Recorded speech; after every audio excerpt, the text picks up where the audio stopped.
Paramashivoham. Om Nithyananda Paramashivoham. Om Nithyananda Paramashivoham. Nithyanandam, we welcome all the Paramashivoham Level 3 participants to the first session of the day, Nityananda Yoga. Please settle down onto your yoga mats, have your Panchapajam and Udani ready, wear your Rudraksha Mala, apply the Vibhuti and Kumkum, and all the male bodies, please remove your upper cloth and apply the Vibhuti over your body in the 16 various places. Settle down on the mat. We're going to start the session very soon.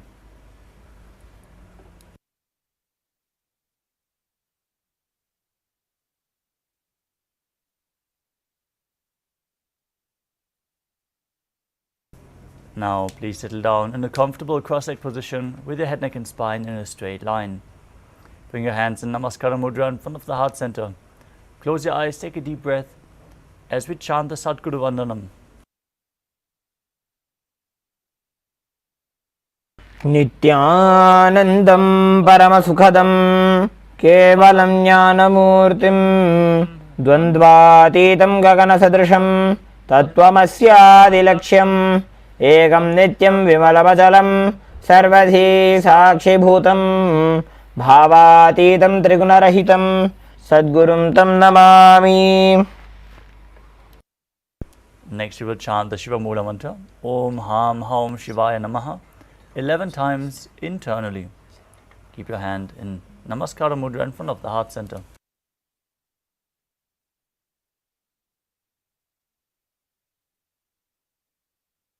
Om Ham Haum Shivaya Namaha. Om Ham Haum Shivaya Namaha. Om Ham Haum Shivaya Namaha. Om Ham Haum Shivaya Namaha. Om Ham Haum Shivaya Namaha. Om Ham Haum Shivaya Namaha. Om Ham Haum Shivaya Namaha. Om Ham Haum Shivaya Namaha. Om Ham Haum Shivaya Namaha. Om Ham Haum Shivaya Namaha. Om Ham Haum Shivaya Namaha. Next up is the Tattvajamanam, the ritualistic cleansing. Now keep your right hand in the Gokarna Mudra in the shape of a cow's ear. Then take an udani of water from the Panchapatram and pour it into your right palm. Each time the word Svadha is chanted, sip the water from the bottom of your right palm and take another udani of water. We're going to repeat this process thrice. Om Atmatattvam Shodhayami Svadha. Om Vidyatattvam Shodhayami Svadha. Om Shivatattvam Shodhayami Svadha. Now wash your hand with the water from the Panchapatram and wipe your lips twice with the bottom of your right thumb as we chant. Om Ham Hridayaya Namaha. Wash your hand again. With your index, middle and ring finger joined together, touch above the upper lip and below the lower lip. Then wash your hand again. With your index finger and thumb together, touch your right nostril and your left nostril. With the ring finger and thumb joined together, touch your right eye, your left eye, your right ear and your left ear. Wash your hand again. With the little finger and thumb joined together, touch your navel, your right chest and your left chest. With all the fingertips joined together, touch the crown of your head, the right shoulder, the left shoulder and the heart center. Wash your hand again. Now place the right hand over top of the left and place both hands on the right thigh. Set your sankalpa, your conscious declaration, what you want to manifest through today's Nithyananda Yoga session as we chant the Sankalpa mantra. Om Mamopatta Samasta Duridakshayadvara Bhagavat Shri Nithyananda Paramashiva Prityartham Shri Nithyanandeshwari Paramashiva Shakti Sameta Shri Nithyanandeshwara Paramashiva Prityartham Cha Adya Purvokta Evam Guna Visheshena विशिष्टायाम् अस्यां शुभतिथौ पूर्ण आरोग्ययुक्त दृढगात्र यौगिक शरीर सिद्ध्यर्थं परमशिवशक्ति आविष्करणार्थं नित्यानंद योगाभ्यासं करिष्ये. Right hand once more as we chant. Om upasprishya. Now keep your Panchapatam entered on your side, out of harm's way, and let us briefly cover the components of Kailasa Nithyananda Yoga. Yoga is the ritual to experience the cosmic union of divine entering into man. To hold the intense energy of Paramashiva, we need to prepare ourselves, and the 12 components of Kailasa Nithyananda Yoga are designed exactly to achieve that. Through the physical postures, the asanas, aligning our bodies to the cosmic geometry and aligning them to Paramashiva himself. The pranayamas, the breathing techniques, aligning our breath to Paramashiva and pumping the prana in and through our system. The mudras, the energy circuits, which we perform through with our fingers, with our limbs and other parts of the body, aligning our intra-organs to Paramashiva and creating the flow of prana in certain parts of the body, preventing the prana from leaking out into the air around us and dissipating. The bandhas, which are the energy locks, which are performed by contracting certain diaphragms and muscles within the body, aligning our internal organs to Paramashiva. The bandhas we are going to perform are of three kinds. The Mula Bandha, the root lock, contracting the perineal floor and pulling it in and up. The Uddiyana Bandha, the abdominal lock, contracting the stomach above and below the navel and pulling the abdomen in and up towards the spine. And the Jalandhara Bandha, the throat lock, tucking your chin to the chest, internally contracting your throat muscles, locking the throat, preventing any air from seeping out. Together performed, they are Mahamudra Bandha, to which we are going to refer multiple times. If performed correctly, the bandhas prevent the prana from seeping out and pump the Kundalini Shakti up along the spine and hold it in the higher states and in the higher chakras, preventing it from falling down again, finally leading to the ultimate realization, piercing the Brahmarandra. Next up is the Karana, the sacred dance postures as preserved, carved in stone in various temples all over India. If you move your limbs in synchronicity, in graceful dance, it leads to a certain subtle breath, and the deep inhalation of prana happens. Next up is the visualization. Each of the asanas comes with a visualization. If you intensely visualize the component of this asana, which can be either deities, animals, or other living creatures, you perform the essence of the asana, and you perform the asana with the right context, aligning your thoughts, your visualizations to Paramashiva, manifesting Mano Shakti, the power of thought. Next up is the japa, the internal repetition of a mantra. As you visualize the japa rotating around your throat in a circular motion, you activate and clean your Vishuddhi chakra, leading to Vak Shakti, the power of speech.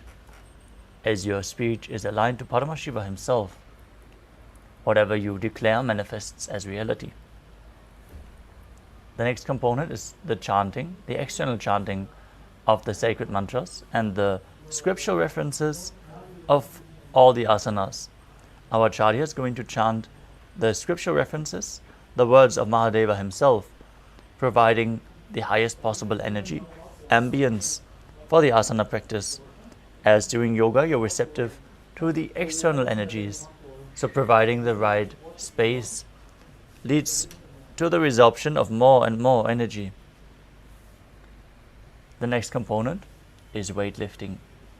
Bodybuilding is a spiritual practice, as per the Supreme Pontiff of Hinduism, strengthening our system, intensely working on the nervous system, and activating Kundalini Shakti if performed in certain asanas.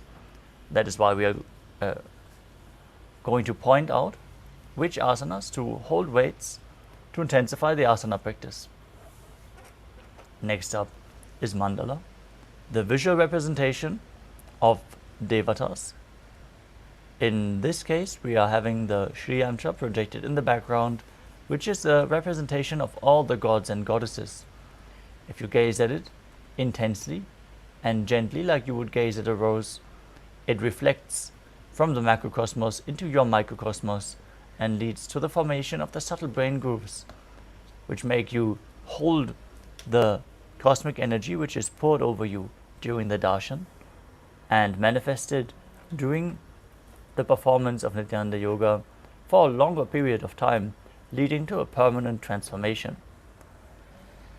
Next up is the abharana, the traditional Rudraksha jewelry. The Rudraksha bead is capable of holding more spiritual energy than any other stone. That is why it is advised to wear Rudraksha on your skin at any given time, holding you in the higher states of energy. Finally, we come to Aushadha, the sacred alchemy science. Applying the alchemy products on your skin or ingesting them leads to the infusion of prana. That's why we advise to apply vibhuti and kumkum. Vibhuti on your forehead, and if you're male body, all over your body. And if you're female, apply the vibhuti on your forehead. Apply the kumkum, the activated turmeric powder, on your third eye, in between the eyebrows, cleaning the third eye and activating it intensely. Finally, we have the Shaktipada, the feeling connection and initiation from the enlightened master, Paramavatara of Paramashiva himself, Supreme Pontiff of Hinduism, our Guru, Swamiji, activating our Kundalini Shakti without us having to do anything about it. With all the components covered, let us now move to the first asana of the sequence. But before that, let us briefly cover some security measures. We request all the participants to please switch on your camera and make sure your rooms are properly lit and you're visible on camera. As before said, it is a security measure, so please follow along with the guidelines. And now let us start into the yoga practice. Sit in a comfortable cross-legged position with your head, neck and spine in a straight line. Place your hands on top of the knees in Bindu Mudra with index fingers and thumbs touching. Perform all three bandhas: Mula Bandha, the root lock; Uddiyana Bandha, the stomach lock; and Jalandhara Bandha, the root lock, in Mahamudra Bandha. As you visualize Lord Shiva in your inner space, perform Samana Kumbhaka.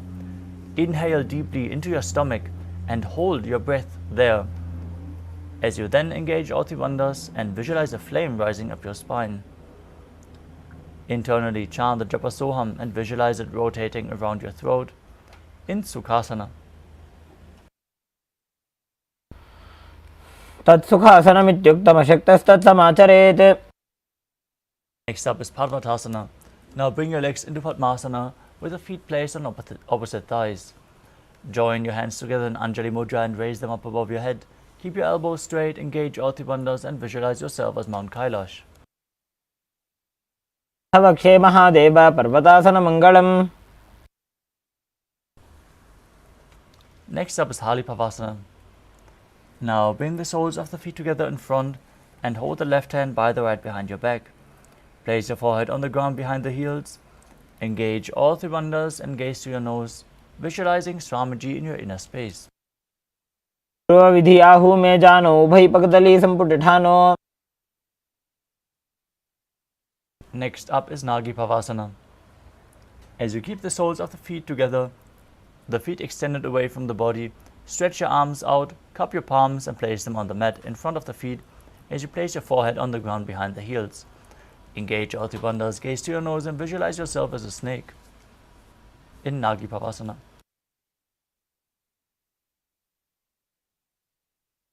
विधि पर्यागाने नीचौ वीकहूनि फनास्यो लगाई.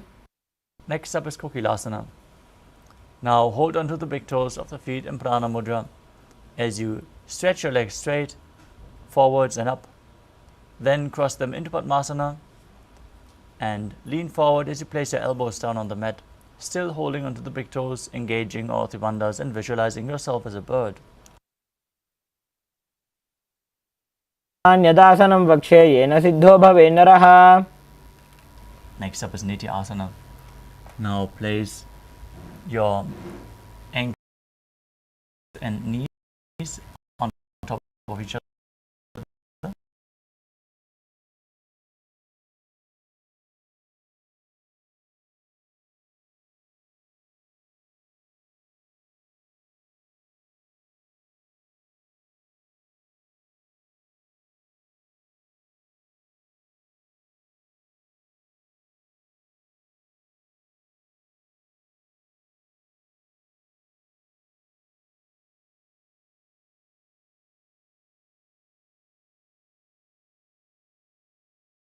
Your body forward and down again and again. As you visualize yourself as an elephant, perform Uddiyana Bandha and Mula Bandha. पादाग्रे भूमौ कृत्वा लम्बी भूया मस्तकाग्रे निधाय. Next up is Vrikshasana. From the same position, alternate pressing one heel into the ground while lifting the other heel up. Repeat this movement again and again as you visualize yourself as a bear. Keep Uddiyana Bandha, the stomach lock, and Mula Bandha, the root lock, engaged. एकैकं पादमाकुञ्च गजासनं कुर्यात् वृक्षासनं भवति. Next up is Vaishyasana. Now rise up and stand on the big toes as you raise the other toes off the ground if you can. Place your index, middle and ring fingers to the heart center and Hridaya Mudra as you visualize Swamiji in your inner space and engage Uddiyana Bandha and Mula Bandha. केशेन पादयुगलं बद्ध्वा तिष्ठेत अधोमुखः. Next up is the Urdhva Janukarana. Now stand in Adimandi position with the heels together, toes pointing outwards and the knees bent. Bring your hands to the chest and then lift one knee up along the body in a circular motion. Follow along with the respective hand as you repeat this movement again and again.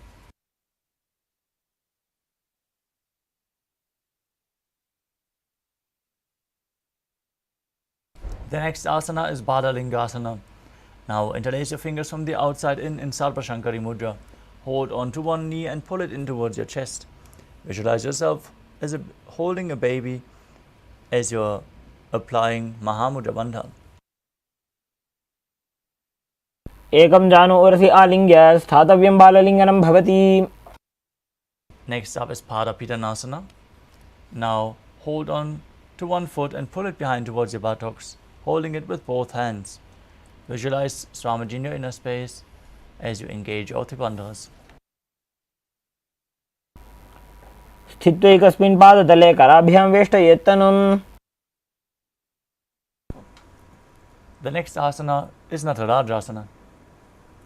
Now hold the sole of one foot from the inside as you kick the leg back and up and lean forward with the arm extended, hand in Bindu Mudra. Visualize yourself as Lord Nataraja as you perform the Mula Bandha. उत्तानपादं क्रौञ्चं च मरीचिं वीरभद्रकम्. Next up is Paralingasana on the other side. Interlace your fingers, hold onto your knee and pull it up as you engage all the bandhas, visualizing yourself holding a baby. एकं जानु ओरसि आलिङ्ग्य स्थातव्यं लिङ्गनं भवति. Now repeat Padapitanasana on the other side. Pull the other foot towards the buttocks. Hold it with both hands. Engage all the bandhas and visualize Swamiji in your inner space.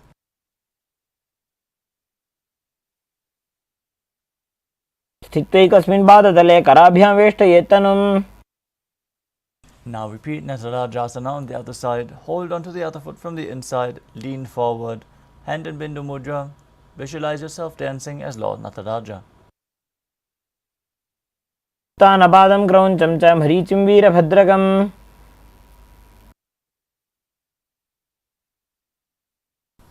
Next up is Ardha Rejta Karana. From Arimandi position, heels together, toes pointing outwards and knees bent. Step one foot behind the other with the toes down. Now bring the left hand to the chest and swing the right arm back and forth like a pendulum. Gracefully move the fingers one by one. Then place the right hand over the nose, uncross your ankles, place the other foot behind. Repeat the movement on the other side.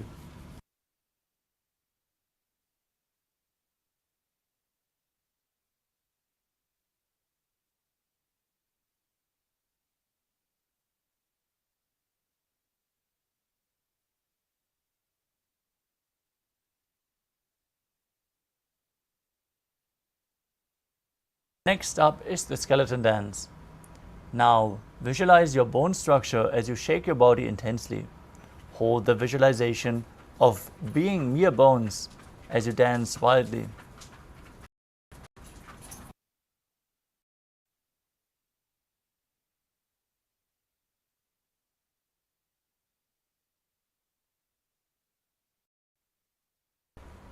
Next up is the Katicina Karana. Parimandi. Toes pointing outwards and the knees bent. Bring your hands above your head with the arms crossed, palms facing backwards. Now move your hips to one side, open your arms wide above your head. Cross them again at the center and repeat the movement on both sides.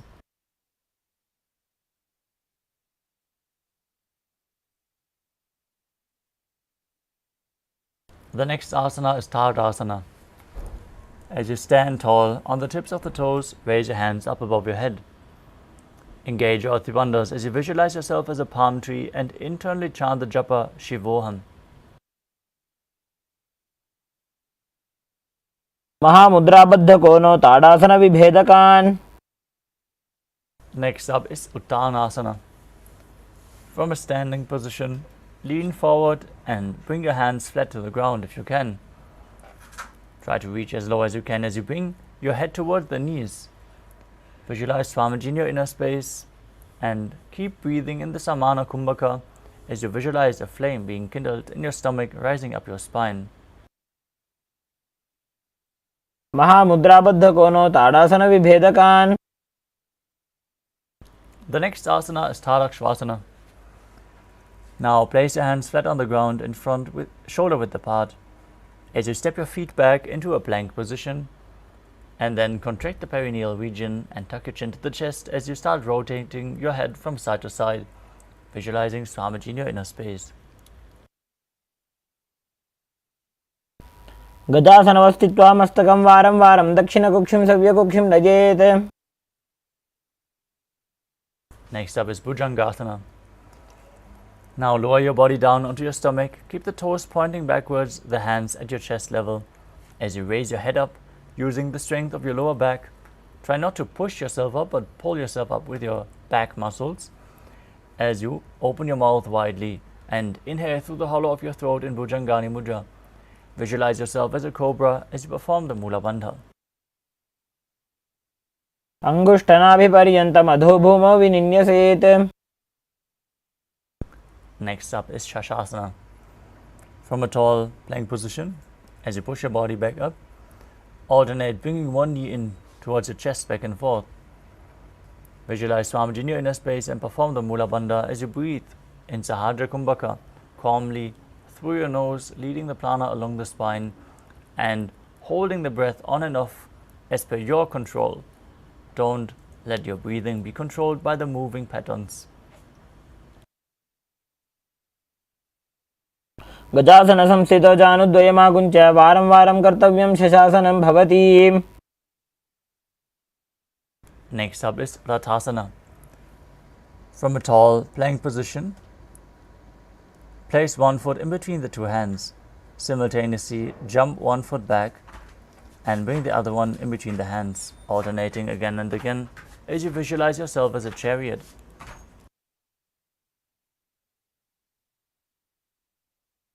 गजासनसंस्थितौ एकैकं पादं पुरोमार्गेण भ्रामयित्वा कर्तव्यं रथासनं भवति.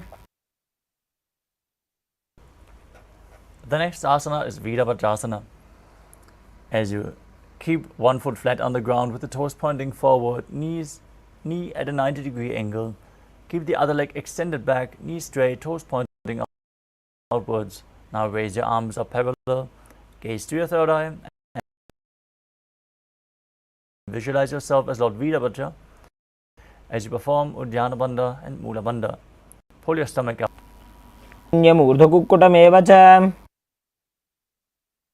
Now exchange the position of your feet. Repeat Virabhadrasana on the other side.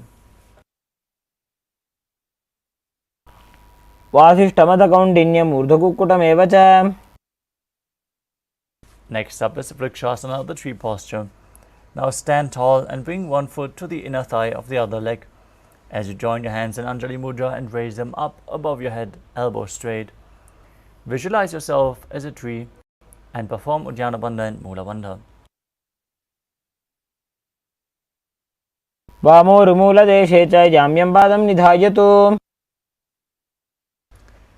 Next up is Garudasana.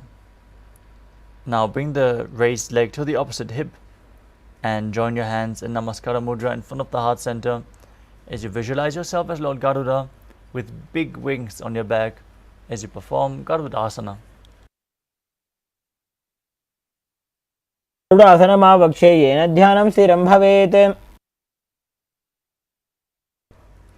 Now repeat Vrikshasana on the other side as you lift the other foot up to the inner thigh, hands raised above the head, visualizing yourself as a tree.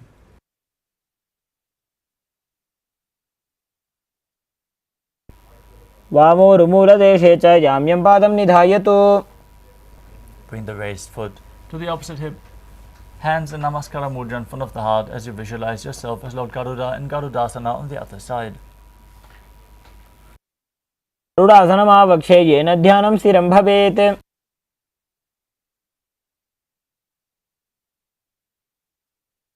Next up is Trikonasana. Now step one foot forward and the other foot far back as you keep the front toes pointing forward and the back toes facing sideways. Keep your arms parallel to the ground and lean forward and down, pointing one arm up to the sky as you gaze upwards and visualize yourself as a triangle.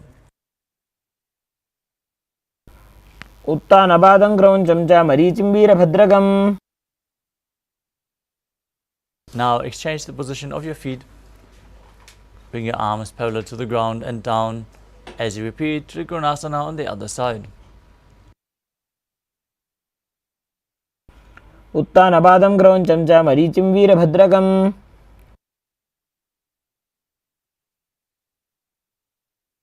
The next up is the Nikuttaka Karana.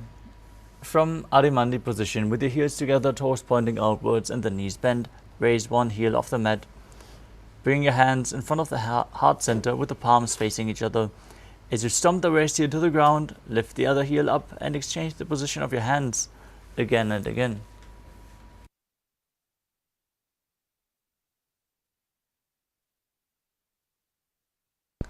Next up is Angushtasana. Now lower your body down onto the tip of your toes as you place your perineum onto the raised heels. Lift your knees off the mat and keep them together as you join your hands in front of the heart center in Namaskara Mudra. Visualize Swamiji in your inner space as you start buzzing like a bee on the inhalation and exhalation, performing the Mula Bandha. Breathe in Brahmari Kumbhaka as you internally chant the new japa Sadashivoham. Kabandhasanamityāhuः गोरक्षासनमेव च.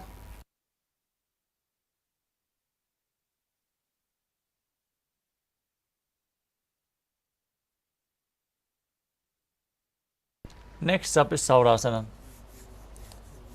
Now,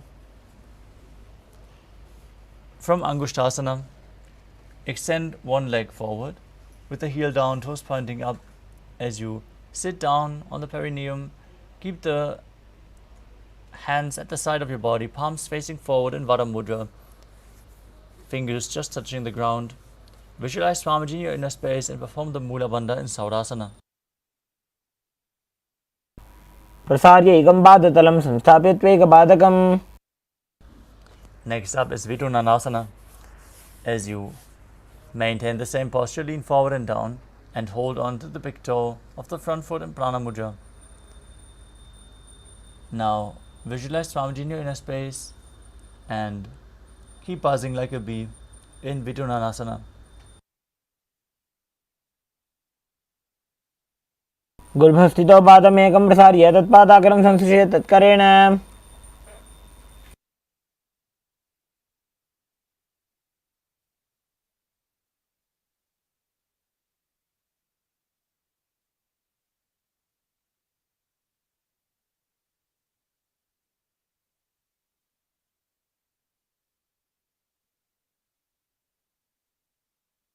Now extend the other leg forward as you repeat Saurasana on the other side.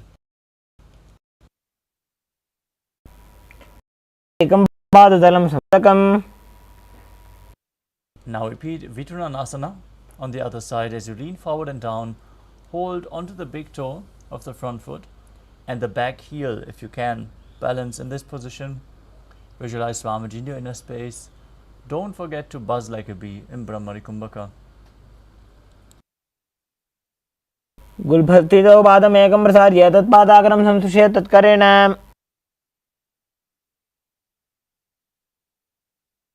The next asana is Brahmajalankushasana. As you keep your toes on the ground and the perineum down on the raised heels, create a gap between the knees and place your hands on top of the knees with the palms facing up. Gaze in between the hands. Open your eyes wide, unblinking, gazing within in Shambhavi Mudra, which can lead to the final realization if performed correctly. Visualize Swamiji in your inner space. Engage Jalandhara Bandha and Mula Bandha in Brahmajalankushasana. दो फणा पानी होए वैसे एड़ी दो गुदानी वैसे.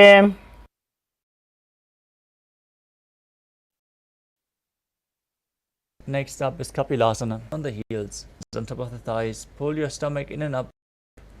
Contract the gaze to your nose and visualize yourself as Sage Kapila Muni. उभय पगदली से मठहरावे तिनकी माहिली को और मिलावे.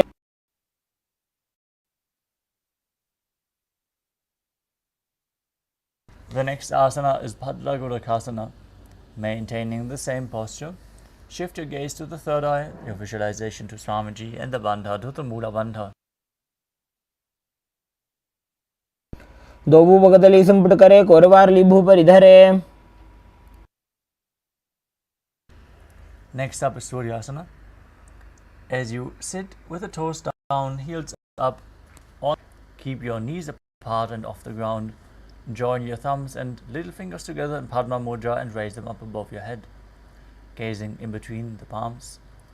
Visualizing Lord Surya in your inner space and performing Uddiyana Bandha and Mula Bandha, pulling and contracting the perineal region in Suryasana.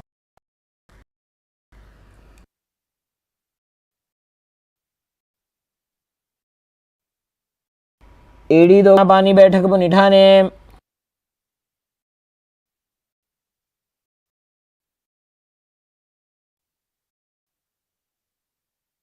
Next asana is Mandu.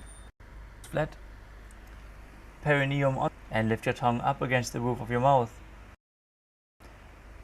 Visualize yourself as a frog catching the nectar of immortality dripping from your side with your frog tongue. As you gaze to your third eye, breathe calmly through your nose in Sahajra Kumbhaka and perform the Mula Bandha in Mandukasana. पादतलौ पृष्ठदेशे अंगुष्ठे द्वे च संस्पृशेत्.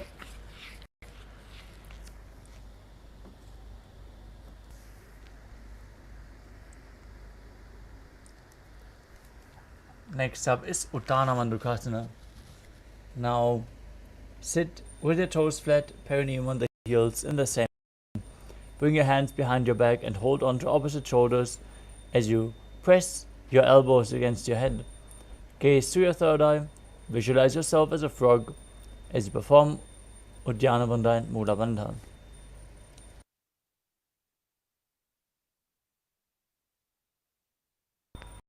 मध्यस्थं कूर्पराभ्यां धृतं शिरः.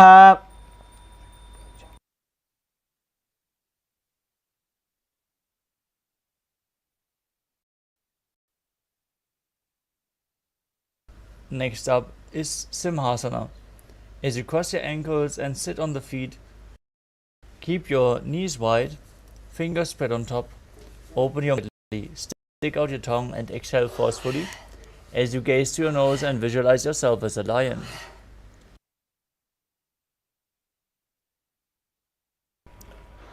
दक्षिणं सव्यगुल्फेन दक्षिणेन तथेतरम्.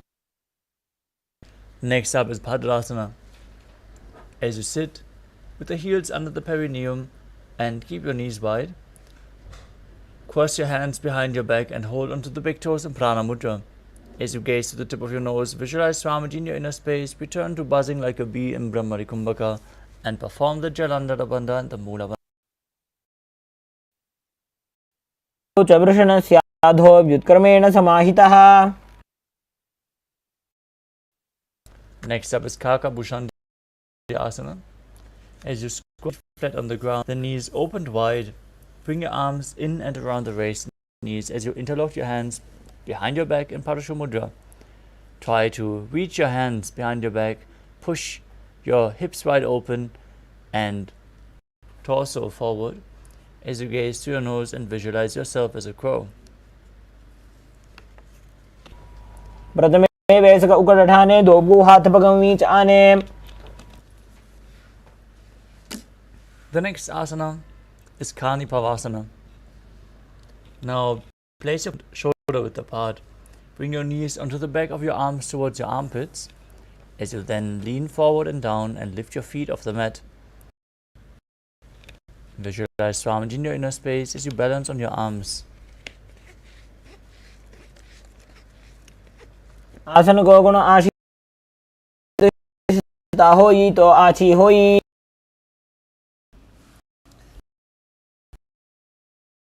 The next asana is Kapali Asana. Our first inverted posture of the sequence. If you have any neck or upper back injuries, please take it slow with all the inverted postures, as well as if you have any blood pressure related issues. Take precautions and the crown of the head onto the ground, forming a triangle between the hands and the head. Bring the knees onto the elbows, the hips over the shoulders, and then straighten the legs up. Visualize Swamiji in your inner space as you gaze through your nose and contract the perineal region in Mula Bandha. शीशा धरती टेकी पगदो वो मिलिबा ऊंचा गुगरे. The next asana is Parshvamayurasana. Now squat on your toes with the legs together. Twist your body to one side and place your hands on the mat, shoulder width apart, and then align the knee and the hip with your elbows and lean forward, extending the legs to the side. As you balance mid-air, gaze to your third eye and visualize yourself as a peacock. Exhale fully and hold your breath in Rejaka Kumbhaka on all the exhalations as you perform the Mula Bandha. मयूरं दंडवत् कुर्यान् मायूरं दंड नामकम्. Now twist your body in the opposite direction as you repeat Parshvamayurasana on the other side. मयूरं दंडवत् कुर्यान् मायूरं दंड नामकम्.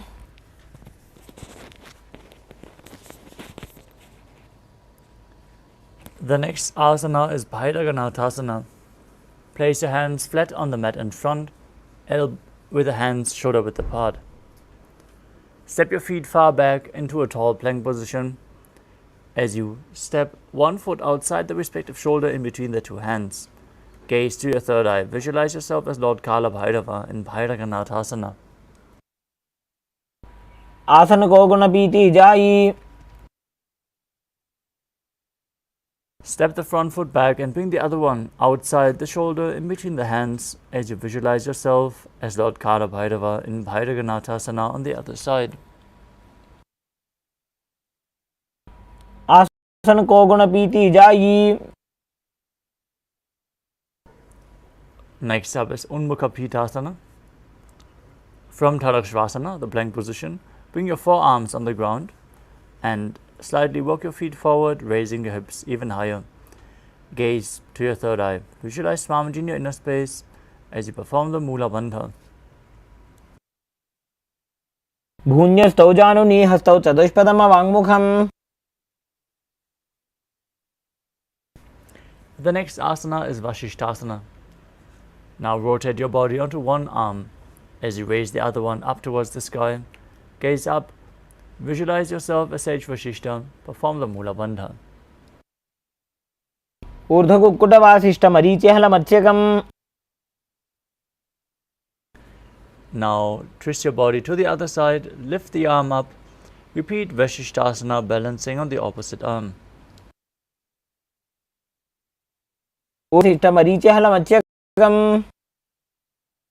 Now come to a seated posture with your legs extended forward. Bring your hands underneath your buttocks with the palms facing up. Gaze to your nose. Contract the Jalandhara Bandha and Mula Bandha. Tuck your chin to the chest and contract the perineal muscles. As you gaze to your nose, visualize yourself as Lord Hanuman. Breathe in Rechaka Kumbhaka, exhaling deeply and holding your breath as you internally perform the Japa Maha Sadashivoham in Anjani Asana. दोबू कर की उभय हथेली कोरवारली मैले भेली. Next up is Paschimottanasana. From the same position, lean forward and down and hold the big toes in Prana Mudra. Bring your head to the knee as you visualize Swamiji in your inner space and perform all three bandhas. जानु परिललाटन्तो पश्चिमं तानमुच्यते. The next asana is Ugrasana. As you sit with the legs straight and apart, clasp your hands behind your head, lean your chest forward and down and bring your head in between the knees if you can, with the elbows outside of the knees. Squeeze your body as you engage all three bandhas. Hold your breath after exhale and visualize Kali in your inner space in Ugrasana. स्वपाणिभ्यां दृढं धृत्वा जानुभरि शिरोन्यसेत्. The next asana is Marichi Asana, where you sit with one leg extended, the other heel against your groin, knee raised. Bring your arm in and around the knee and interlace your fingers behind your back. Visualize yourself Marichi as you lean forward and down towards your knee. उत्तानपादं क्रौञ्चं च मरीचिं वीरभद्रकम्. From Marichi Asana, drop the knee down to the side as you pull the perineum against the heel against your perineum and lean forward and down, holding onto the front foot with both hands. Exhale. Perform Mahamudra Bandha. Gaze to your nose. Visualize Swamiji in your inner space in Mahamudra Asana. महामुद्रां प्रवक्ष्यामि तन्त्रेऽस्मिन् मम वल्लभे. Now exchange the position of your feet. Pull the other heel against your perineum with the knee raised as you repeat Marichi Asana on the other side. उत्तानपादं क्रौञ्चं च मरीचिं वीरभद्रकम्. Drop the knee down, lean forward and down, hold onto your foot. Engage all three bandhas in Mahamudrasana on the other side. महामुद्रां प्रवक्ष्यामि तन्त्रेऽस्मिन् मम वल्लभे. The next asana is Bhadrasana 2. Now bring the soles of the feet together in front of your body. Hold onto the feet and push your knees down to the mat by the strength of your groin. As you gaze to your third eye, visualize Swamiji in your inner space and perform the Mula Bandha. गुल्फौ त्वपृषणस्यादः सीवन्त्याः पार्श्वयोः क्षिपेत्. The next asana is Gvalipavasana. Now slightly extend your feet away from the body as you keep the toes together and the heels apart. Place your hands on the knees. Engage Jalandhara Bandha and Mula Bandha as you visualize Swamiji in your inner space in Gvalipavasana. पूर्व चरपट चौक कख्यो सोजी वाही विधि जो कीजे sooji. Next up is Joni Asana. Now back against the perineum. Soles of the feet together. Now hold the soles of the feet with your hands and lean forward and down as you bring your head towards the feet.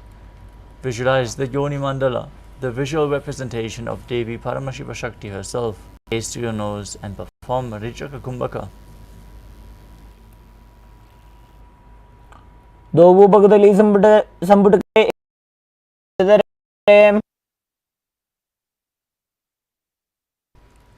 Next up is Midaki Pavasana. With your feet together, heels together, toes apart, feet extended away from the body, stretch your arms out to the side and lean forward and down. Bring your head and your forehead on the ground behind your heels. Gaze to your nose, visualize Swamiji in your inner space and perform the Mula Bandha. पूर्व विधि परिपकदली संपूर्ण शोल एडी मिली राशे. Next up is Siddha Samadhi. As you sit and keep the toes together, heels apart, bring your arms below the shins and extend them out as you keep your palms facing up. Bring your forehead to the ground above your feet as you bring your toes to your... Otherwise, just lean as low as you can to the ground. Gaze to your nose, visualize Lord Surya in your inner space as you perform the Mula Bandha. दोवु भगदली संपुट करे सोले मेढ आगा मेधरे. Next up is Chinaki Pavasana. As you pull the feet back in towards the perineum, keep the heels together and toes apart and open your feet up with your hands like a book.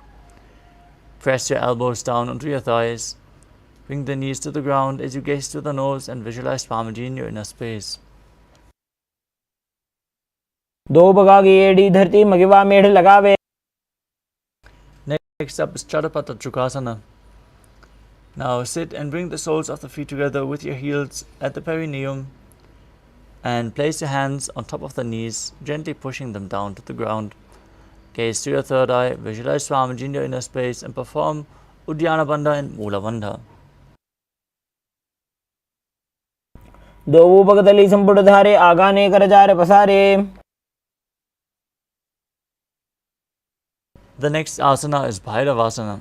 Now, as you keep the soles of your feet together, try to raise your heels up and bring the toes down to the mat vertically. In this intense stretch, place your hands on top of the knees. If you can't perform the asana, you can use your hands for support. Pull on the feet or the soles, whatever works best for you. As you gaze to your third eye and visualize yourself as Lord Kala Bhairava, Lord of Time, engaging Uddiyana Bandha and Mula Bandha as you exhale fully in Rijaka Kumbhaka.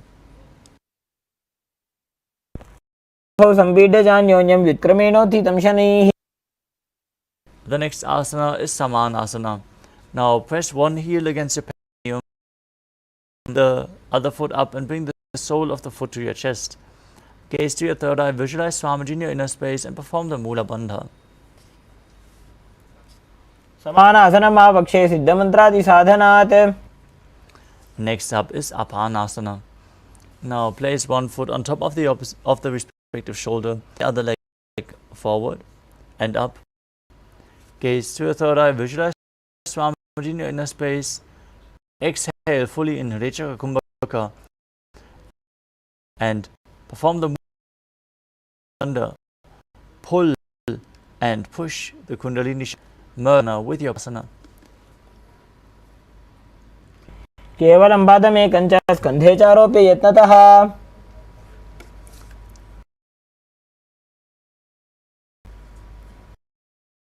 Next up, repeat Samanasana on the other side. Place your other heel against both towards it. Gaze to your third eye, visualize Swamiji in your inner space as you perform the Mula Bandha. मंत्रादि साधनात्. Now repeat Apanasana on the other, placing the other leg over top of the shoulder, extending the opposite foot straight. Gaze to your Swamiji in your inner space. केवल यत्ततः. The next asana is Gomukhasana. Bring your heel outside of opposite hips.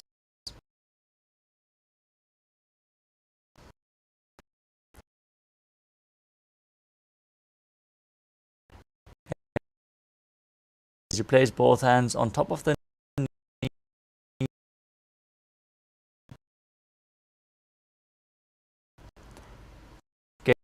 gaze to your nose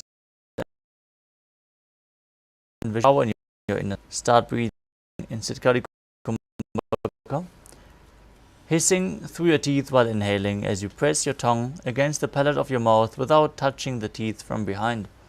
Perform the Mula Bandha and internally chant the Japa Om Nithyananda in position. Hold on to the respective big toes with your hands in Prana Mudra as you gaze to your nose. Visualize yourself as a Rishika Anasuya and perform Ujjana Bandha and Mula Bandha in Anasuyasana. दक्षिण घोड़ों नीचे उठाने बाहों ताके ऊपर आने. Now interlock your fingers behind your back and lean forward and down. Bring the chin over the knee as you gaze to your nose. Visualize yourself as Rishika Anasuya in Anasuyasana too.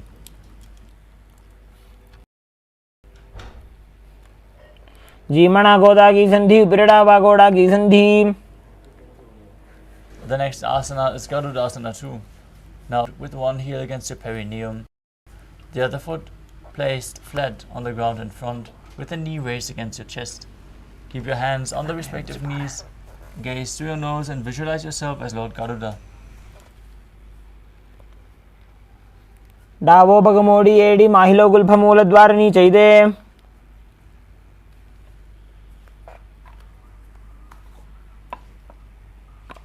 From Garudasana, raise your perineum onto your heel.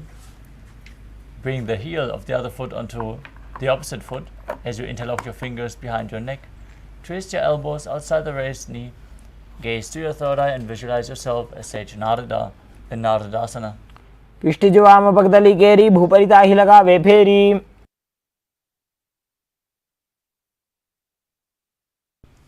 The next asana is Matsya Pitakasana.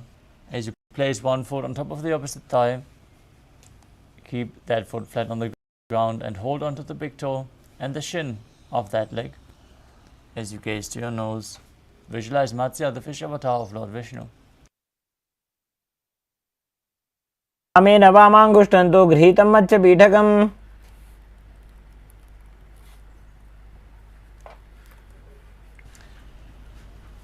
Now repeat Gomukhasana on the other side. Stack your knees with the other knee on top.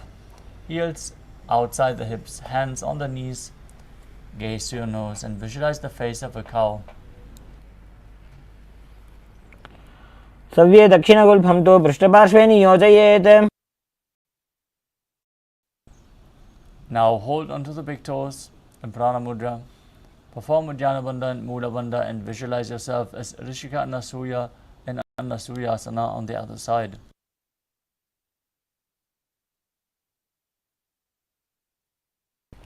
दक्षिण घोड़ों नीचे उठाने बाहों ताके ऊपर आने.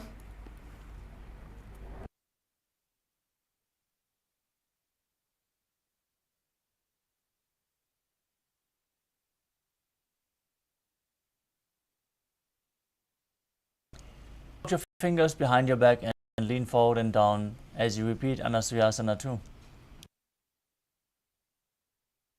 जीमणा गोदा की संधि उपरिड़ा वागोड़ा की संधि. Next up is Garudasana 2 on the other side. Sit with the other heel against the perineum, opposite foot flat, knee raised, hands on the knees. Yourself as Lord Asana 2. डावो बगमोड़ी एडी माहिलो गुल्फमूल द्वार नीचे दे. Now onto the heel, interlock your fingers behind your neck and twist your elbows outside of the knee, repeating Naradasana on the other side. पिष्टिज वाम पगदली केरी भूपरिता ही लगा वे फेरी. Now repeat Matsya Pitakasana on the other side, placing the other foot on the opposite leg, holding onto the shin and the big toe of that leg. Gaze to your nose and the avatar of Lord Vishnu. वामेन वामाङ्गुष्ठं तु गृहीतं मत्स्यपीठकम्. Next asana, as you place one foot on the opposite thigh, raise the opposite knee with the foot flat. Twist your elbow outside of the raised knee and bring the hand to your neck. As you place the other hand on the ground behind you, gaze backwards and up. Eyes, Sage Matsyendranath, the master of Hatha Yoga, as you perform the Mula Bandha. उदरं पश्चिमाभासं कृत्वा तिष्ठति यत्नतः. From Matsyendrasana, extend your hand down foot and hold the big toe in Prana Mudra as you gaze to your third eye and hold the other ear with your hand. Twist backwards. Visualize yourself as a camel as you perform the Mula Bandha in Kubasana. को गुण झोलो जाए. Asana. Hand on the ground, still holding onto the front foot. You can't reach it, hold onto the shin, or just reach forward as you gaze to your third eye and visualize Matsyendranath in Matsyendrasana too. मत्स्येन्द्रपीठं जठरप्रदीप्तिं खण्डनास्त्रम्. Legs forward, bring the other foot on top of the opposite thigh. Raise the knee, twist your elbow outside the knee with a hand by the neck. Repeating Matsyendrasana on the other side. उदरं पश्चिमाभासं कृत्वा तिष्ठति यत्नतः. Now extend the front arm down to the foot, hold the back ear with your hand. Back and up. Visualize yourself as a camel in Kubasana on the other side. उदरं पश्चिमाभासं कृत्वा तिष्ठति यत्नतः. Now extend the front arm down to the foot. Keep holding onto the foot as you place your back arm down to the ground and twist your body even further. Bring Matsyendranath in Matsyendrasana too. उदरं पश्चिमाभासं कृत्वा तिष्ठति यत्नतः.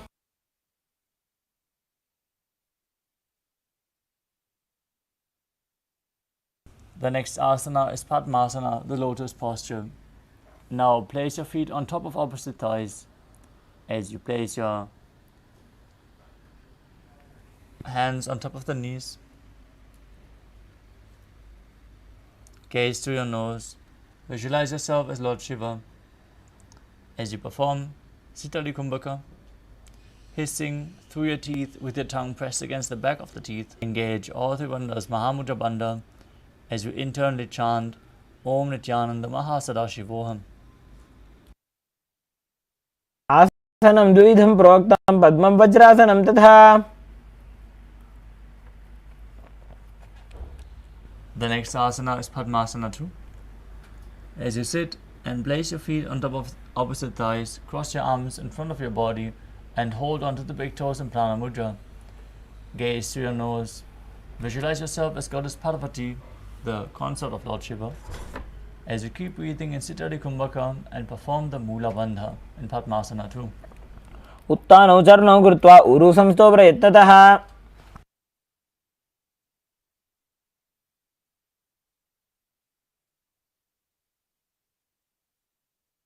The next asana is Kukudasana.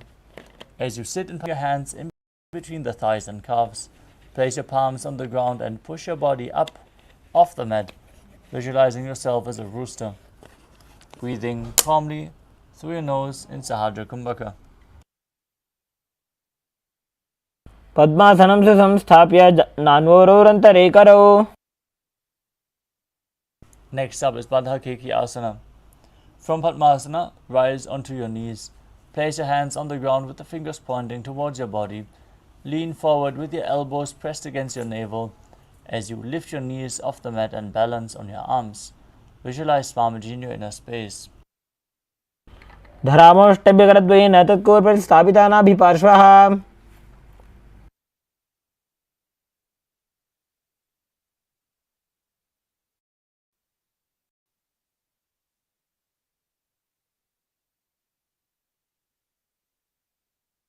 Next up is Mayurasana. While on your knees, place your palms on the ground, fingers pointing towards your body. Keep your elbows together, press them against your navel, then lean forward, find balance and lift your legs off the mat. Visualize yourself as a peacock as you perform the Mula Bandha in Mayurasana. अथवा क्षेमः देव मयूरासनमुत्तमम्. Next up is Makarasana, where you lay down flat on your stomach with your toes pointing outwards and interlock your fingers behind your neck. Visualize yourself as a crocodile as you keep your forehead on the mat and perform the Mula Bandha. अध्यासशेते हृदयं निधाय भूमौ च पादौ च प्रसार्यमानः.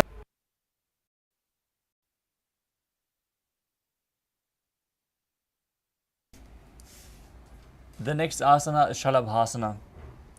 As you lay down on your stomach, place your hands on the ground beside your chest and lift your entire legs off the mat, including the thighs, as you visualize yourself as a locust and perform the Mula Bandha in Shalabhasana. अध्यासशेते करयुग्मवक्षो भूम्योष्टभ्यकरयोस्तलाभ्याम्. The next asana is Ushtrasana. As you lay on your stomach, hold onto your feet and pull them outside the hip and down towards the ground as low as you can. Visualize yourself as a camel as you perform the Mula Bandha. अध्यासशेते पदयुग्मव्यस्तं पृष्ठे निधायापि धृतं कराभ्याम्.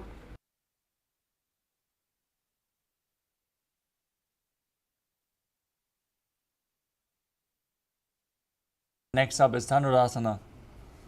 As you keep holding onto your feet, kick your legs back and up as you raise your chest off the mat as well. Up towards your third eye as you visualize yourself as Pinaka, Lord Shiva's bow in Dhanurasana. प्रसार्य पादौ भुविदण्डरूपौ करौ च पृष्ठे धृतपादयुग्मम्. Next up is Bhagasana. Now sit up into a kneeling posture with your heels outside the hips, toes touching behind your body. Place your hands under the thighs, gaze to your third eye.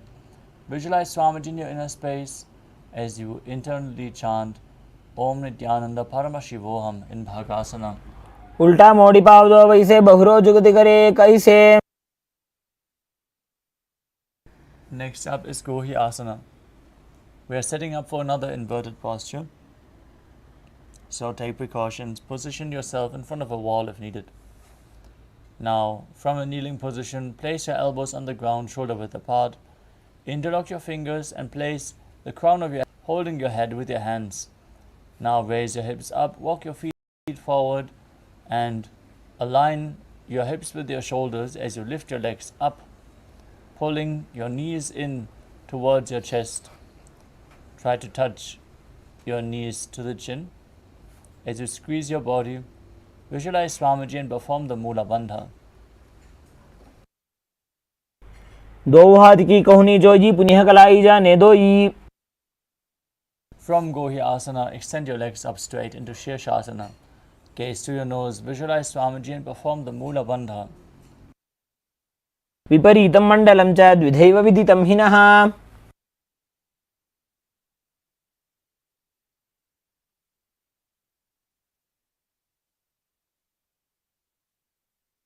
Next up is Podhyasana. Now come to a sitting posture with the legs extended forward as we enter a sequence of rapid exhalations in Bastika Kumbhaka, where you pull your abdomen in and up and push the air out of your body like the bellows of a blacksmith. Don't inhale actively, just let the air flow in naturally as you keep exhaling, exhaling, exhaling.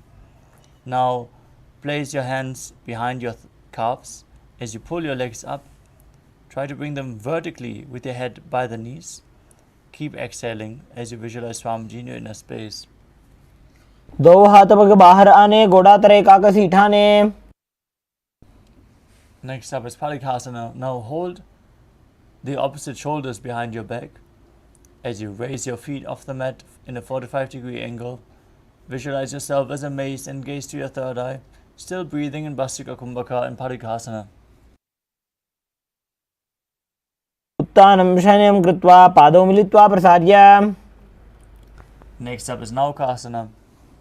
Now, with your legs extended forward and up, bring your arms extended forward parallel to the ground if you can. Otherwise, you can bring your elbows down to the mat.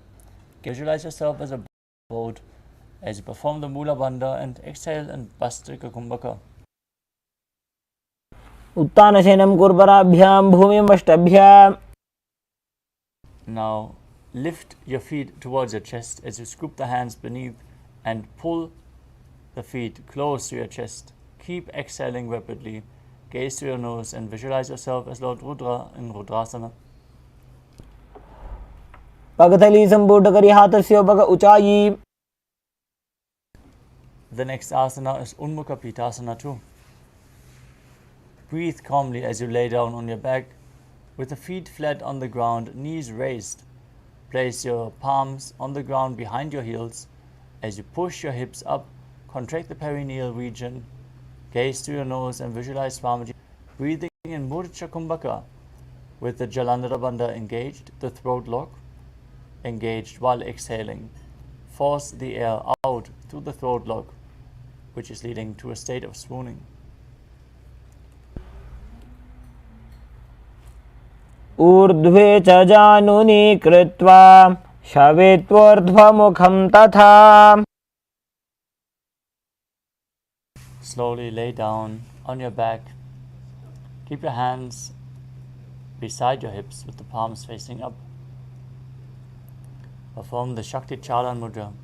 Pull the activated Kundalini Shakti up along your spine, forcefully pulling it up from Muladhara to Sahasrara, all the way along your spine. Relax, unclutch from any micro movements of the body and mind. Be completely still as you visualize your body is dead and Swamiji, the Supreme Pontiff of Hinduism, is liberating you as you internally chant the Mahavakya Om Nithyananda Paramashivoham. उत्तानं शवमो शयनं तु शवासनं शवासनं श्रान्तिहरं श्रान्तिकारणम्.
Now slowly return to your physical body.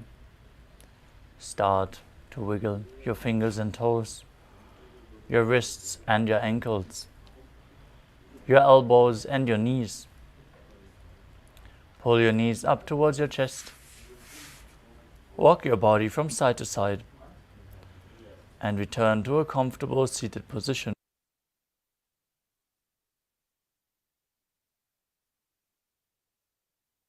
Congratulations, you completed the first 108 asanas of the sequence, which form the Pratama Vinyasa Krama. Again, we would like to request all the participants to please switch on your cameras and join us in the asana practice to the best of your capabilities. Performing the Nithyananda Yoga will prepare you to receive all the blessings that the Supreme Pontiff of Hinduism is bestowing you in tonight's darshan. So let us all stretch and expand ourselves, and let us move on to the next asana of the sequence, which is Yathasana. As you sit in a posture that brings ease to your physical and mental space, any comfortable posture for you, place your hands in Bindu Mudra on top of the respective knees. Visualize Swamiji in your inner space. Perform Samana Kumbhaka. Inhale the prana into your navel region and hold your breath as you kindle the digestive fire. Visualize a flame rising up your spine. Engage the Mula Bandha. Push the Kundalini Shakti up as you internally chant Om Nithyananda Paramashivoham in Yathasana. Paryankam tatsamakhyatam yatasamstam yathastitihi. Next up is Samasana, in a cross-legged position with your hands in Bindu Mudra on top of the knees. Inhale deeply and hold your breath. Then exhale and inhale deeply, respectively, as you visualize Swamiji in your inner space. Idanim garbhininam yogabhyaso yatha laghu. Next up is Muktasana. As you place the left foot against the genital region, place the right foot over top. Keep your hands facing down on top of the knees as you gaze through the nose and visualize yourself as a sage, liberated by the Supreme Pontiff of Hinduism. Nibidhyasivinim sukshmam dakshinetara gulphatah. Next up is Siddhasana. Maintain the same position. Switch your gaze to your third eye as you visualize Swamiji in your inner space. Thanasamyamitendriyo chaladrisha pashyan bhruvarantaram chaitan mokshakapata bhedajanakam siddhasanam prochyate. Next up is Siddhi Asana. Maintain the same position. Switch your gaze to the ground in front of you as you engage all three bandhas, Mahamudra Bandha, and visualize Swamiji in your inner space. Vamapadake idijano sivani madhitasa kothano. Next up is Rudrasana 2. Maintaining the same position, rotate your hands on top of the knees into Bindu Mudra.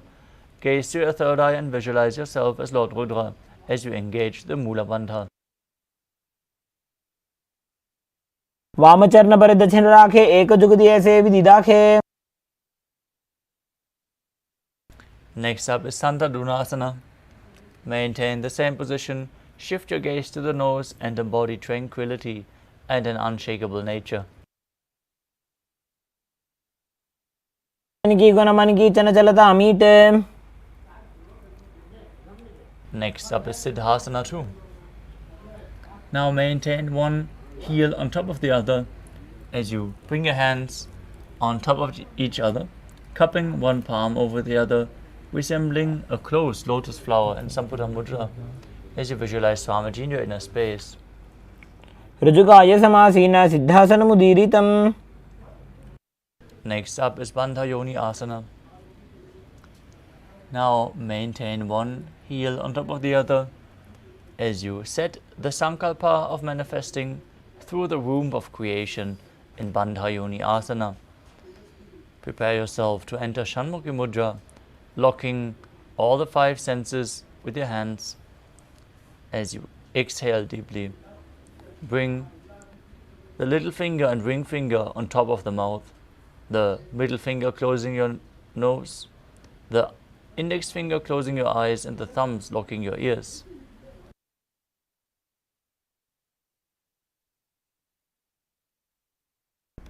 यत्र मध्ये महादेव बन्धयोन्यासने शृणु. Next up is Virasana. As you place one foot onto the opposite thigh and the other foot below the opposite thigh, place your hands on top of the knees in Bindu Mudra and embody the state and space. एकं पादमथैकस्मिन् विन्यस्योरुणि संस्थितः. The next asana is Valmikasana. As you keep your feet in the same position, shift your gaze to the third eye and visualize Sage Valmiki, the great poet and author of Ramayana.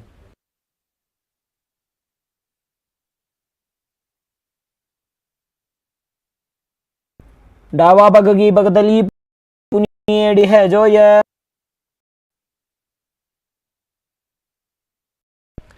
Next up is Joni Mudrasana.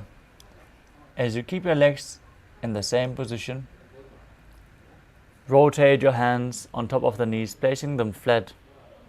As you gaze to the nose, visualize Yoni Mandala, the visual representation of Devi Paramashiva Shakti. वामपाद की पगतली जाहि माहिली कोरे. Next up is Yoni Asana. Maintain the same position but shift your gaze to your third eye. Keep visualizing Yoni Mandala. योन्यासनं पर्वतेन योगं योगफले नीलम्. Next up is Padasana 3. Now sit with your heels together in front of your body, the soles of the feet together. Hold onto your feet and push your knees towards the ground as you gaze to your nose and visualize yourself as Lord Veerabhadra performing Uddiyana Bandha and Mula Bandha. गुल्फौ च वृषणस्यादः सीवन्त्याः पार्श्वयोः क्षिपेत्. Next up is Aghorasana. As you maintain the feet, the soles of the feet together in front with the heels against your perineum. Press your tongue up against the roof of your mouth or even higher into your nasal tract. In Kechari Mudra, place your right hand over your mouth, close your left nostril with your index finger and inhale through the right nostril. Then close the right nostril with your thumb, hold your breath, exhale through the left nostril, and repeat the breathing flow on the other side in Abhyantara Kumbhaka. As you gaze to your third eye, visualize yourself as an जो कीजिए सो जी. Next up is Kanari Pavasana. As you bring the feet together in front, toes together and heels apart, place your elbows on top of the heels. Rest your chin on your palms, gaze to your nose, perform Uddiyana Bandha and Mula Bandha. Breathe in Rechaka Kumbhaka as you visualize yourself as a female elephant drinking water. ग्वाली पाव आसन कक्ष्यो है जैसे Yahoo में जाने विधि तैसे.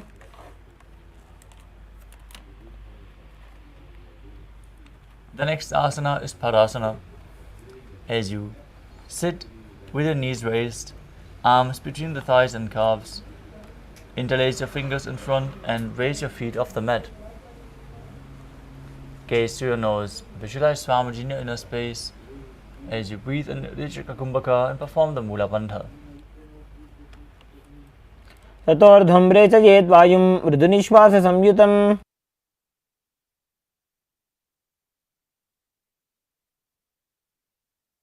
Next up is Gopi Chandasana. As you interlace your fingers around the feet with the soles of the feet together in front, place the toes at the groove of your throat and the heels against your chest.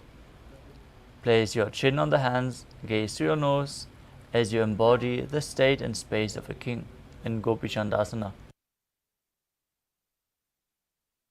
पूर्व विधिपका का अंगूठा कंठ को पराशे.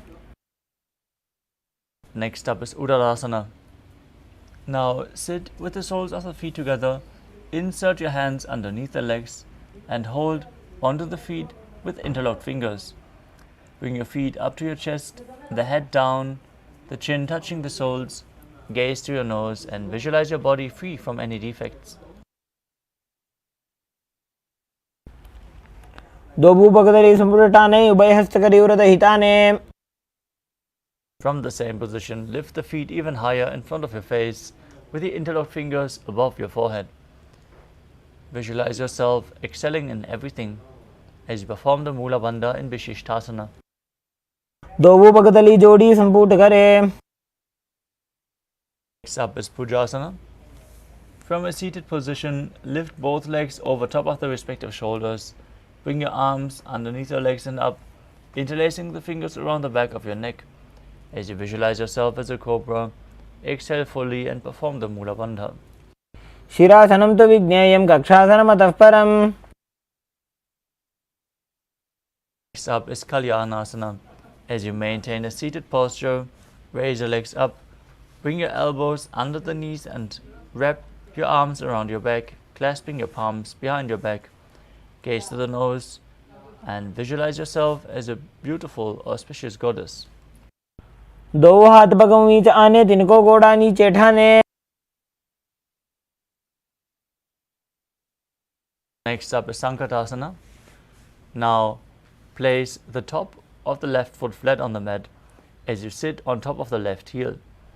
Place the right foot over top, heel close outside the hip as you visualize yourself as an elegant swan and perform the Mula Bandha, breathing in Ujjayi Pranayama, making an ocean-like sound with your mouth, and performing the Vaishnavi Mudra, where you don't focus on any external objects, only on the object within. वामपादं चितेर्मूलं सन्न्यस्य धरणीतले.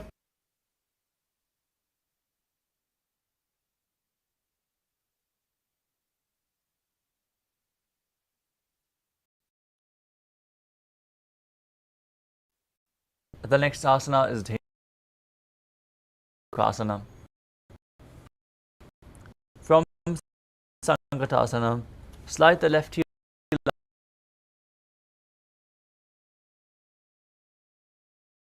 outside the hip. Sit down on the ground with your perineum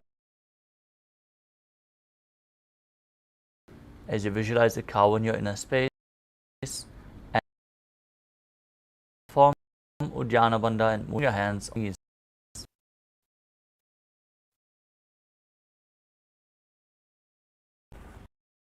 अनुषागी Nagar पंचडं वृषीलिंद कल्यम्नी. Next up is Machandasana. As you place the right foot on the left thigh, visualize waist and perform. वामजंग बर्दचीरिस आने. Next up is Machandasana 2. Now hold onto the feet with your hands and lean forward, having the feet in the same position as the previous asana. Place your forehead on the ground, visualize Swamiji in your inner space. प्रथम जी मनो चरण Joji वामजंग Barira खेसोजी. Now rise back up. Keep your feet in the same position. Place the interlocked fingers on top of the wrist on the top knee as you perform all three bandhas, Mahamudra Bandha, and visualize Swamiji, your Guru, in your inner space in Guru Asana. ऊर्मूले इतरपादस्य कनिष्ठिका प्रदेशगुल्भं संस्थाप्य. Now repeat Sankatasana on the other side as you place the top of the right foot on the mat, sit on the right heel, stack the left knee, place your hands on opposite knees, visualize yourself as an elegant swan. वामपादं चितेर्मूलं सन्न्यस्य धरणीतले. Now slide the right knee inside the hip and sit on the ground in Dhenukasana, visualizing a cow and performing Uddiyana Bandha and Mula Bandha. अनुषागी Nagar पंचडं वृषीलिंद कल्यम्नी. Now repeat Machandasana on the other side as you place the left foot on the right thigh, right foot on the left knee. Bring the right hand behind your back, twist your body, hold on to opposite thighs. as you visualize Swamiji in your inner space. वामजंगभरदक्षिणटाने वामहस्तविष्टीति Sane. Now hold onto the feet, lean forward and down, place your forehead on the ground in Machandrasana 2. प्रथम जीवनो चरणजोजी वामजंगपरिराखेसोयी. Next up is Guru Asana. Now maintain your feet in the same position. Interlock your fingers and place them on the top knee as you engage all three bandhas, visualizing your Guru. ऊर्मूले इतरपादस्य कनिष्ठिका प्रदेशगुल्भं संस्थाप्य. The next asana is Pashasana.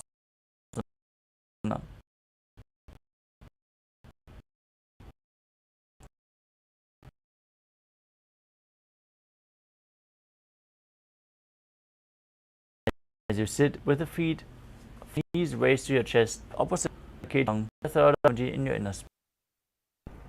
पादतले भूमौ निधाय जानुनिवृत्ति निधाय. From the same position towards your knees, gaze to the nose and visualize being in an abode of bliss in Bodhashokasana. भूपगतली भूपरिधरे कोर्माहिलिये सेकरे. Next up, as you bring the hands underneath the opposite elbows, gaze to your nose, perform Kechari Mudra and visualize Swamiji in your inner space. दो हाथ पग बाहर लियावे गोड़ा नी करावे. Next up is Sumati Asana. Keep holding on to the opposite elbows and cross your ankles in front with the toes pointing up. Gaze to your nose and visualize the great sage Maharishi Sumati. मूलद्वारी धरती परिठाने डावा पग परिदक्षिपद आने. Next up is Dandasana. Now extend your feet out straight and raise your arms straight above your head, interlocking the fingers with the wrists pointing outwards. Engage all three bandhas as you gaze to your nose and visualize Swamiji in your inner space. इदानीं योगाभ्यासो यथा लघु. The next asana is Arambhasana. Now lean forward and down, hold on big toes in Prana Mudra. As you bring your forehead to the knees and the Nadi Shodhana without the use of your hands, inhaling through one nostril, exhaling through the other, alternating again and again. Control the flow of your prana as you visualize Swamiji in your inner space. दो पग मिलिवा पसारी पगा का अंगूठा पकड़ी लीलाट गोड़ा लगावे. Next up is Pidokasana. As you sit with the legs straight, extend the knees slightly upwards and keep one hand distance between the heels. Bring your shoulders down, wrap your hands in and around the legs. As you hold the soles of the feet from the outside, gaze to your third eye, visualize Swamiji in your inner space and perform the Mula Bandha. प्रथम बैसी दो पा पसारी कछुक उर्द को कोरडो डारे. Next up is Jalandhari Pavasana. As you extend both legs out with the heels together, place your chin on the heels, insert your hands below the legs and keep the palms facing up. Gaze to your nose and visualize Swamiji in your inner space.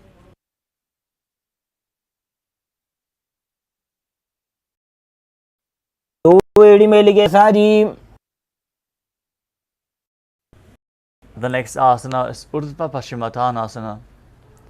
As you keep one leg extended behind your neck, if you can't lift your foot behind your neck, you can bring it over top of the respective shoulder or pull it towards your chest, opening up your hips. As you lean forward and down and hold onto the foot with both hands in as in Paschimottanasana.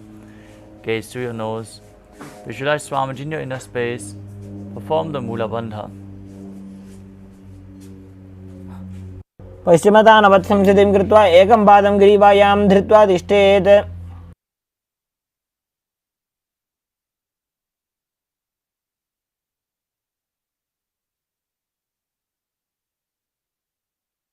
The next asana is Anantasana.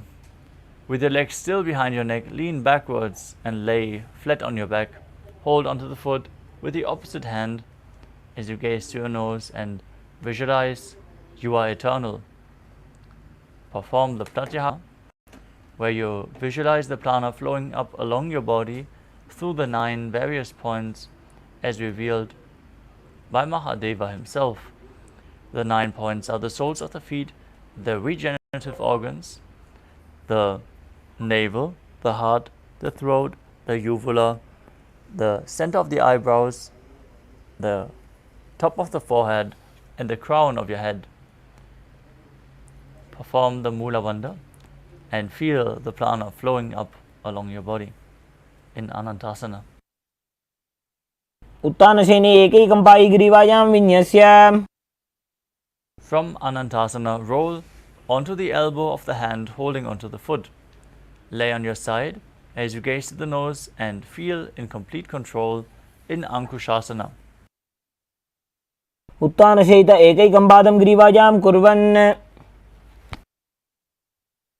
The next asana is Tridushasana. As you lay down on your back, bring the knees into your chest and circle the thighs and calves with your arms as you roll from left to right. Visualize Swamiji in your inner space. Perform the Mula Bandha. उत्तानशयनं जानुनी हृदयेवष्टम्भ.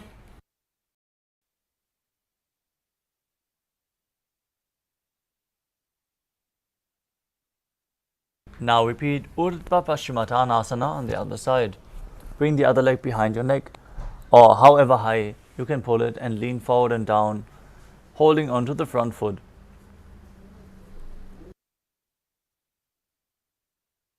पश्चिमतानवत् संस्थितिं कृत्वा एकं पादं ग्रीवायां धृत्वा तिष्ठेत्.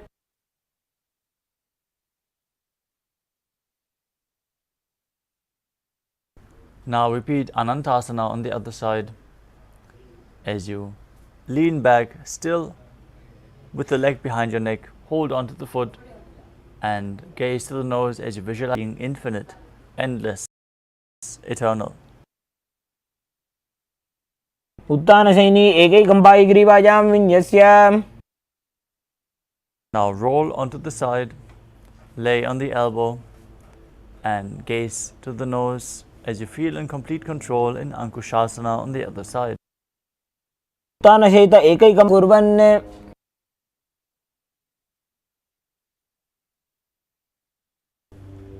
The next asana is Yoga Nidasana. As you lay on your back, lift your legs one by one up behind your head. Hold your hands behind your back as you gaze to your nose. Visualize Swamiji in your inner space. Perform the Pratyahara Kumbhaka and engage the Mula Bandha. पादाभ्यां वेष्टयेत् कण्ठं हस्ताभ्यां पृष्ठबन्धनम्. Next up is Atmaramasana. While laying on your back, raise the legs towards your head and wrap your hands around the legs, interlacing the fingers, gazing as you visualize Lord Vishnu blessing you, and perform the Mula. आत्मा राम आसन प्रथमसु धोसोवे. Next up is Kochikasana. As you lay on your back with the knees to your chest, the soles facing up, extend your arms sideways, gaze to your third eye, visualize Swamiji in your inner space and perform the Mula Bandha. दो हाथ सीधा सा करे 300 उबेस पा करे. Next up is the Jatara Parivritti. This asana consists of 3 steps. We are going to perform all 3 steps and then repeat them on the other side. First, enter a neutral position as you lay on your back with the arms extended out to the sides and the knees bent to your chest. Now, visualize Swamiji in your inner as you perform the Mula Bandha and visualize the prana flowing up along your spine.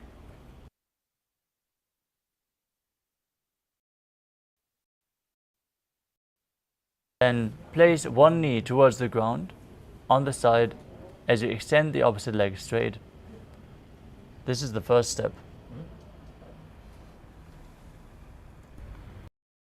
bring both knees bent to the side. And then extend both legs to the side, holding onto the foot and gazing in the opposite direction.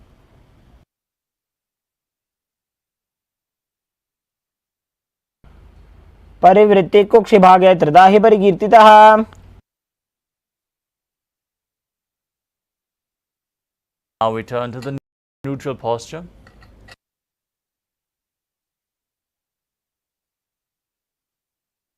Bring your hands extended to the side, knees bent to your chest. Then place the other knee to the ground, the opposite leg extended down. Then bend both knees to the side and extend both legs to the side, holding onto the feet, gazing away from them. प्रतिक्रियायुतं द्वन्द्वपीठः सर्वबलप्रदम्.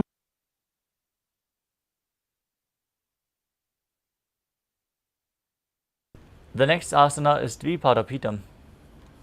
Now lay on your back and bend your knees, placing the feet on top of flat on the ground as you hold onto your ankles and lift your hips up.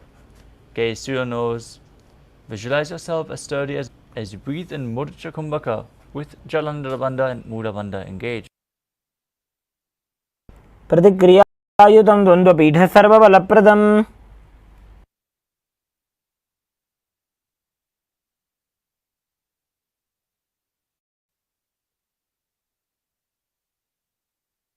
The next asana is Paryankasana. As you lay on your back, place your feet flat on the mat and bring your hands head flat on the mat as well, with the fingers pointing towards your feet. Lift your entire body up off the ground as you visualize yourself as sturdy as through your nose inside, performing the Mulakasana.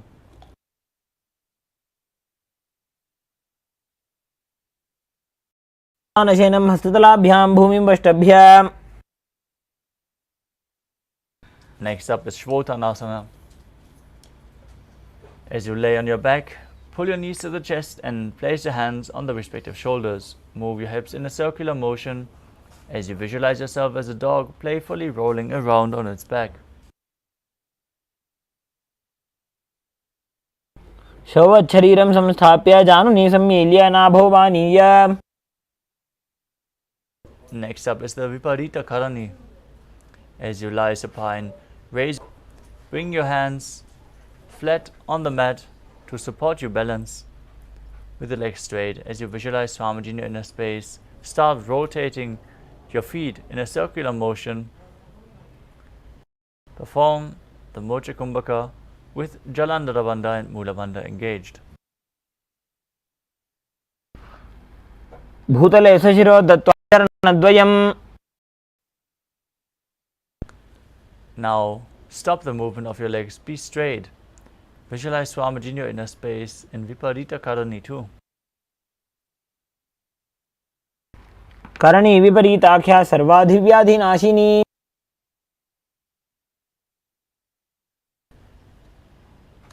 Now lower your body down. As you lay on your back, lift your hips and take your feet over your head with the toes on the floor. Place your hands stretched on the ground behind your back, interlacing the fingers in Parashu Mudra as you rest on your neck and shoulders. Visualize yourself as a plow. Perform the Mocha Kumbhaka.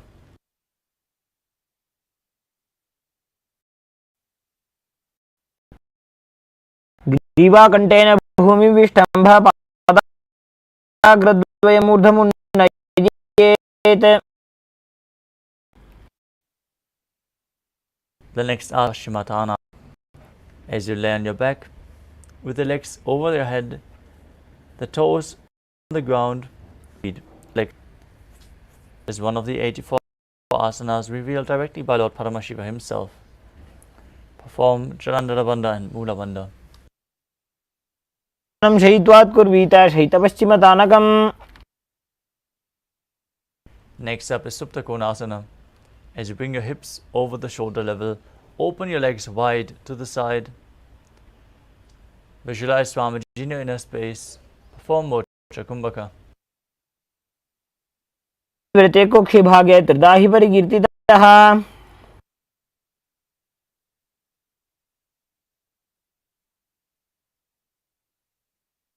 The next asana is Chakrasana. From the same position, hold onto the ankles of your feet and roll back onto your back as you visualize yourself as a chakra, a wheel.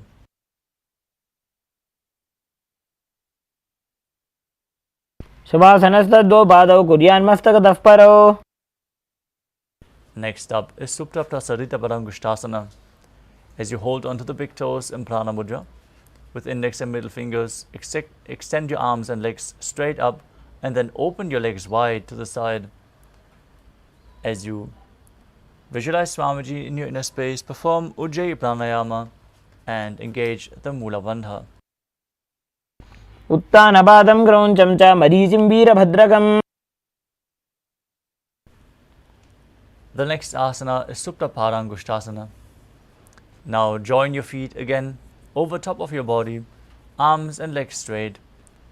Visualize Swamiji in your inner space.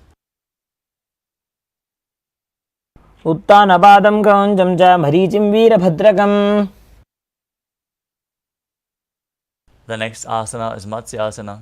From the same position, cross your legs into Padmasana and lay down flat on your back with the arms over top of your head, holding on to opposite elbows. Gaze through your nose. Visualize Matsya, the fish avatar of Lord Vishnu, in Matsyasana. आसनं कृत्वा उत्तानशयनं चरेत्. Next up is Parasharamasana. From the same position, place the backside of the right hand onto the left palm. Gaze through your nose and visualize Lord Rama in your inner space. प्रथमकरे पद्मासन आचे सुधो सोवे भूपरिपाचे. Next asana is Sarvangasana. As you lay on your back, lift your legs and hips up. Place your hands onto your hips for support with the elbows on the mat. Gaze through your nose, visualize Swamiji in your inner space and perform Murcha Kumbhaka with Jalandhara Bandha and Mula Bandha engaged. अथवा क्षेत्र संक्षेपात् सर्वांगासनम् उत्तमम्.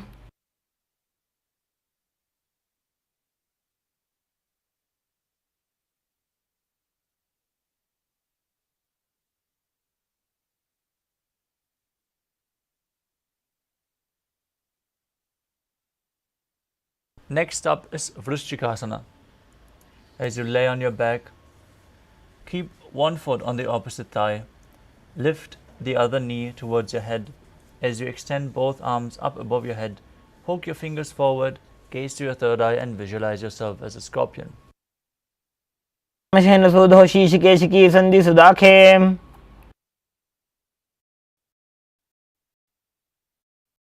Next up is Vrishchikasana on the other side. Bring the opposite foot on the thigh. Visualize yourself as a scorpion.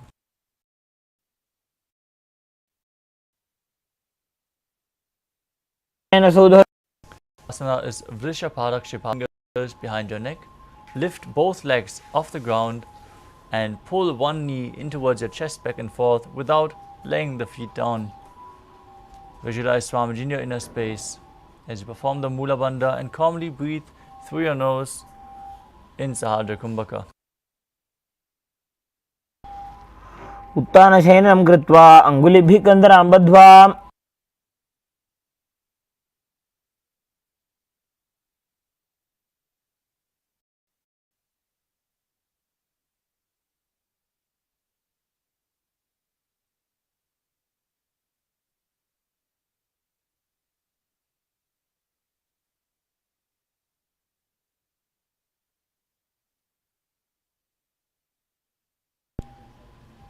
The next asana is Maruttanasana.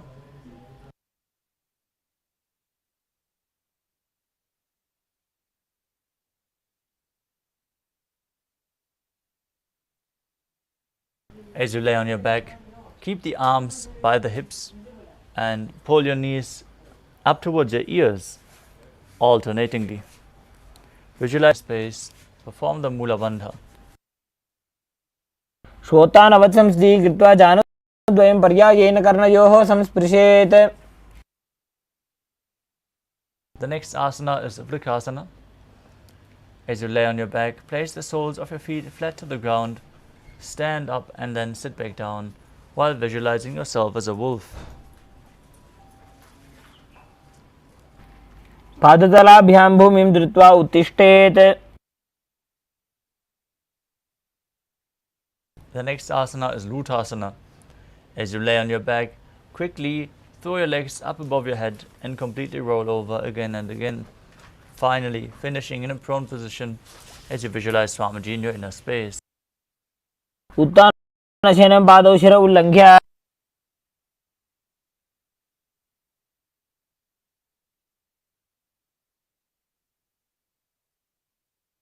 Now lay flat on your belly with the arms by the respective shoulders. Keep the feet flat and contract your lips, make the sound of a flute, whistling while inhaling. As you visualize yourself as a chariot, carrying warriors into a battle for Dharma on your chariot back in Saradhasana.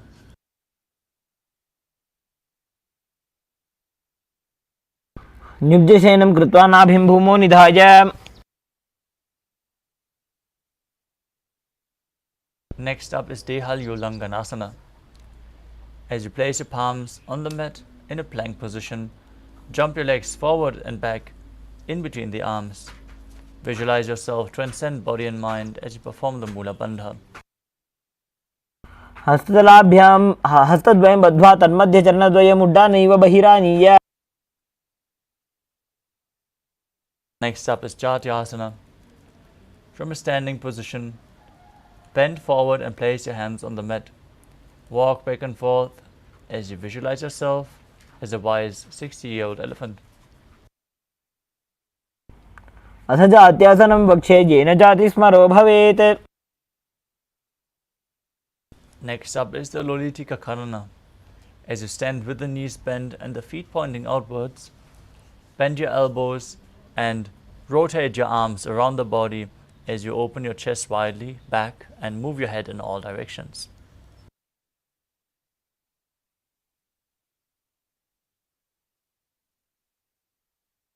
The next asana is Sadapasana. Now tie your feet with a rope if you have one available. Then stand erect on the mat with the arms at the side of your hips, elbows close to your body.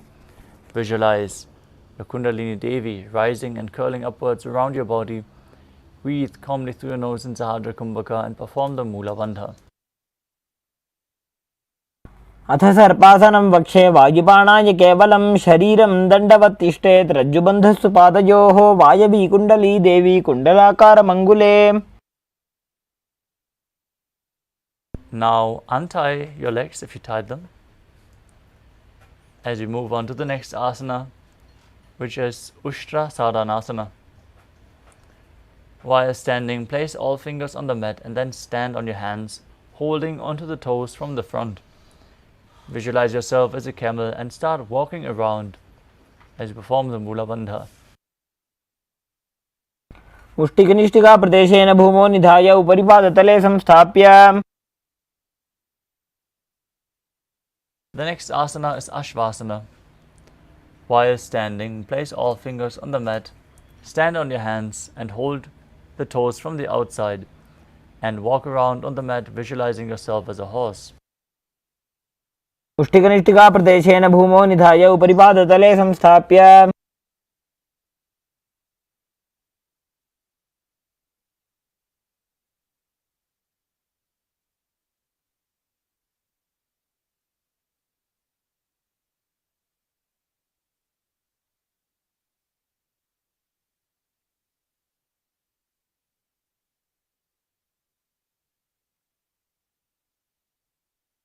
The next asana is Kapota Nitakasana.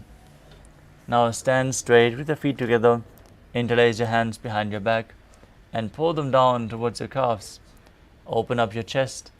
Visualize yourself as a soaring bird diving as you breathe in Sahadra Kumbhaka and perform the Mula Bandha.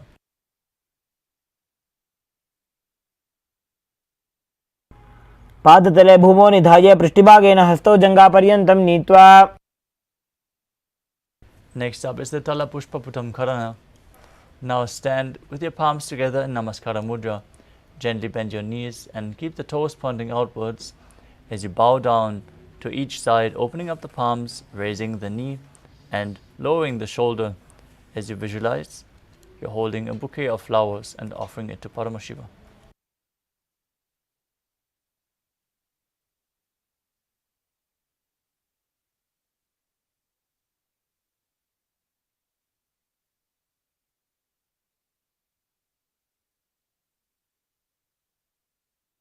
The next asana is Khadgasana. Now visualize yourself as a rhinoceros. As you lay down on your stomach, jump your feet back up towards the hand and bring your palms together in Namaskara Mudra, resembling the horn of the rhinoceros as you gaze to your nose and perform the Mula Bandha. रतमासनं कृत्वा पादतलाभ्यां भूमिं धृत्वा. Next up is the Uttanottanam. As you sit down all the way or as low as you can to the ground, stand back up again and again. You can hold weights if you want to intensify this asana. Gaze to your nose and visualize Swamiji in your inner space.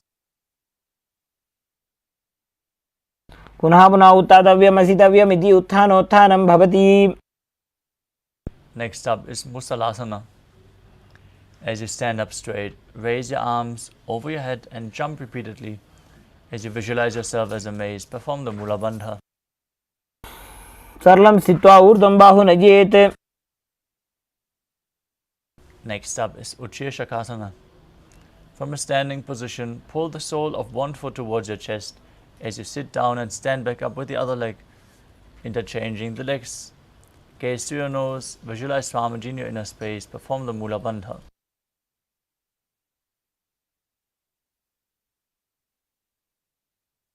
एकैकं पादतलं कुक्षौ निधाय तिष्ठेत् उच्छीर्षकं भवति.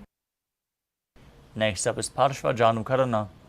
Now stand with one knee bent, the toes pointing outwards as you lift the other leg up towards your chest. Hold it with a hand in a fist. Keep the other hand on top of the thigh with the fingers pointing inwards.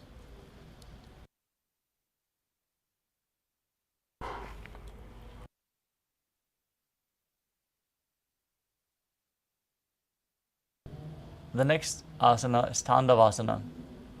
You can hold weights if you want to intensify this asana. Now visualize yourself fiercely dancing as Lord Shiva as you extend one leg and your arms forward. Sit down and stand back up on the other leg.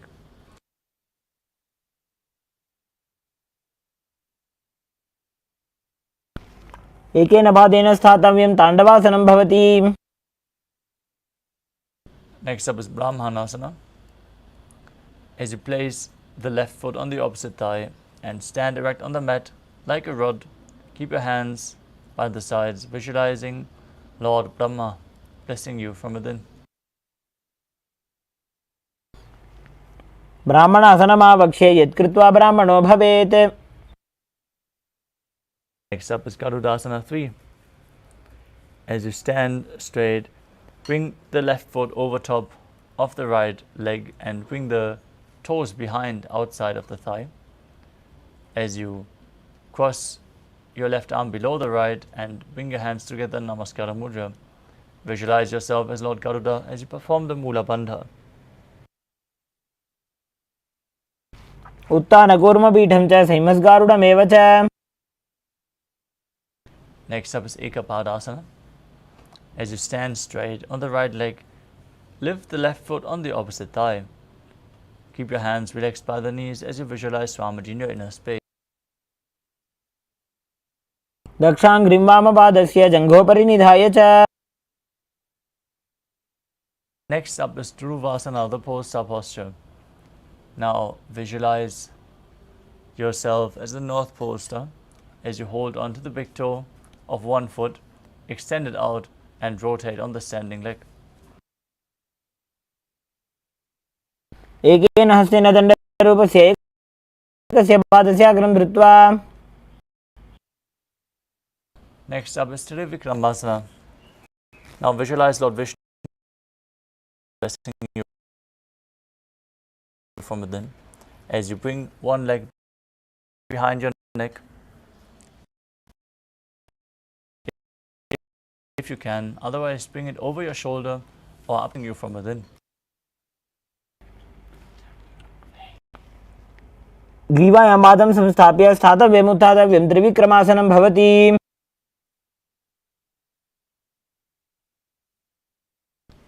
Now repeat Parshvajanukarana on the other side. Raise the other knee towards the chest, hold it with your hand and a fist. Opposite hand on the thigh, fingers pointing inwards.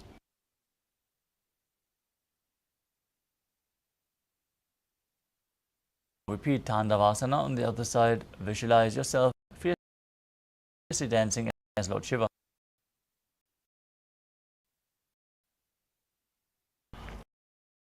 एकेन पादेन स्थातव्यं ताण्डवासनं भवति. Now repeat Brahmanasana, blessing you. ब्राह्मणासनमावक्ष्य यत्कृत्वा ब्राह्मणो भवेत्. Repeat Garudasana 3 on the other side as you intertwine your arms and legs. Arms in Namaskara Mudra. Visualize yourself as Lord Garuda. उत्तानकूर्मपीठं च संहिमस्गारुडमेव च. Next repeat Ekapadasana on the other side as you bring the foot over top of the hip, hands by the knees. Visualize Swamiji in your inner space. क्षाङ्घ्रिं वामपादस्य जङ्घोपरि निधाय च. Next up is Dhruvasana on the other side. Hold on to the picture of the right foot and rotate on the left leg, visualizing yourself as the North Pole star. तेन दण्डरूपस्य एकस्य पादस्य अग्रं धृत्वा. Now repeat Trivikramasana on the other side with the opposite leg behind your neck. Sit down and stand back up, performing the 3 steps of Vishnu. ग्रीवायां पादं संस्थाप्य स्थातव्यम् उत्थातव्यं त्रिविक्रमासनं भवति.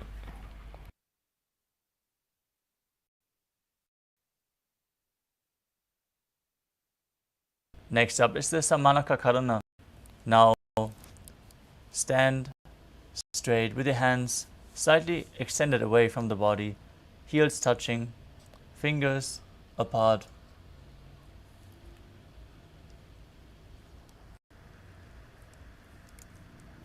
As we move on to Gorak Anjali Asana. Now stand erect and then bend forward and bring both hands underneath the knees. Squat down.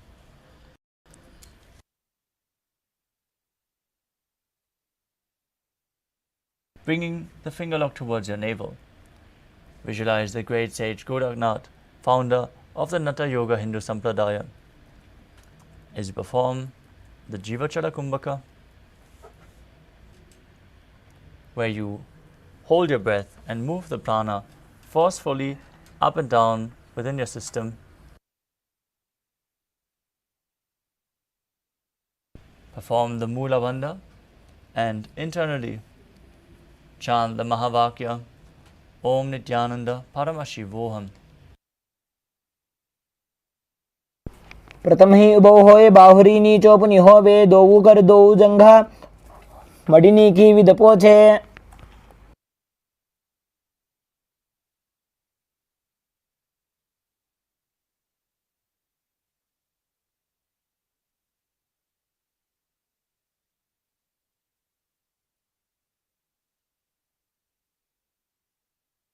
The next asana is Kanchi asana. Now insert your hands between the thighs and calves, then wrap them around behind your butt. Interlace your fingers in Parusha Mudra. As you squat down, hold your hands behind. Keep your chest upright as you visualize Swamiji in your inner space. ऊर्ध्वमध्याधस्तमं धृत्वा पादतलाभ्यां भूमिमष्टभ्य.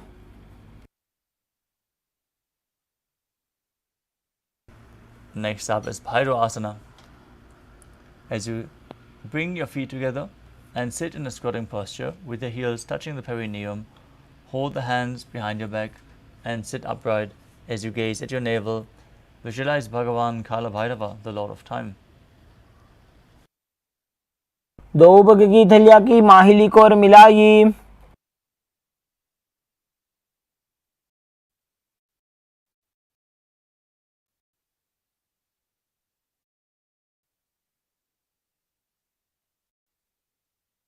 Next asana, squat all the way down to the ground.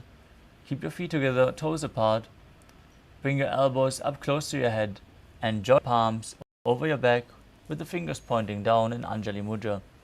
Gaze to your nose, visualize a boar, one of the 10 incarnations of Mahavishnu, as you perform the Mula Bandha. Gadli की माहिली कोरमिलाई फना बाणी उकड़ बैसे. Next up is Pripitasana. With your heels touching, hold onto the big toes and bring your hips to the same level as your knees. Visualize Swamiji in your inner space as you perform the Mula Bandha. पार्श्वद्वय सम्मील्य स्थित्वा नितंबं जानुप्रदेश आनीय.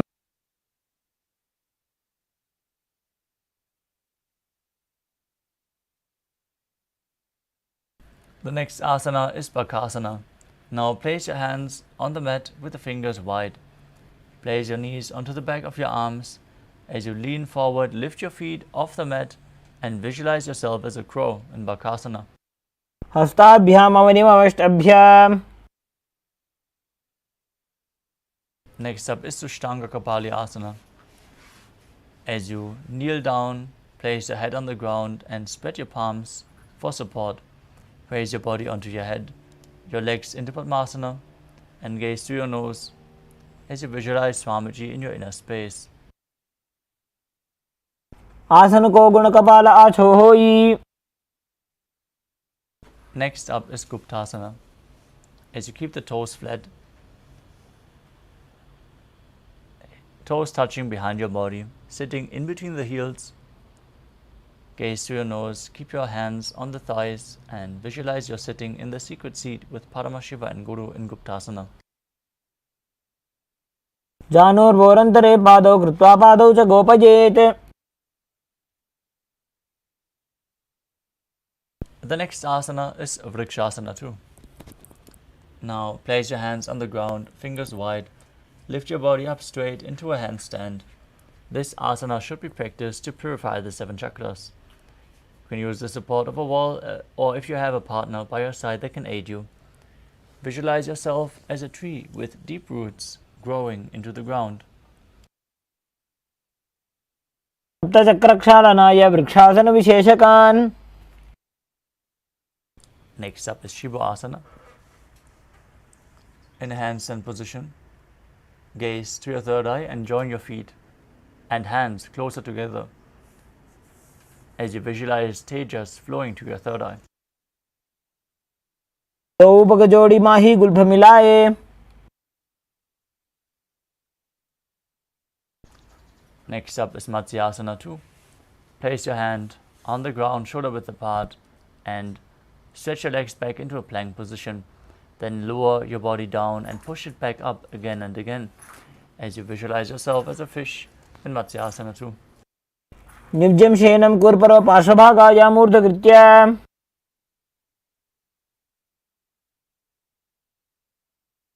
Now lay flat on your belly with the hands on the respective hips as you visualize yourself as a snake moving your body, lifting your head from left to right like a snake. निव्जं शयनं कृत्वा हस्तौ नितम्बं संस्थाप्य.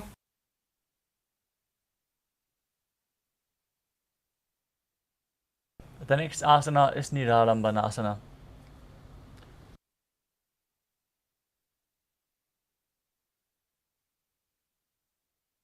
As you lay on your stomach with the toes pointing backwards, your elbows on the ground, hands in Padma Mudra, the lotus mudra, holding onto your chin. Feel self-supported and completely independent. कराभ्यां पङ्कजं कृत्वा तिष्ठेत् कुर्परया सुधीः. Next up is Chaturasana.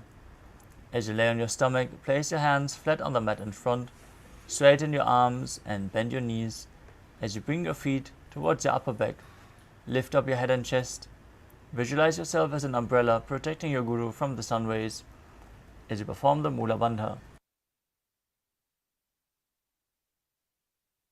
अर्ध्यासनवस्थित्वा हस्ततलाभ्यां भूमिं वष्टभ्य.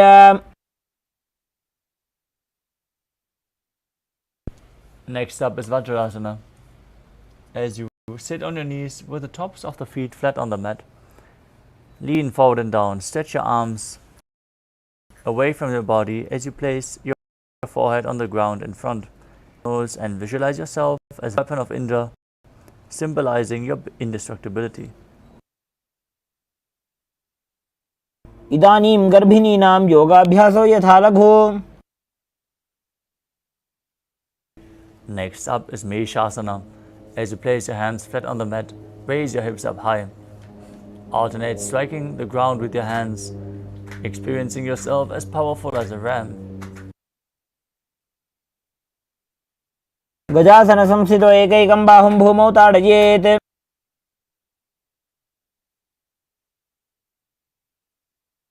The next asana is Ajasana. From Gajasana, lift your legs into the air and slowly bring your forehead to the ground, visualizing yourself as unborn, existing for all eternity. गजासन संस्थितो पादद्वयमन्तराले कृत्य.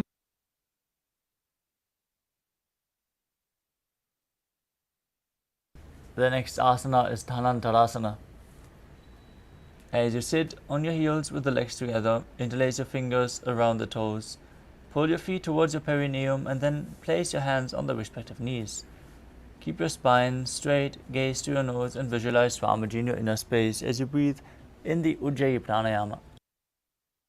पूरव विधि परिहाता की काकसीस्यो फणा शरा मोड़ी. Next up is the Angamuttanam. Now interlace your fingers in front and behind. Stretch your arms forward to the sides and back, giving massage to various different joints and muscles. Visualize Swamiji in your inner space as you do so. हस्तयो अंगुलीर्बद्ध्वा हस्तयोर्मध्यात् सर्वंगं निष्कासयित्वा.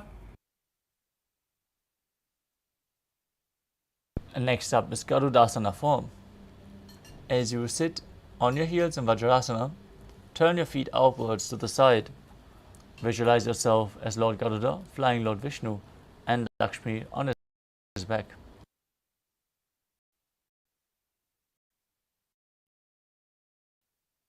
जंगोरुभ्यां दरां पीड्य स्थिरकाजो Dwija.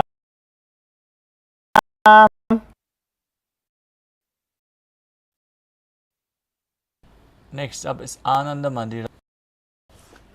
As you sit with your legs folded back, toes pointing, knees wide, place the front of your buttocks third eye. Visualize yourself residing in the blissful space of a temple.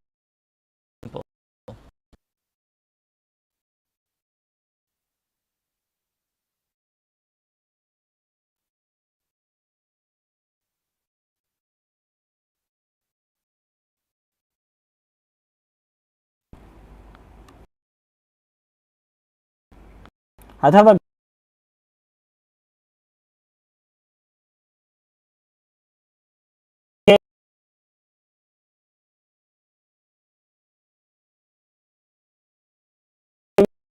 वीरनाथ आनंदमंदिरासनम. Next up is Mandukasana 2. As you sit with the knees wide, feet overlapping on your ankles, place your hands under the knees.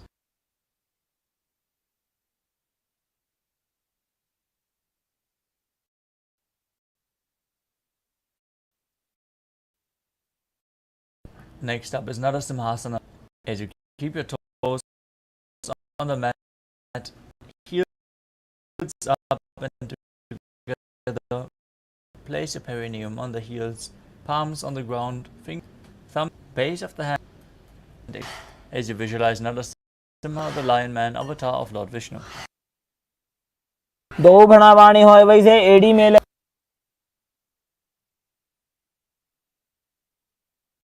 Next up is Vishrakasana. From the same sitting posture, cover your mouth with both hands. Place your thumbs underneath the teeth and close your lips. As you inhale through the right nostril and in Vishraka Pranayama, gaze through your nose and visualize yourself as Devi, victorious over all your fears. दो बगांगी एड़ी जोई घोड़ा फनोवान पुनि होई.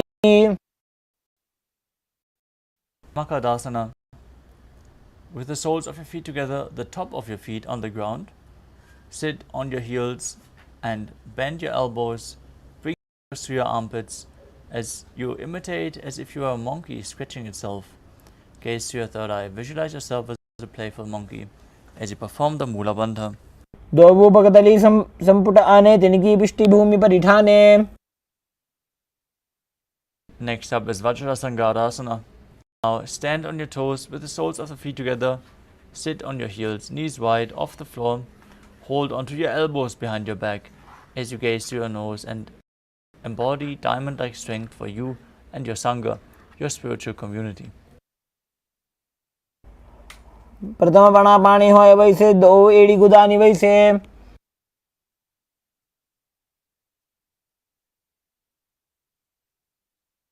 Next up is Kanjanasana.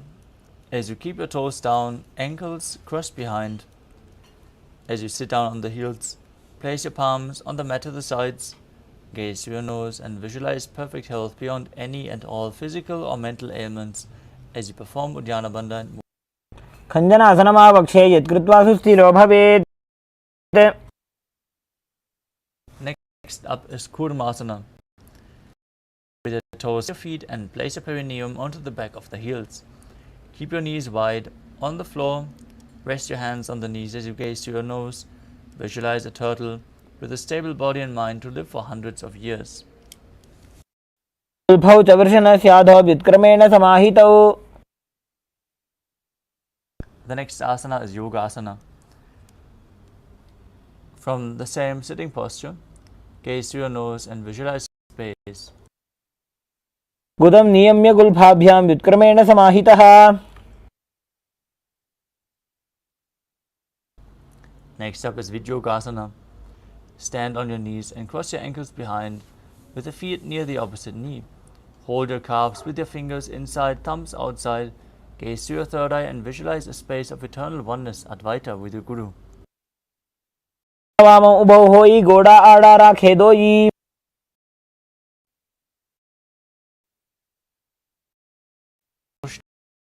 Trasana 2.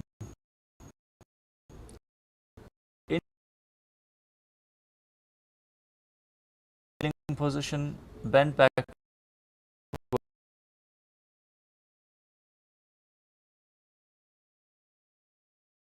and hold your ankles with your hands. Keep your arms straight, push your hips back, visualize yourself.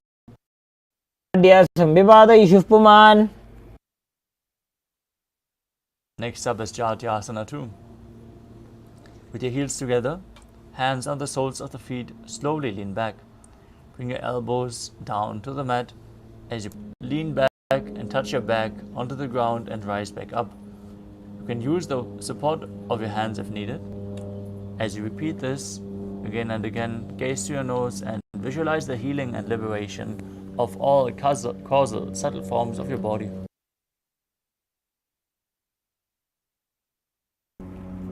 जङ्घापृष्ठिभूमौ निधाय जङ्घोदरयोः ऊरुनी संस्थाप्य.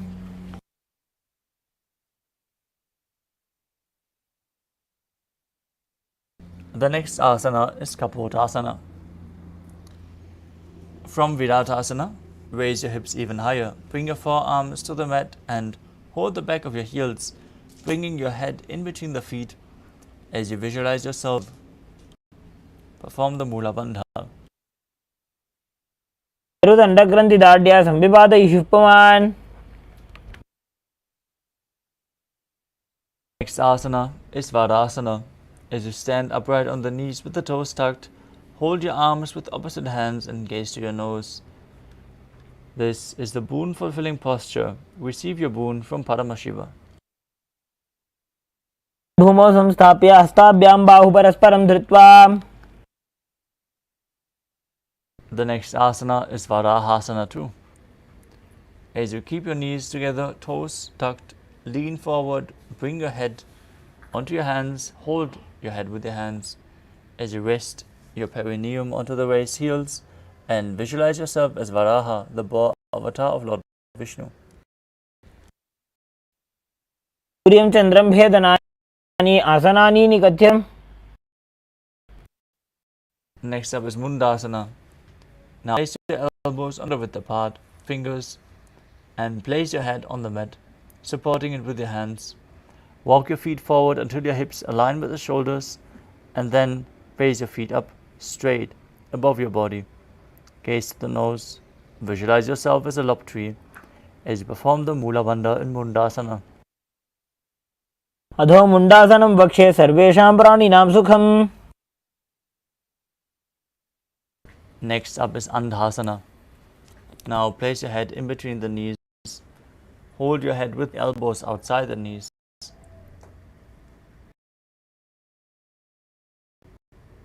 Inhale through your nose in Sahadra. Exhale through as you gaze by Swamiji in your inner space. प्रथम भगदली समठहरावे कोरमाहिली उभे मिलावे. Next up is the Viparita Shalabhasana. You can hold weights if you want to intensify this asana. As you lay in your belly, arms extended straight out, lift your thighs, arms and chest off the ground as you visualize yourself as a locust. भासन भेदाश्च नटभेरुंड नामके.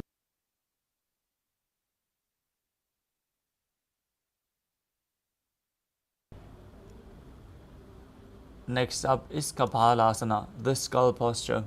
As you lie on your belly, arms, keep the palms facing down, your forehead on the ground.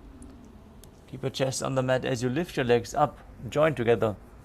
Visualize a skull representing the mind with purified thoughts and the strong will to attain enlightenment. कपालं भूमो निधाय ऊर्ध्वं पादौ नजेत्.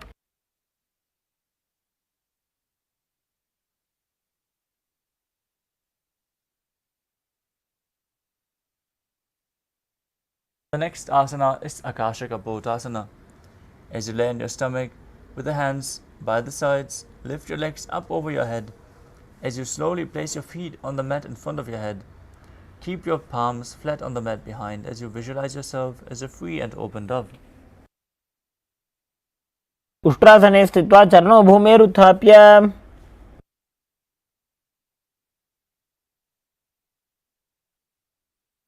Next up is Chatakasana. As you sit on the knees, your chest down so your navel touches the knees. Keep your hands flat on the ground with the forearms on the ground as well. Be sturdy. Perform the Mula Bandha as you visualize yourself as a sparrow.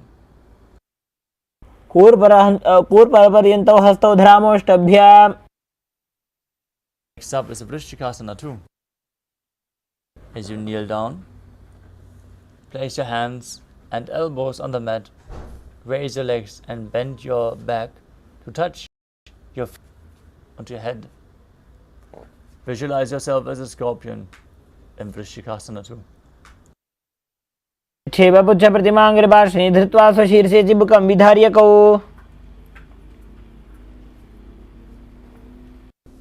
Next up is a Vrishasana.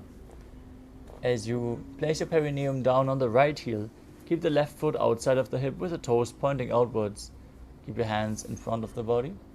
As you visualize yourself as a bull, forcefully inhale through your nose, hold your breath and then slowly exhale again in Antarangaka Kumbhaka.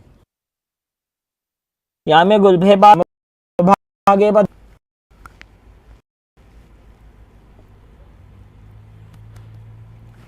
Next up is Lolasana. With your hand mat, raise your knees off the mat, cross the left toes over the right as you balance and visualize Swamiji in your inner space. लोलासनं सदा कुर्यात् वायुलोलापघातनात्.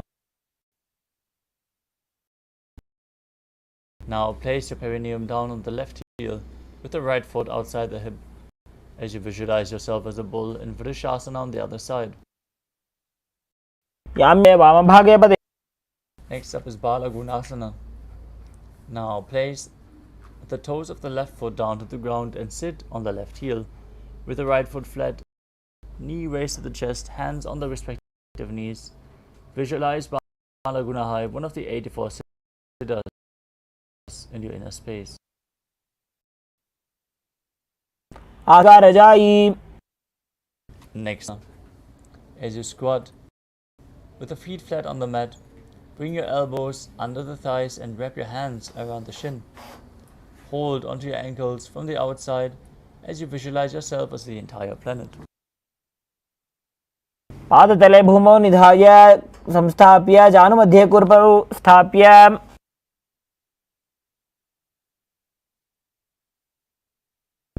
Now repeat Bala Gunasana on the other side.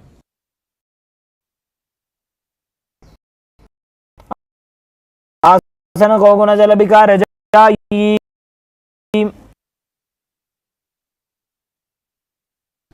Next up is Utkatasana. Squat on your toes, heat knees perineum on the waist. You can hold onto weights if you want to intensify this asana. Visualize Swamiji in your inner. युजास्विजोस्तीयत ऊर्वजानो यत्र योपरि. Next up is Vajrasangarasana 2. With the heels and the knees raised, knees wide apart, place your heels together and hold onto the opposite elbows behind your back. As you visualize Swamiji in your inner space, perform the Mula Bandha in Vajrasangarasana 2. व्रतवना पानी होए जैसे दो वेड़ी गुदानी वैसे.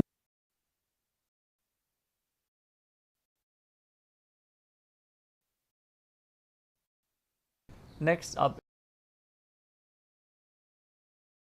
is Anilasana. From a sitting squatting posture, place flat on the mat and step your heels onto your hands with the palms facing down. Keep your arms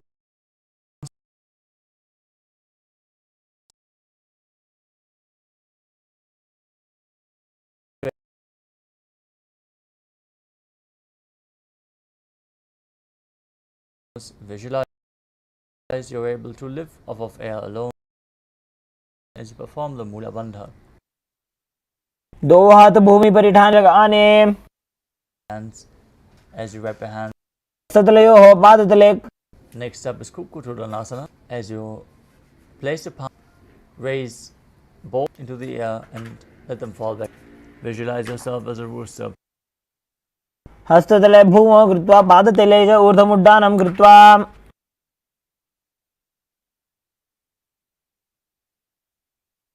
Next up is Viparita Nrityasana. Place your hands on the mat and raise your legs upwards into a handstand. As you move around on two handstands, feel yourself become free of all inhibitions. सतलाभ्यां भूमिं वष्टभ्य ऊर्ध्वं पादाग्रे कुर्वन्.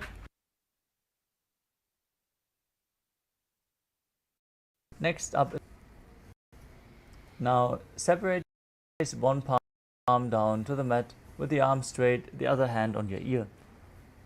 Visualize Swamiji in your inner space. अथ वक्षे Mahadev कुञ्जरासनमुत्तमम्. Now place the other hand on the mat. Repeat Kunjarasana on the other side. अथ वक्षे Mahadev कुञ्जरासनमुत्तमम्. Next up is Kadambasana. As you sit on the ground with the feet flat, heels close to your ankles, and lift your feet off the ground.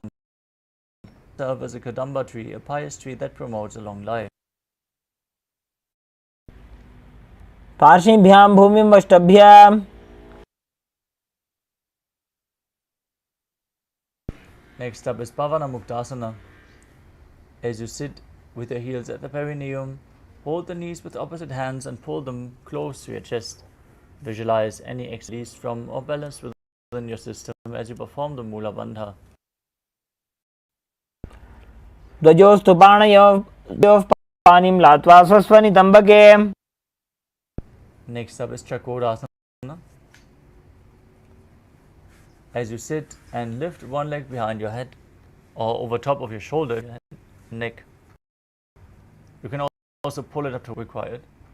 Then place your hands on the ground to the sides and lift your entire body up as you extend the opposite leg straight. Gaze to your third eye as you visualize yourselves of energy.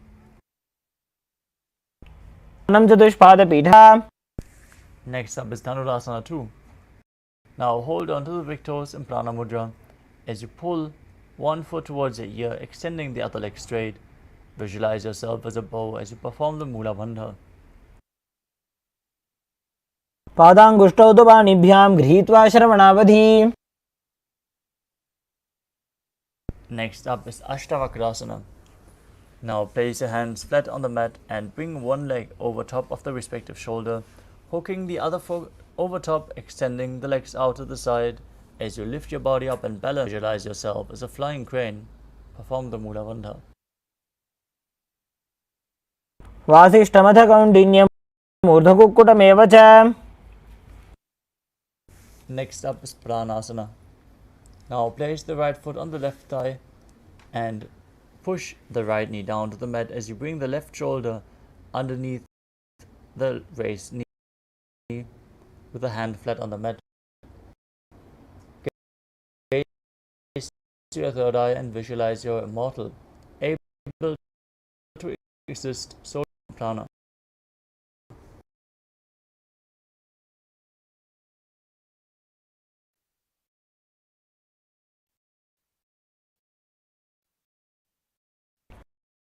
एतत् प्रभेदं वक्मि करोति यस्य चामरः. Now one heel out the ground as you step the other foot over top of the knee.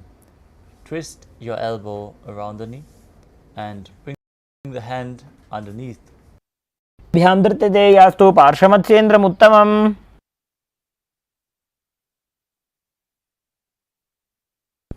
Now repeat Chakrasana on the other side as you lift the other leg up behind your neck and lift your body up with the foot extended forward.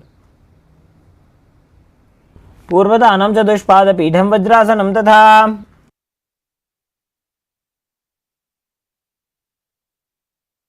Now repeat Dhanurasana 2, holding on to the big toes, pulling the other foot towards your ear. Visualize yourself as a bow.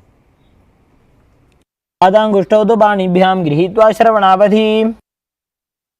Now repeat Ashtavakrasana on the other side as you bring the other foot over top of the shoulder, opposite leg hooked over top, extending the legs to the side, balancing as you visualize yourself as a flying crane. वासिष्ठमकौण्डिन्यम्. Now repeat Pranasana on the other side as you visualize you're immortal and able to exist solely from prana. एतत् प्रभेदं वक्ष्यामि करोति यस्य चामरः. Repeat Parshvamatsendrasana on the other side. One knee on the ground, heel at the hip, opposite leg over top, knee raised, hand underneath, fingers interlocked behind your back as you twist your body intensely. वामोरुमूलार्पितदक्षपादो जान्वो बहिर्वेष्टितदक्षदोष्णा. The next asana is Ardha Paschimottanasana. As you keep one leg straight, press your perineum with the other heel. Keep the knee on the ground. Lean forward, hold onto the front foot with the leg straight as you visualize space. Perform the Mula Bandha. एकं पादं प्रसार्य एकं पादं पार्श्वनासीवनी सम्पीड्य.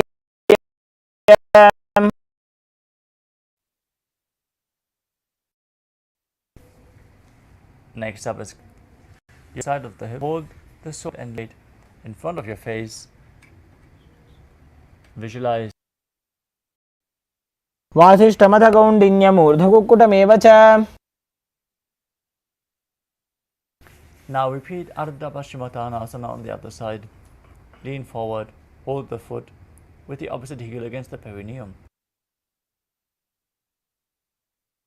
एकं पादं प्रसार्य एकं पादस्य पार्श्वनासीवनी सम्पीड्य.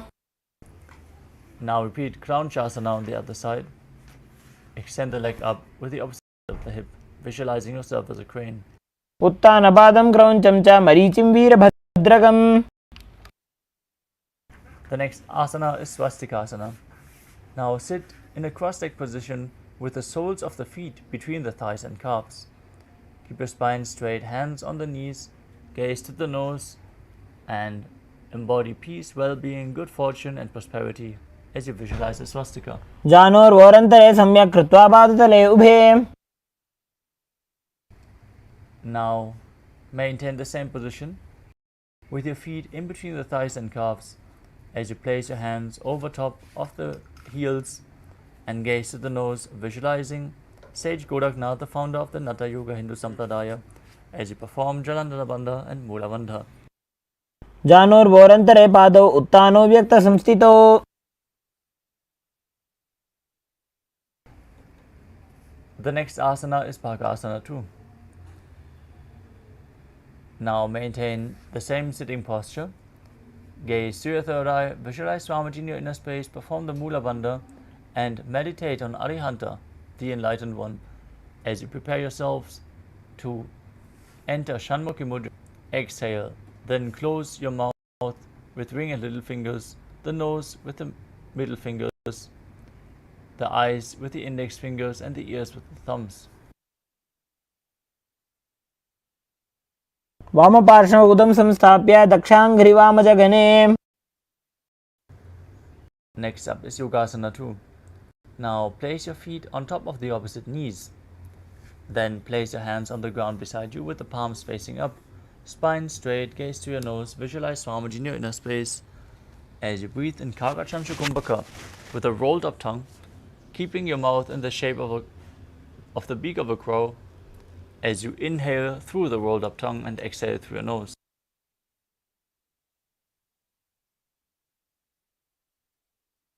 उत्तानौ चरणौ कृत्वा संस्थाप्योपरि जानुनोः.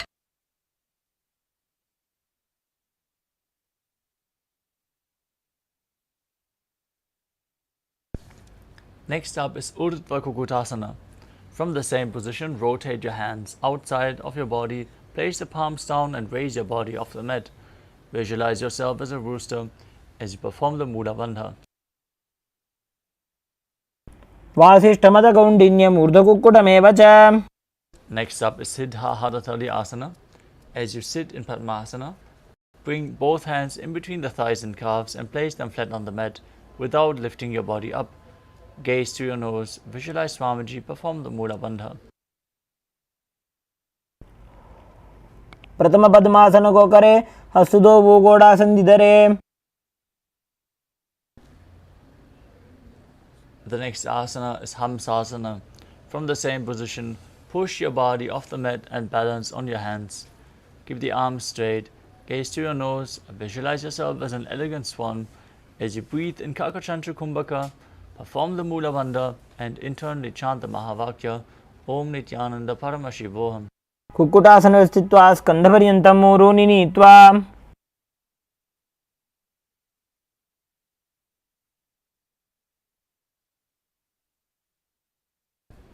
Asana is Kardha Mukhasana. From Padmasana, place your hands between the thighs and calves. While sitting, reach your hands behind your body as you lean forward. Interlace your fingers in Parashumudra as you place your forehead to the ground. Visualize yourself as Pinaka, Lord Shiva's bow, and perform the Mula Bandha. प्रथम पद्मासन को करे घोड़ासन दिमाही करी धरे. The next asana is Kurmasana 2. From Padmasana, bring your hands in between the thighs and calves as you lift the knees and then hold on to the respective shoulders with your hands. Visualize yourself as a turtle, having a stable body and mind to live for hundreds of years as you perform the Mula Bandha. वाइजंग परिदक्षिण Pawa दाइजंग परिबाइल्यावा. Next up is Granthi Bedasana.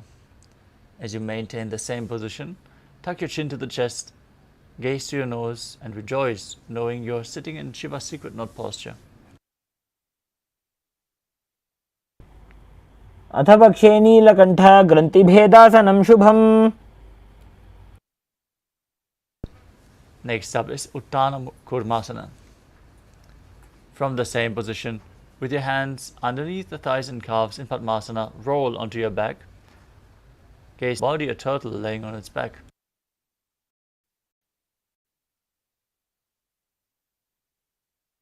कुटासनबन्धस्थं कराभ्याम. Next up is Pango Kukutasana. From Padmasana, place both hands through the gap of the thighs and calves. Hold onto one wrist and place that hand flat on the mat as you lift your body up onto one arm, balancing above the mat. Visualize yourself as a rooster as you do so. कुक्कुटासने स्थित्वा एकेन हस्तेन अन्यस्य परिबन्धं धृत्वा. Now place the other hand flat as you repeat Pango Kukutasana on the other side. कुक्कुटासने स्थित्वा एकेन हस्तेन अन्यस्य परिबन्धं धृत्वा. Next up is Kridrasana. From Padmasana, on your toes and interlace your fingers in Parusha Mudra. Rest your chin on your knuckles. Press your thumbs to the throat as you visualize you have gone beyond all greed and covetous. Keep breathing in Kakachantra Kumbhaka. तानोर्वोरन्तरे पादौ उत्तानो व्यक्तसंस्थितौ. The next asana is Padmasana 3. From Padmasana position, hold one hand over the other with the palms facing upwards. Gaze to your nose in Shambhavi Mudra within, unblinking. As you visualize Swamiji in your inner space and perform Mahamudra Bandha, all three bandhas engaged. उत्तानौ चरणौ विचक्तिस्थितौ योग. Next 4. From Padmasana, arms on top of the knees. Keep your spine straight, gaze to your nose.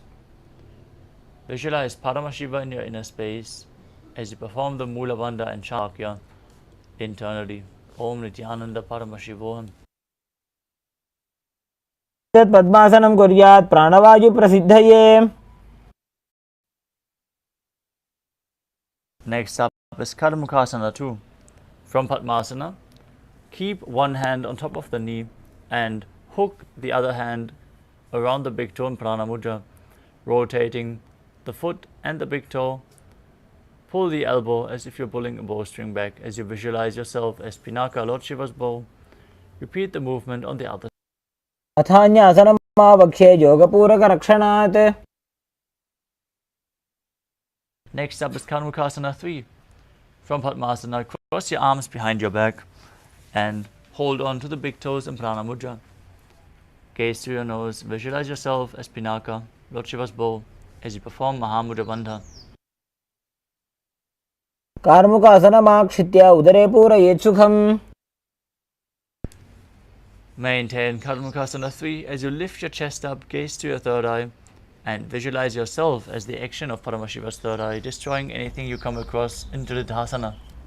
ऊरुभ्यामुपरि स्थाप्य पादयुग्मं प्रयत्नतः.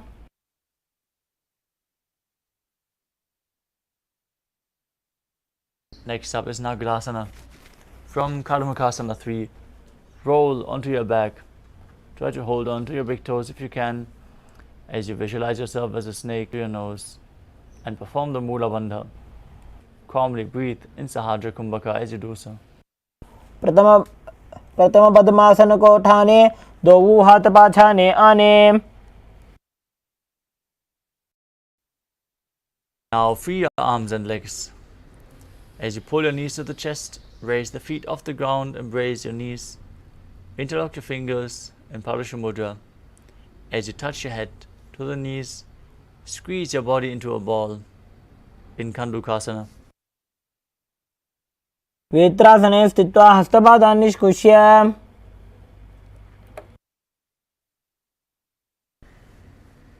Next up is Urdhva Pavanasana. As you lay on your back, raised, feet flat on the ground, bring your hands interlocked under your head, gaze to your nose and visualize Swamiji in your inner. प्रथमे सूधो सैनग्रावे गोड़ा उभा राशि मिलावे. Next up is Madhukata Pitasana. As you lay on your back, bend your knees and keep the feet flat on the mat. Place your upturned palms underneath the heels as you lift your hips up. Perform Jalandhara Bandha and Mula Bandha as you breathe in Murcha Kumbhaka and visualize yourself as a powerful alpha ape. उत्तानशयनं पादतले उत्तानहस्तयोः स्थापयेत्.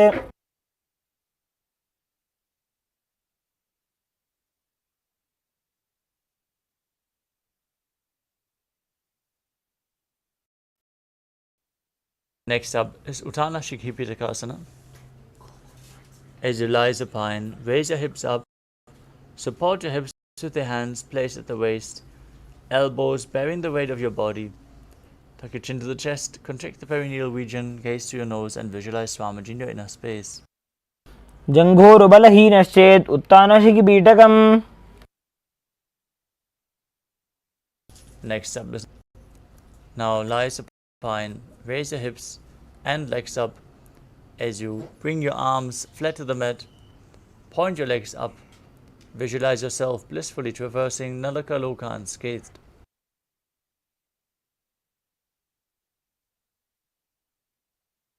ग्रीवाकण्ठेन भूमिं विष्टम्भ पादाग्रद्वयमूर्धमुन्नयेत्.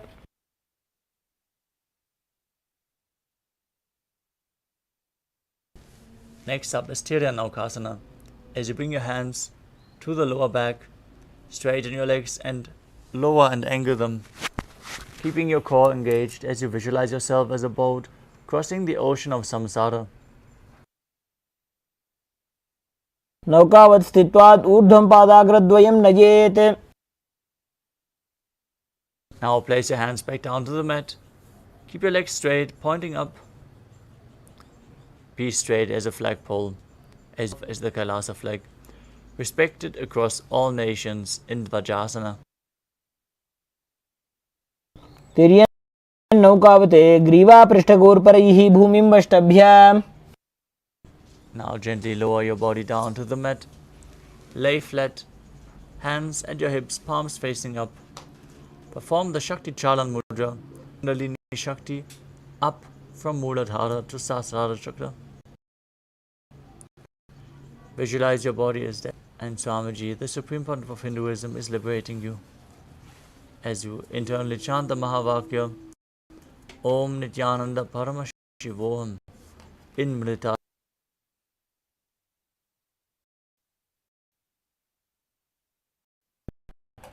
उत्तानं शववद्भूमौ शयनं तु शवासनं. शवासनं श्रमहरं चित्तविश्रान्तिकारणम्.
Now slowly return to your physical body.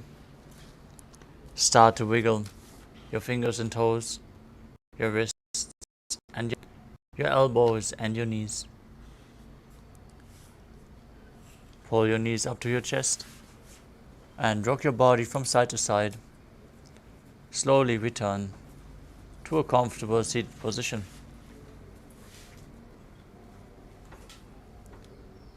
Congratulations for completing the Dvitiya Vinyasa Krama, all 308 asanas of the sequence. Now that we prepared our bodies to hold the intense spiritual energy, let us manifest the Shaktis of Paramashiva in the upcoming session, which is the Power Manifestation session. So stay tuned as we are closing today's Nithyananda Yoga session with the Purna Mantra. Now sit straight with your head, neck and spine in a straight line. Hands in Namaskara Mudra in front of the heart center. Close your eyes, take a deep breath. Visualize Swamiji in your inner space as we chant the Purna Mantra. ॐ पूर्णमदः पूर्णमिदं पूर्णात् पूर्णमुदच्यते पूर्णस्य पूर्णमादाय पूर्णमेवावशिष्यते ॐ शान्तिः शान्तिः शान्तिः हरिः ॐ तत्सत् सर्वं भगवत् श्रीनित्यानन्दपरमशिवपादुकार्पणमस्तु ॐ नित्यानन्दम्. Thank you all, Nithyanandam.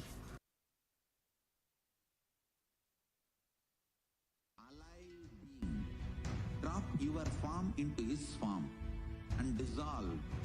Remember, you are a Sarupya Mukta, means your form is dissolved into his form. All my disciples, now I am initiating Salokya Mukti, Samipya Mukti, Sarupya Mukti, Sayujya Mukti. Om Nithyananda Paramashivoham. Om Nithyananda Paramashivoham. Om Nithyananda Paramashivoham. Om Nithyananda Paramashivoham. Om Nithyananda Paramashivoham. Om Nithyananda Paramashivoham. Om Nithyananda Paramashivoham. Om Nithyananda Paramashivoham. Om Nithyananda Paramashivoham. Om Nithyananda Paramashivoham. Om Nithyananda Paramashivoham.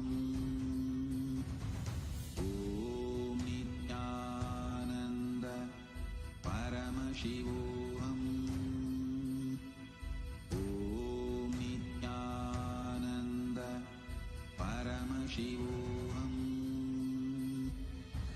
Om Nithyananda Paramashivoham. Om Nithyananda Paramashivoham. Om Nithyananda Paramashivoham. Om Nithyananda Paramashivoham. Om Nithyananda Paramashivoham.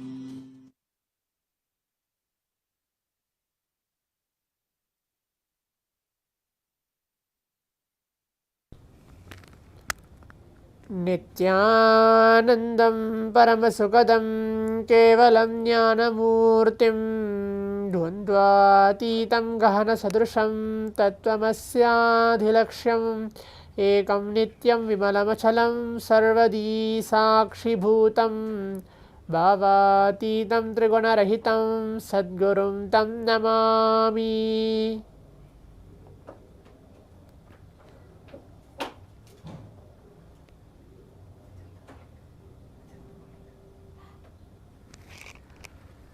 Nithyanandam, I welcome all the Paramashivoham participants who are being seated here, cross with us with many different Zooms and watching us live.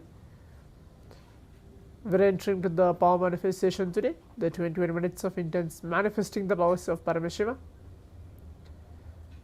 It's good and it's best for all of us right after the Nithyananda Yoga, the performance of the 308 Dvitiya Vinyasa Krama blessed by the Supreme Pontiff of Hinduism, directly entering to the power manifestation, manifesting the powers of Paramashiva. Today we're going to be manifesting the power of third eye. It's going to be completely altogether different today as well.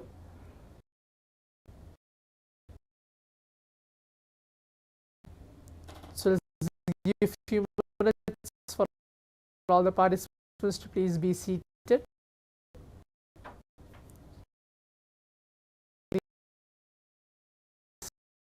Turn on your cameras as well.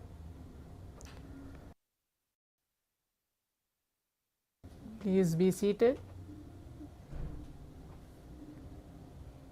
Please turn on your cameras.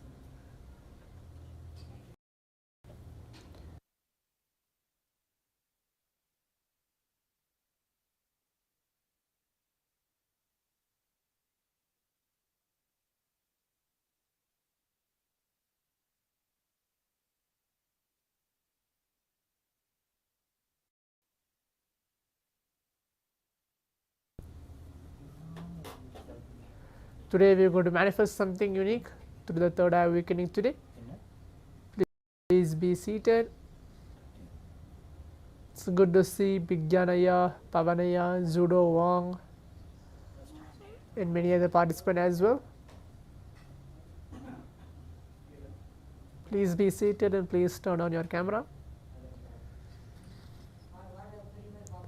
For the few participants who are maybe joining us live today or with the Zoom today with us who don't know what is the power of third eye, just a short description of that. This power of third eye awakening is a science where it is a power manifestation initiated by the Supreme Pontiff of Hinduism for all of us to manifest the powers of Paramashiva. It is located in the third eye and it can be initiated or a look or a word blessings of the Master. When we enter to this power manifestation, we are totally zoned in a different space altogether, manifesting these powers, directly connecting with Him by chanting the Mahavakya. Maybe this is the short description I can give. We can maybe enter to the power manifestation.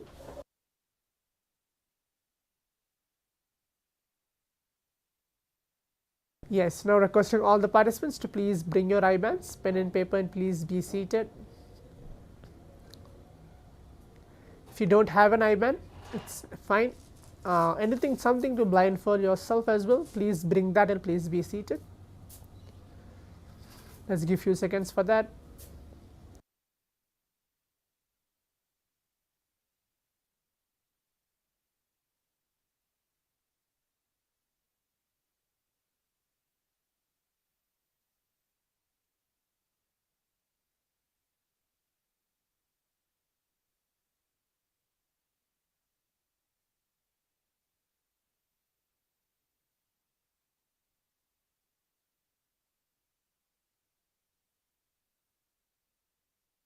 Please bring your eye bands and please be seated. Make sure you are ready for receiving Paramashiva today. Today again we are going to be manifesting 3 different rounds. But it's not going to be something like a letters, shapes or pictures as you think. It's going to be completely all mixed together today. Please be seated. Today as we are entering to the 11th day of the Paramashivoham sessions, more and more we manifest, more and more intense the power manifestation, taking us higher and higher. Please be seated and please bring your eye bands.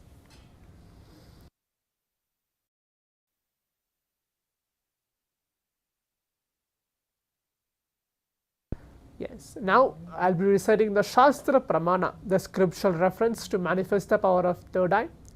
for every single power manifestation throughout these sessions of this Paramashivoham, initiating everybody and making sure every single participant out here are able to manifest and experience the space of oneness with Swamiji himself.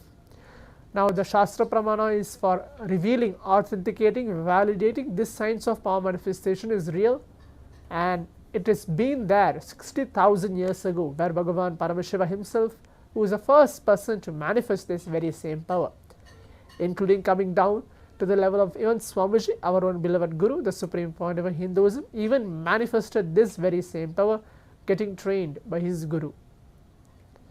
Now please be seated. Now I will be reciting the Shastra Pramana and the translation for it, and then we will begin with the power manifestation. Kapalantarmano nyasya tishtanmilitalochanaha kramena manaso dadyayed lakshamuttamam.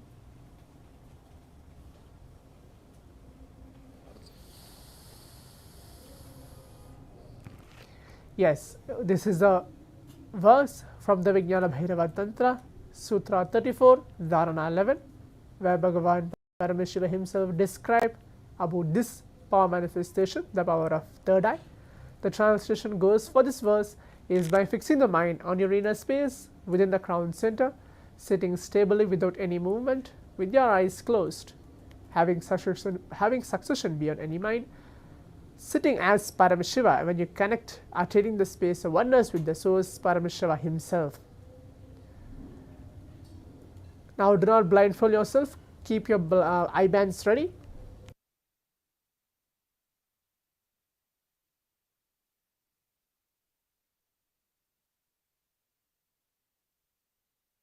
Yes, now we are entering to the first round. Do not blindfold yourself, Silva, do not blindfold yourself now. We are entering to the round 1 of the power manifestation. It's going to be shapes. We are going to be seeing shapes blindfolded. That will be the round 1 of the power manifestation. Do not blindfold yourself. There will be few instructions given, and then we'll enter. You have to see. It is going to be similar like yesterday as well.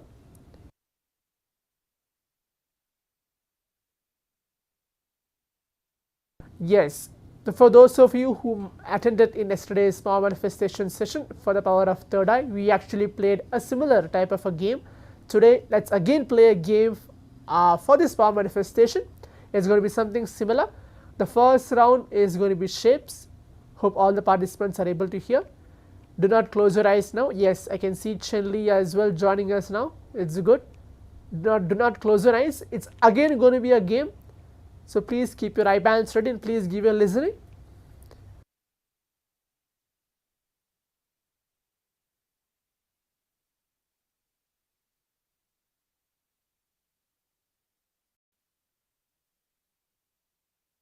Yes, now as you can see, there are 6 different shapes.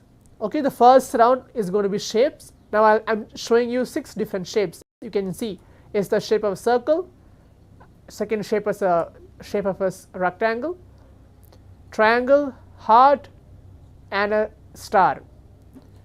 So again, repeating again, it's going to be a circle, triangle, square, heart, rectangle, and a star. These 6 shapes, I'll be choosing any one of the shapes.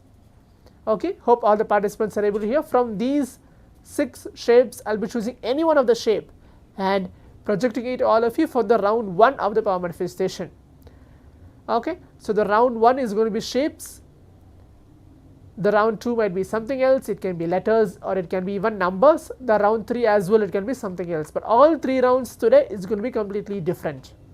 But the first round, it's going to be shape. Hope all the participants are able to hear. These are the 6 shapes: circle, triangle, square, heart, rectangle, and a star.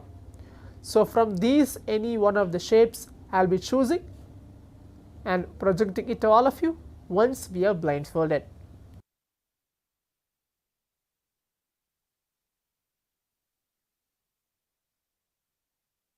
Yes, now requesting all the participants to please keep your eyes closed. You can put on your eye bands.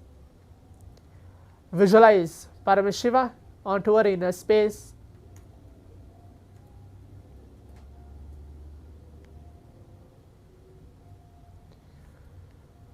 Please keep your eyes closed. Just be normal. Do not concentrate. Do not focus. Just be how you are. In every single one of us, there is the Paramashiva component. Feel that. Keep your eyes closed. Please blindfold yourself in. Visualize Swamiji, any form of Swamiji. If you are not able to visualize Paramashiva, any form of the Supreme Pontiff of Hinduism, any favorite picture maybe or video, or any of one of the darshans which you had, remember that for a few seconds. Please keep your eyes closed as we are entering to the round 1 shapes of the power manifestation.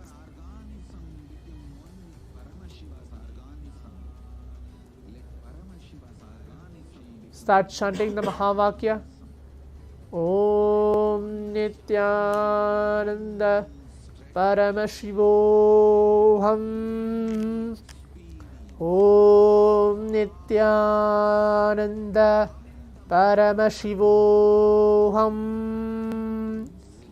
Om Nithyananda Paramashivoham. Om Nithyananda Paramashivoham.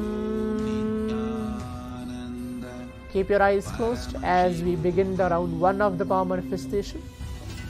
Om Nithyananda Paramashivoham. Om Nithyananda Paramashivoham. Om Nithyananda Paramashivoham. Om Nithyananda Paramashivoham. Om Nithyananda Paramashivoham. Om Nithyananda Paramashivoham. Om Nithyananda Paramashivoham.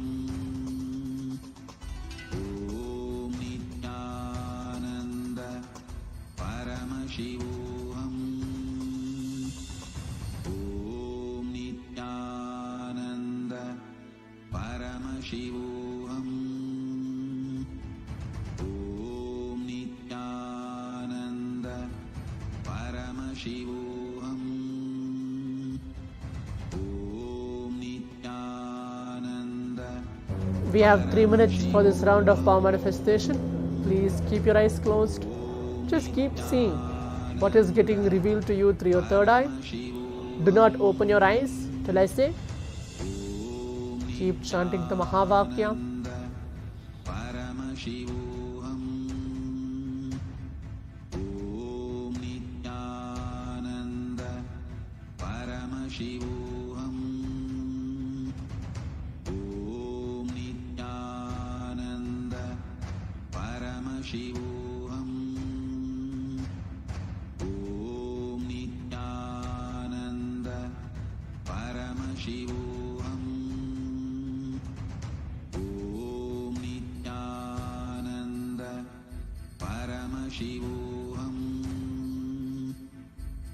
Om Nithyananda Paramashivoham. Om Nithyananda Paramashivoham. We have few more seconds left. Keep your eyes closed. Nithyananda Paramashivoham. Om Nithyananda Paramashivoham. Om Nithyananda Paramashivoham.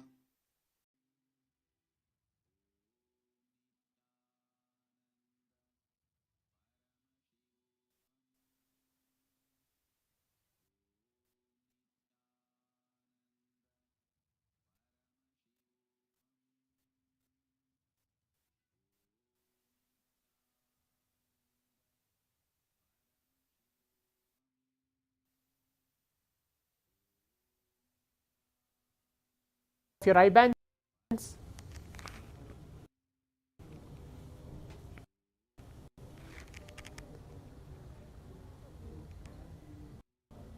Yes.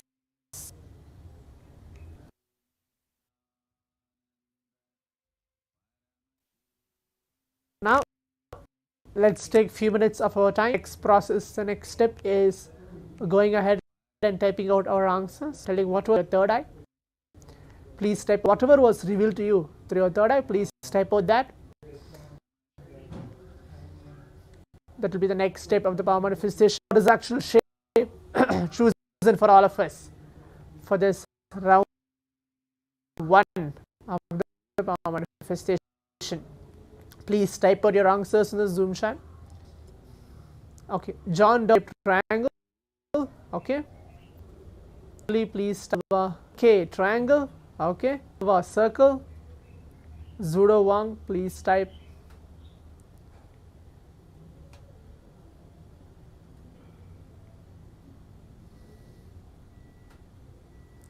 Chen Li triangle. Okay, good. Let's see a few more seconds are there before we see what is actual shape chosen for all of us. Zudo, you can type out your answer as well.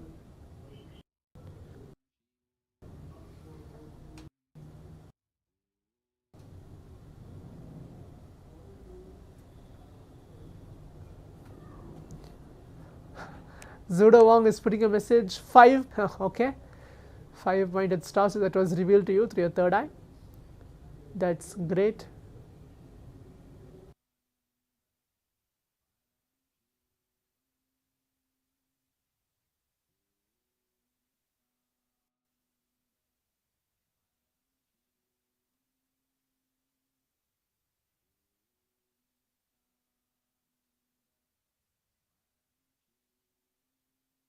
Okay, let's give few more seconds for all the participants.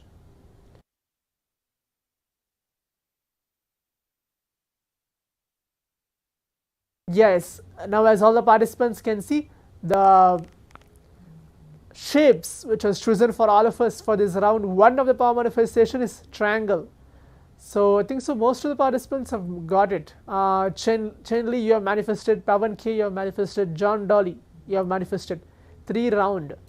So you have manifested this power. The first round was triangle exactly.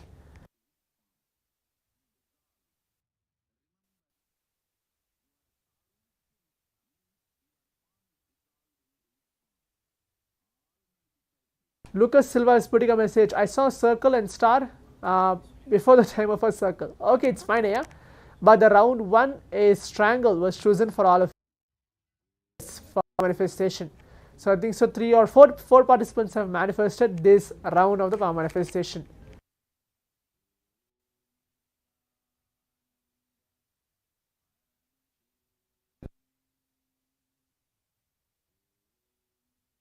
Now we'll move on to the round 2 of the power manifestation. Do not close your eyes, but we're going to move on to the round 2 of the power manifestation. Now I'll be telling what is going to be.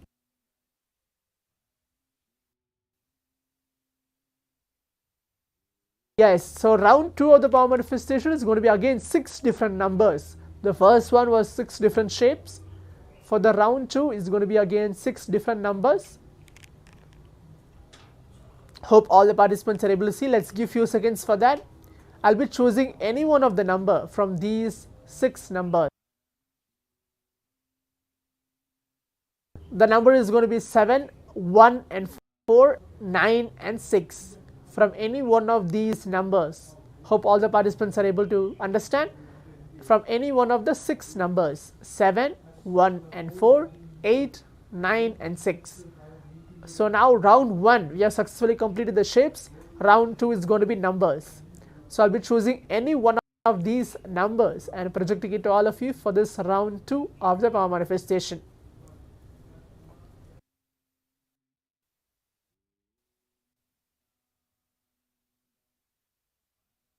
Yes, now requesting all the participants, we can enter to the round 2 of the power manifestation.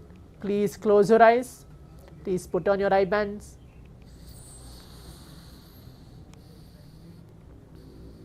Please close your eyes.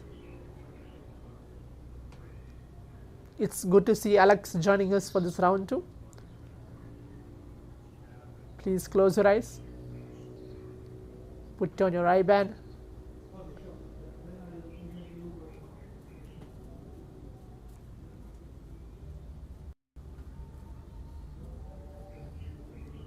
Visualize Swamiji onto our inner space.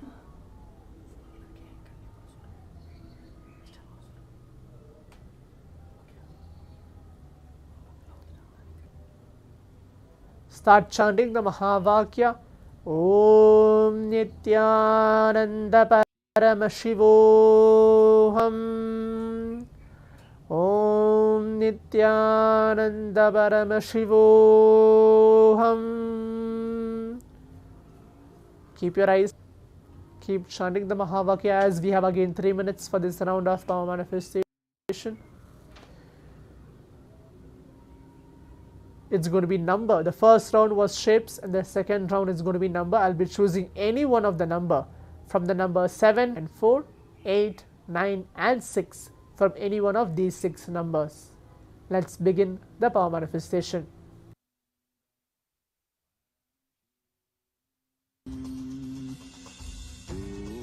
Nithyananda Paramashivoham. Om Nithyananda Paramashivoham. Zud, keep your eyes closed. Please blindfold yourself. Do not open your eyes to listen. We are already started the round 2 of the power manifestation. Om Nithyananda Paramashivoham.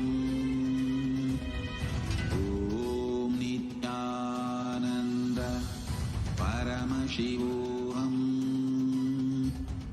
Om Nithyananda Paramashivoham. Om Nithyananda Paramashivoham. Om Nithyananda Paramashivoham. Om Nithyananda Paramashivoham. Om Nithyananda Paramashivoham. Om Nithyananda Paramashivoham. Om Nithyananda Paramashivoham. Om Nithyananda Paramashivoham. Om Nithyananda Paramashivoham.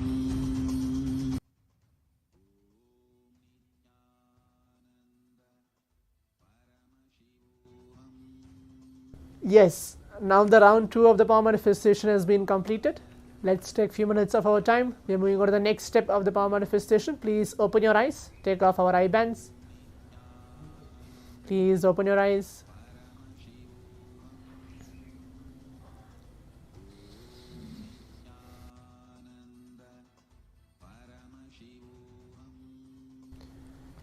Now, please type out your answers as well. What was revealed to you for the round 2 of the power manifestation?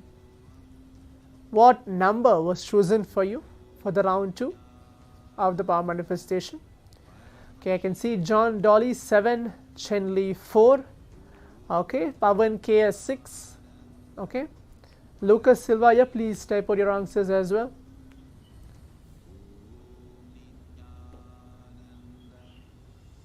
Okay, Alex is showing you are able to see 4. That's good.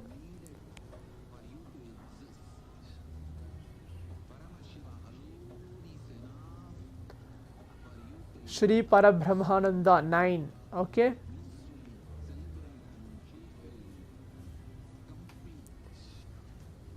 We'll give you more seconds for that.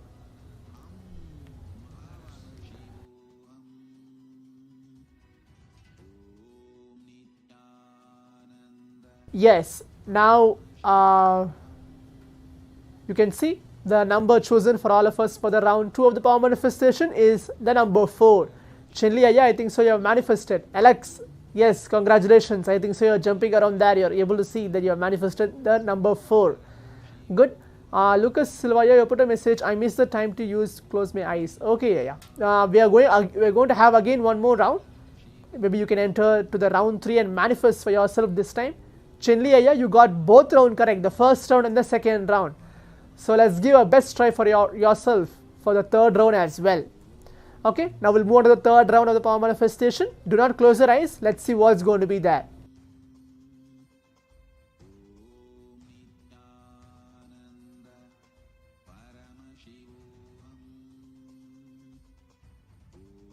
See, yes, the round 3 of the power manifestation is going to be letters. Okay, for all the participants, the round 3 of the power manifestation is going to be letters. You can see I'll be choosing any one of these letters. The letter H, M, T, K, B and F. Hope all the participants are able to see. I'll be choosing any one of these letters. Okay, the round 1 was shapes, the round 2 was numbers, and the round 3 is going to be letters. I'll be choosing any one of these letters and choosing it and projecting it to all of you for the round 3 of the power manifestation. Okay, is that clear for all the participants? Now I'm going to move on to the round 3 of the power manifestation.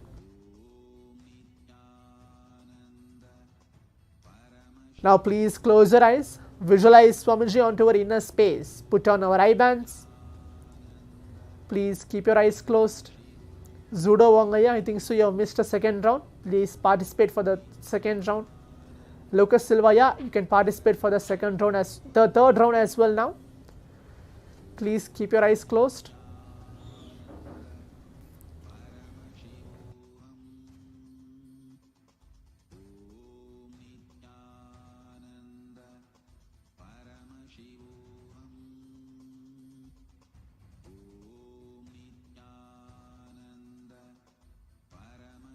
Visualize Paramashiva and keep chanting the Mahavakya. Om Nithyananda Paramashivoham. Sing what is the letter chosen for all of us for this round 3. Do not open your eyes. Please keep your eyes closed.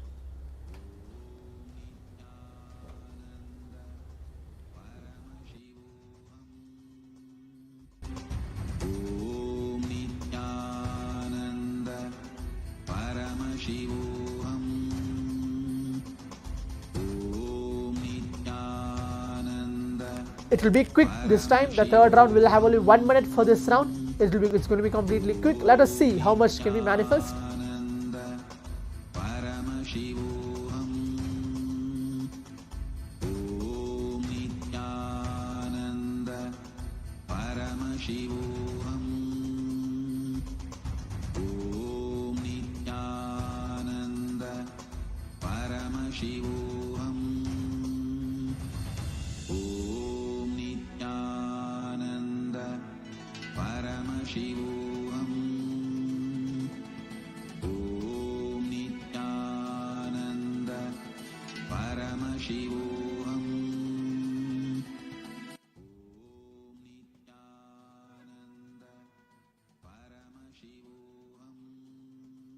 Yes, now the round 3 of the power manifestation has been completed.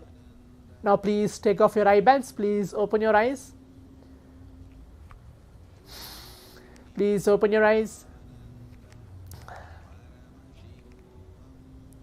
As I said, it's going to be completely quick for the round 3. Now please type out your answers as well. What was revealed to you? What alphabet or what letter was chosen for you for the round 3 of the power manifestation? Okay, Chen Lee B, John Dolly B, Lucas Silva M, Pavan KK. Okay.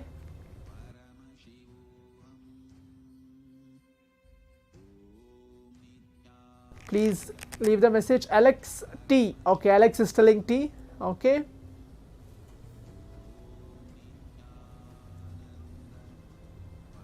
Zudo Wang is telling M. Okay. Let's see what is the letter chosen for all of us. I think so everybody is waiting for that.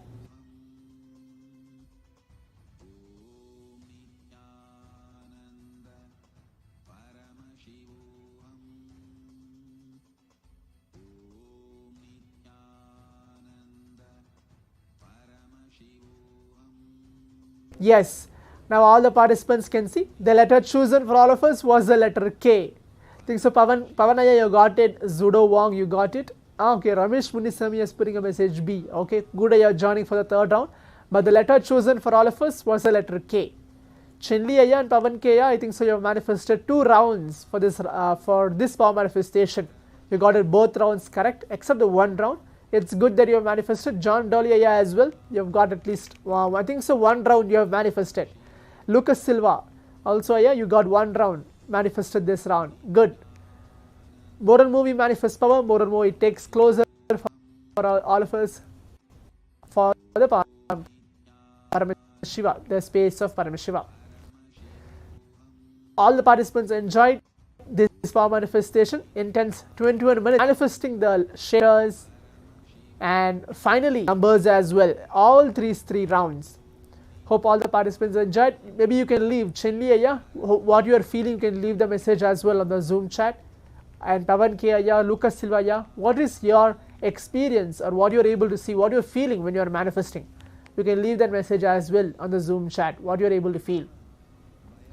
I think so. Alex Aya, you are just showing as a sign language, and you are just showing in your hands. That's great that you are able to manifest in even like that as well. Moral movie manifests. Anyways, we are going to receive the Supreme Pontiff of Hinduism out of our being, receiving his darshans, initiations as well.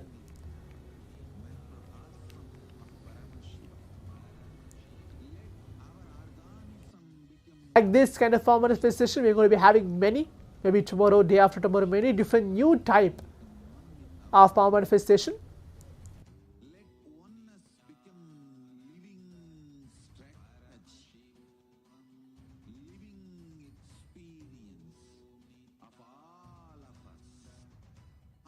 Yes, I can see Lucas Silva is putting a message. I feel like leaving doubts. Okay, that's great. Pavan K, I don't yet see things, but I feel certain intuitive suggestions. Okay, it's fine. That is the big.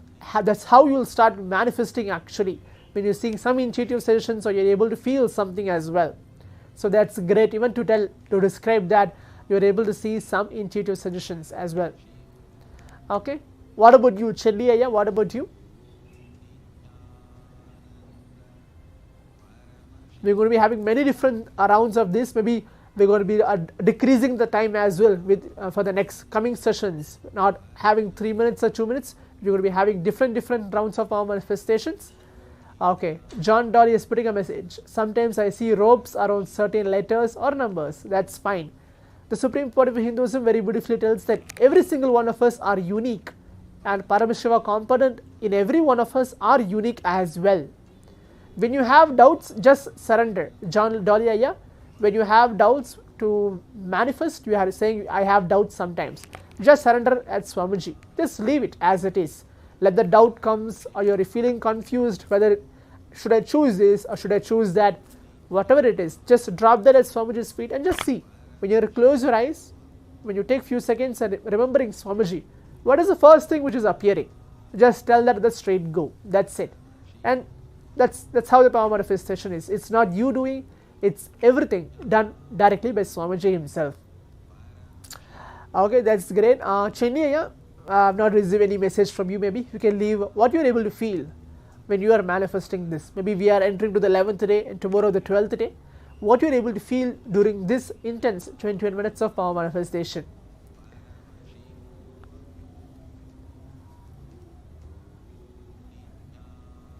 Zudo Wangaya, you also can leave Aya. Leave the message as well, what you are able to feel.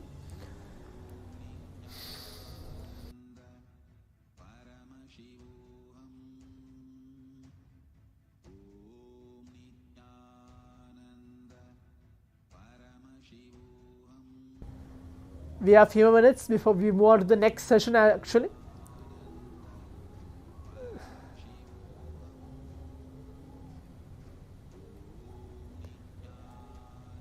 When we manifest more and more these powers, it is exciting. Sometimes it is like thinking whether we are really manifesting or no, or how we are manifesting. Is it really happening to me? Or like many of the participants are telling, it is intuitive suggestions, or I have doubts, or I have something, maybe it's not real. But when you completely manifest, it is completely exciting when you manifest these powers. When you get something correct, you are completely excited. Wow, you are manifesting, I am manifesting this power. When that excitement comes, actually that is a signs of power manifestation happening in your very being itself, manifesting these powers more and more. The first most primary power, means most what I can tell, basic power the Supreme Pontiff of Hinduism started, initiated all of us, is the power of third eye itself, closing eyes and reading with your eyes completely blindfolded. That's the first most basic power, especially for all the Gurukul kids and the Balasans, which Swamiji himself has personally comes and trained, keeping the eyes closed and even showing something, like how I am showing to all of you, to the participants here through the slides. Swamiji himself has come down and trained each one of us and closing our eyes, like he is closing our eyes with an eye band and then showing us letters, shapes, colors, and seeing how we are manifesting. So those type of experience is very intimate, and like how to tell, it's extraordinary when we are manifesting these powers, because exactly Swamiji is there in front of us directly guiding.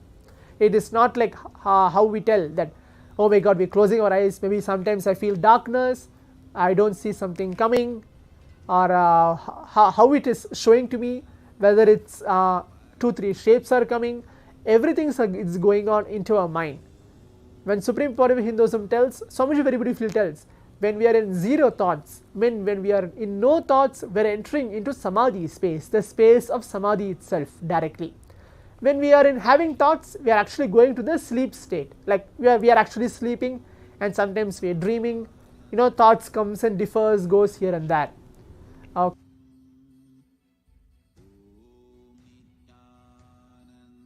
See, Pavan K, it is leaving a message. It helps at least in the beginning to have upper bound on the number of things to pick from. It was without any upper bound on the number of things to pick from. I don't yet feel confident that it will work for me. Thank you for making this game format where we pick up from multiple options. Yes, as well. Maybe this is for maybe for next 1 or 2 days is going to be like this, and I'll be increasing the level of power manifestation more and more higher, where you're going to see it's not going to be maybe multiple options anymore. It's going to be completely different, but it's going to be 100% that you are going to actually manifest these powers. You are going to be sitting and manifesting these powers as well. For Pavan K, responding to you as well. Yes, able to see that you are telling it was without any upper bound or any number of things to pick up. Yes, for those few rounds, for the few days, I'll be doing that. And once we are completely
नित्यानन्दं परमसुखदं केवलं ज्ञानमूर्तिं द्वन्द्वातीतं गगनसदृशं तत्त्वमस्याधिलक्ष्यम् एकं नित्यं विमलमचलं सर्वधी साक्षिभूतं भावातीतं त्रिगुणरहितं सद्गुरुं तं Namami.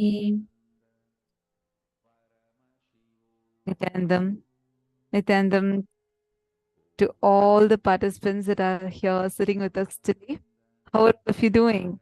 Nityanandamma, Geeta Devi, Nityanandamma, Basti, Navaldas, Karen, Siva, and Ma Anandeshwari, Ma Jayanti, Nityanandam, Nityanandam to all of you, Nityanandamma Navamani. Lovely to have each one of you here. I saw so many of you sincerely sitting and doing the power manifestation. That was very, very nice to see all of you sitting and participating sincerely. Nityanandam to all the participants. Nityanandamma Sada Nritta Priye. Okay, wonderful. After yesterday's very powerful darshan that we all had, the darshan of Bhagavan Mahakala Bhairava, and so the whole energy in all the participants, especially it was right after the conscious death process, right? And we all had this powerful darshan of Bhagavan Mahakala Bhairava. The whole energy level in everyone just shot up so high, and now we can see so many of it's like, wow, each of you is like fresh, bright. So really lovely to see all of you. And are you all ready to enter into today's day? Shall we all enter into today's day? Today we have a lot of things that we're going to be learning. Especially today, we all are going to be understanding about the mystical aspects, like, what is exactly these power manifestation sciences, how they work. And we're also going to be understanding about the science of manifesting Navakhanda Yoga Samadhi, or the science of manifesting that space where you will be able to unclutch and transcend yourself to the higher states of consciousness. So every one of you that are here that have joined with us today, we welcome every one of you through the day today. Just be available here, because today we're all going to be having a very, very powerful initiation, the Shivoham process. With the Shivoham process initiation, all of us are going to be experiencing a very, very beautiful transformation, where Swamiji is going to be using sounds to awaken our highest potential in us. We welcome all the participants, every one of you that have joined with us, and all of you that are sitting here. Interact with us throughout the day. And constantly you can ask all your questions, doubts, everything that you have. And you all can share your powerful cognitions clicks with us. We are going to be learning a lot today through the day. So let us all enjoy. And we encourage every one of you to interact with us. And we encourage every one of you to share your clicks. What are you understanding? What are you looking forward to with us? Let's enter into our day now. The first session that we are going to be learning today, I just have one request.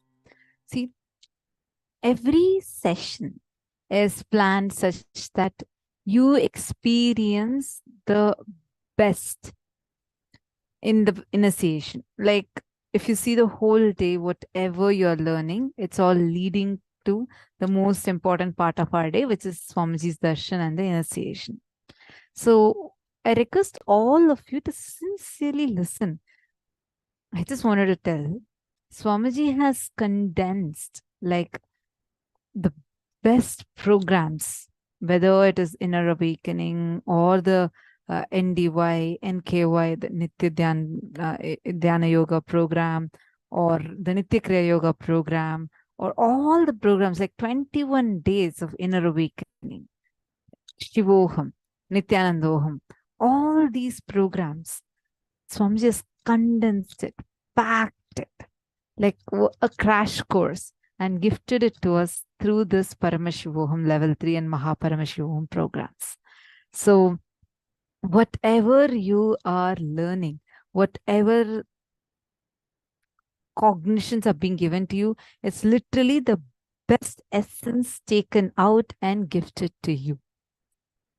So I request you all to make sure you intensely listen and you don't miss out on any of the sessions and don't miss out on any of the cognitions that are being gifted.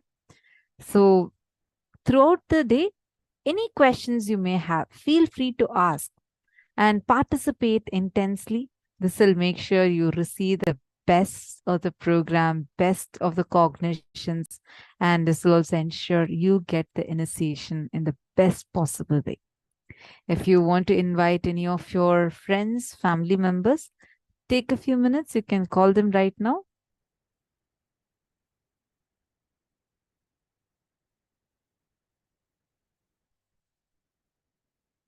Let's start with our very first session, which is on Navakanda Yoga Samadhi. Navakanda Yoga Samadhi. This is one of the highest states of Samadhi, where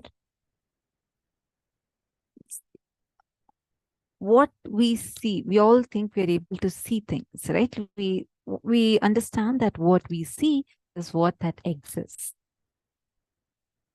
But let me tell you something.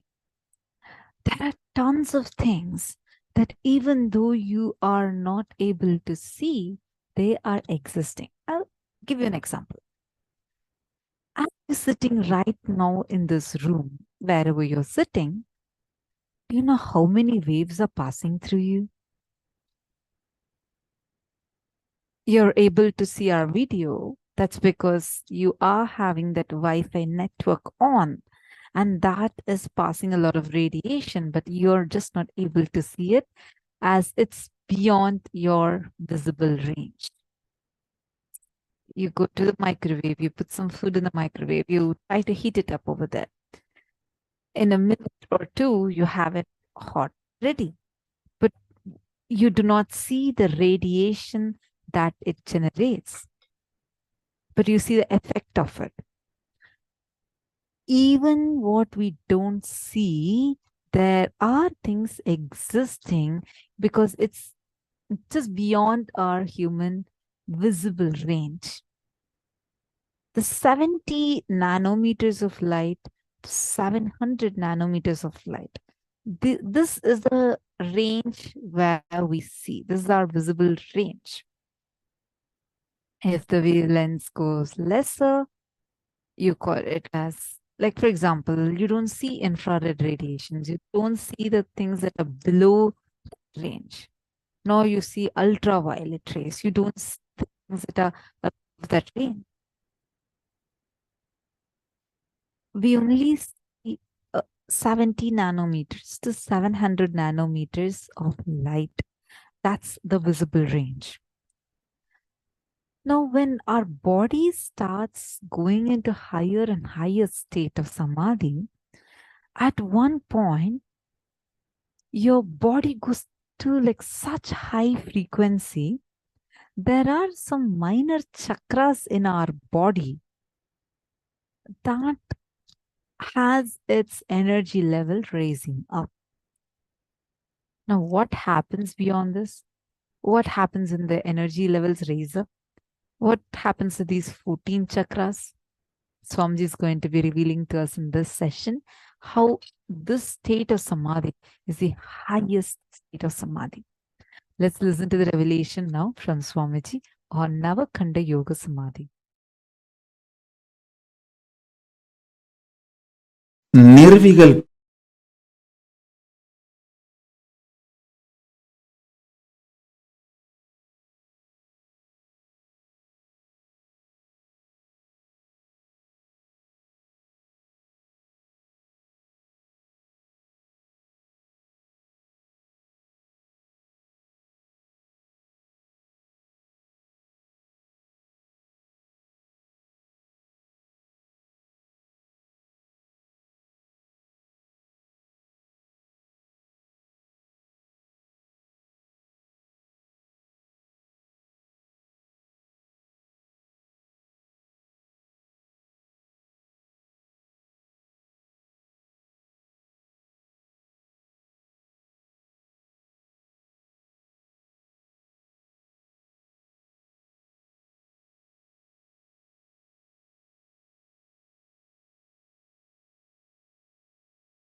Sorry for the technical glitch. Yes. So before we enter into learning about Navakhanda Yoga Samadhi, I had actually announced saying we're going to learn about Navakhanda Yoga Samadhi.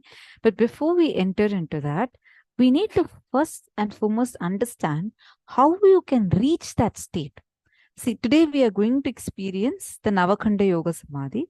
It's going to be the right after first we are going to understand what state we need to be in so that our body can raise to Navakhanda Yoga Samadhi. The ultimate space that your mind, your consciousness can reach is Nirvikalpa Samadhi. Once you're established in Nirvikalpa Samadhi, your body, if your body is ripened, your body will reach the highest state of Navakhanda Yoga Samadhi. So first, we are going to learn about Nirvikalpa Samadhi, and then right after that, we are going to do the meditation and then go into Navakhanda Yoga Samadhi. So let's all listen to the revelation now from Swamiji on what is Navakhanda Yoga Samadhi. Sorry, Nirvikalpa Samadhi.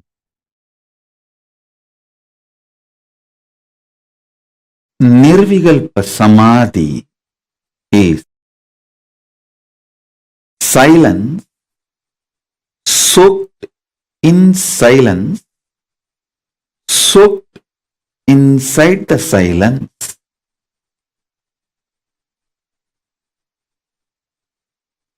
Shanti, soaked inside the Shanti, soaked inside the Shanti. Listen. I'll repeat.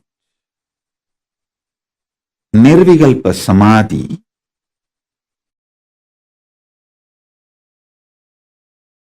is silence, soaked inside the silence, soaked inside the silence.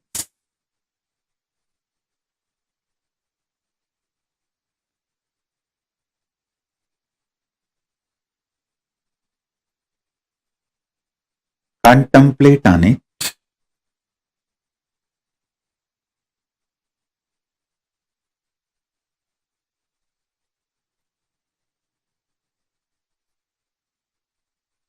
Contemplate on it.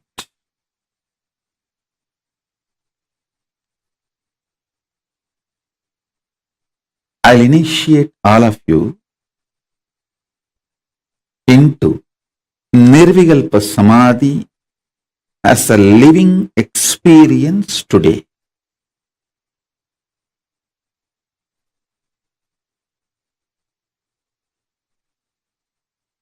If you are a person using English as the language for your inner talk, use this line to meditate now. Silence, soaked inside the silence, soaked inside the silence.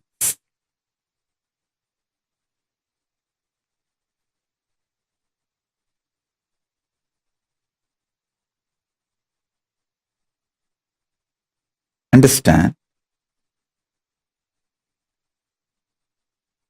I'm going to fill you with intense, ferocious, powerful, living silence, not dead silence, living silence.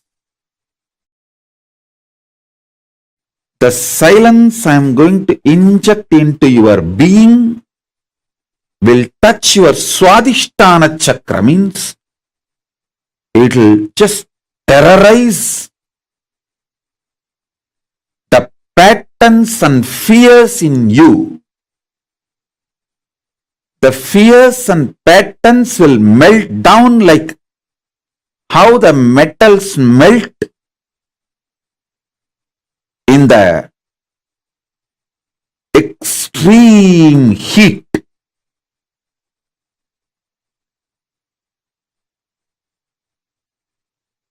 and that absolute heat, how the metal melts, same way all your patterns will melt. So it is not dead silence. So listen carefully. It is not dead silence. It's a living silence. I'll initiate you into this living silence. So, you are liberated from the patterns. I tell you, freeing yourself from the fear gives you the power to negotiate in life. Understand? Everything is negotiation in the life. Whether the decision you take, what time to wake up, how to wake up, what to use to brush your teeth, what to use to wash your body, everything is negotiation.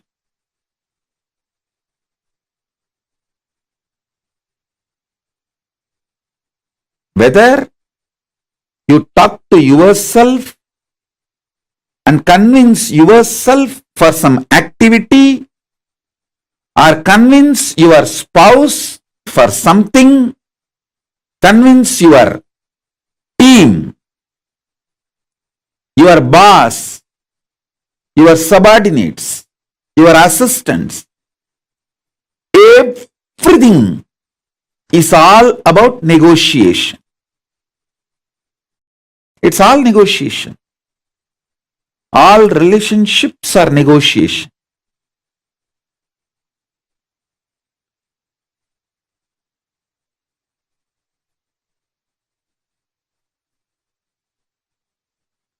When your fear patterns melts away, you will be so clear about the negotiation with life. You will create such blissful, happy, powerful ambience around you. And you will know very clearly with whom you should negotiate, what, how. You will be the boss of your life if you master your fears and ability to negotiate. That's all. That's all is life. So with this infusing Nirvikalpa Samadhi in you,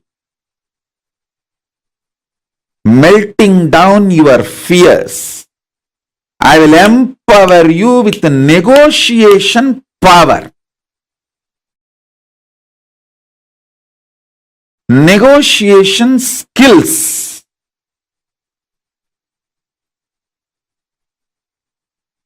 When you start negotiating in life, in business or personal relationships or with yourself, many times,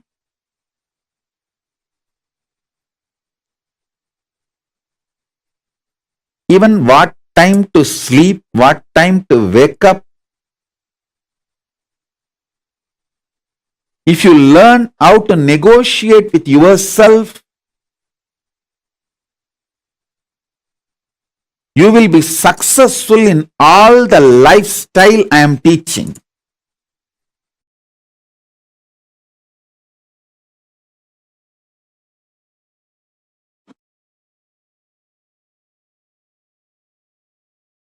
One of the biggest enemy stopping you experience Nirvikalpa Samadhi is your self-criticizing pattern. See, you strongly believe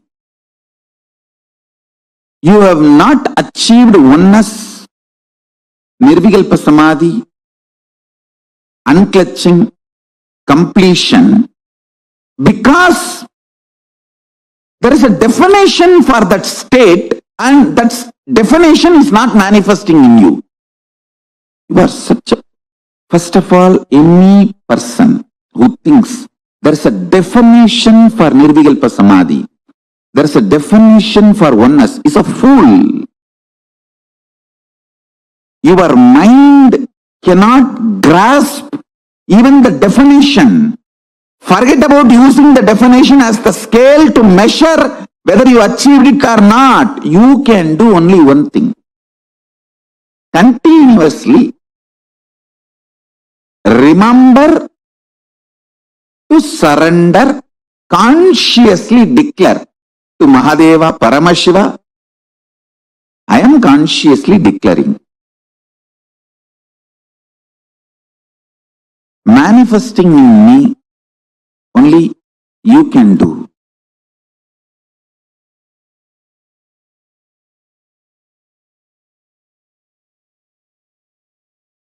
Ramana Maharshi beautifully sings in Aksharamanamaalai.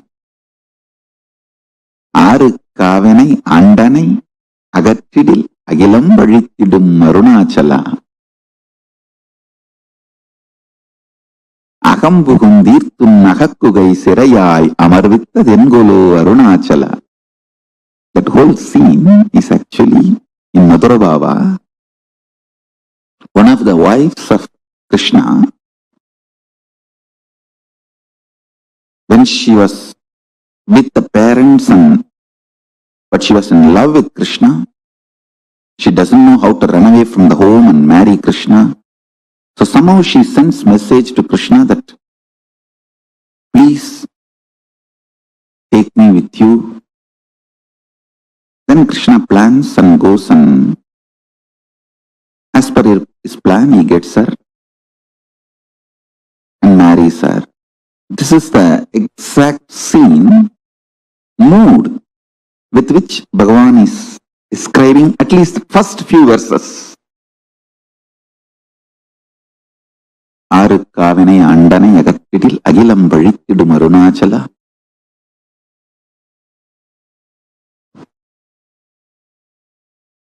Ippadi tappunai yeninai pittai iniyar arulva iniyar viduvar Arunachala.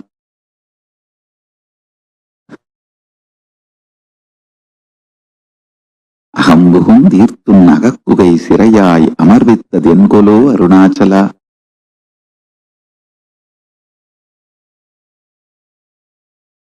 This whole scene of Krishna and Krishna's wife that's exactly the thing which happens in life. The Krishna's wife is an individual soul, all of us. Krishna is Paramashiva. We can only declare to Paramashiva, Prabhu, I am here, I want you to be with me and I want to experience oneness with you. How he will manifest in us, only he knows. If you have a scale, how he should manifest in you, and using that scale, if you beat yourself with the self-doubt, self-hatred, self-denial, you put yourself more and more in suicidal arrogance. I tell you, suicidal arrogance is worse than depression. I am not supporting depression. I am only saying it's worse than depression.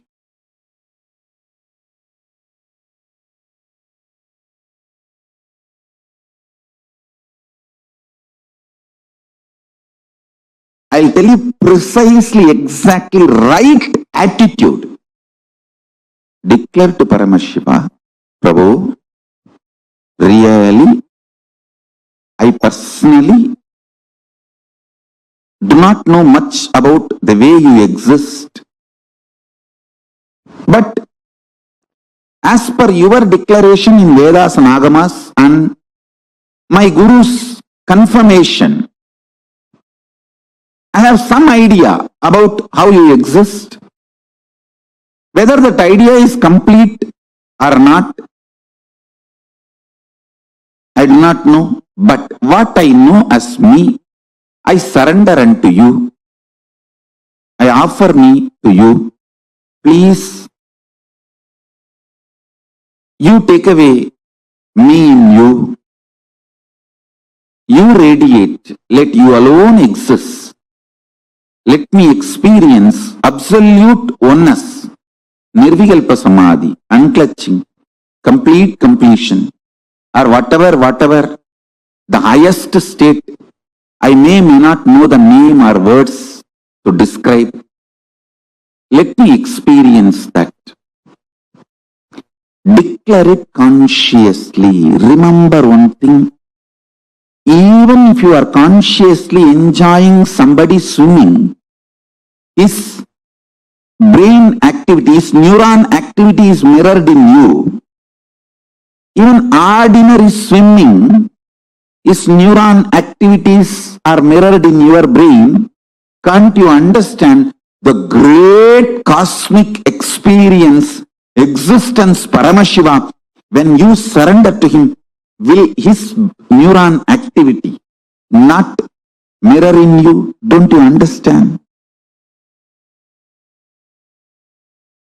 When you pray, when you decide to have feeling connection, when you declare to have oneness with Paramashiva, be assured simply his neuron activities mirror in your brain.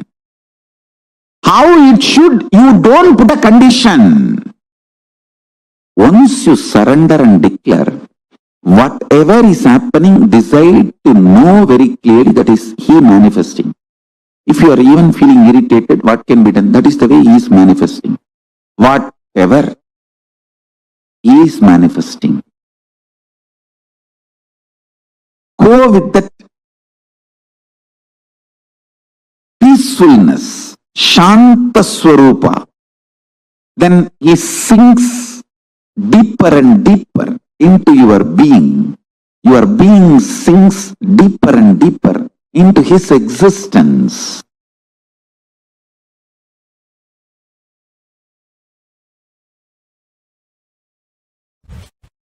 Straight, simple, in one line I can say, source of all knowing is Nirvikalpa Samadhi. It is too easy to achieve because every breath takes turn touching your Nirvikalpa Samadhi space. Means if you are breathing from Nirvikalpa Samadhi. If that Nirvikalpa Samadhi stops reflecting on your body, it becomes dead. Nirvikalpa Samadhi is a tattva. Only if that is reflecting. For example, if a sun is reflecting on the mirror, only that mirror is lit, alive. If the sun is not reflecting on the mirror due to some reason, the mirror will not be alive, lit. Your body is like a mirror. Only if it is reflecting Nirvikalpa Samadhi for some reason, it is alive. The moment the Nirvikalpa Samadhi stops reflecting, it is dead. So please understand. My mission is to teach the whole world the principal source of knowledge, principles of all the principal knowledge. Understand?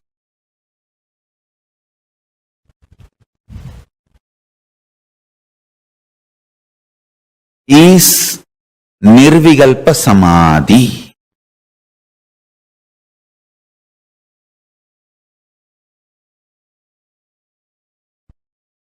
Exist and operate from Paramashanta Swarupa, Nirvikalpa Samadhi. So you will understand, even though operating in the binary logic, binary world,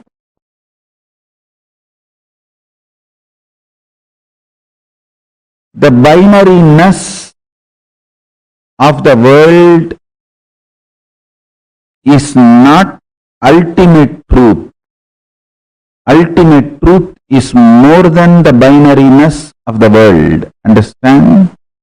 Good and bad, right and wrong, 0, 1. This binariness is easy for operation, does not mean it is ultimate truth.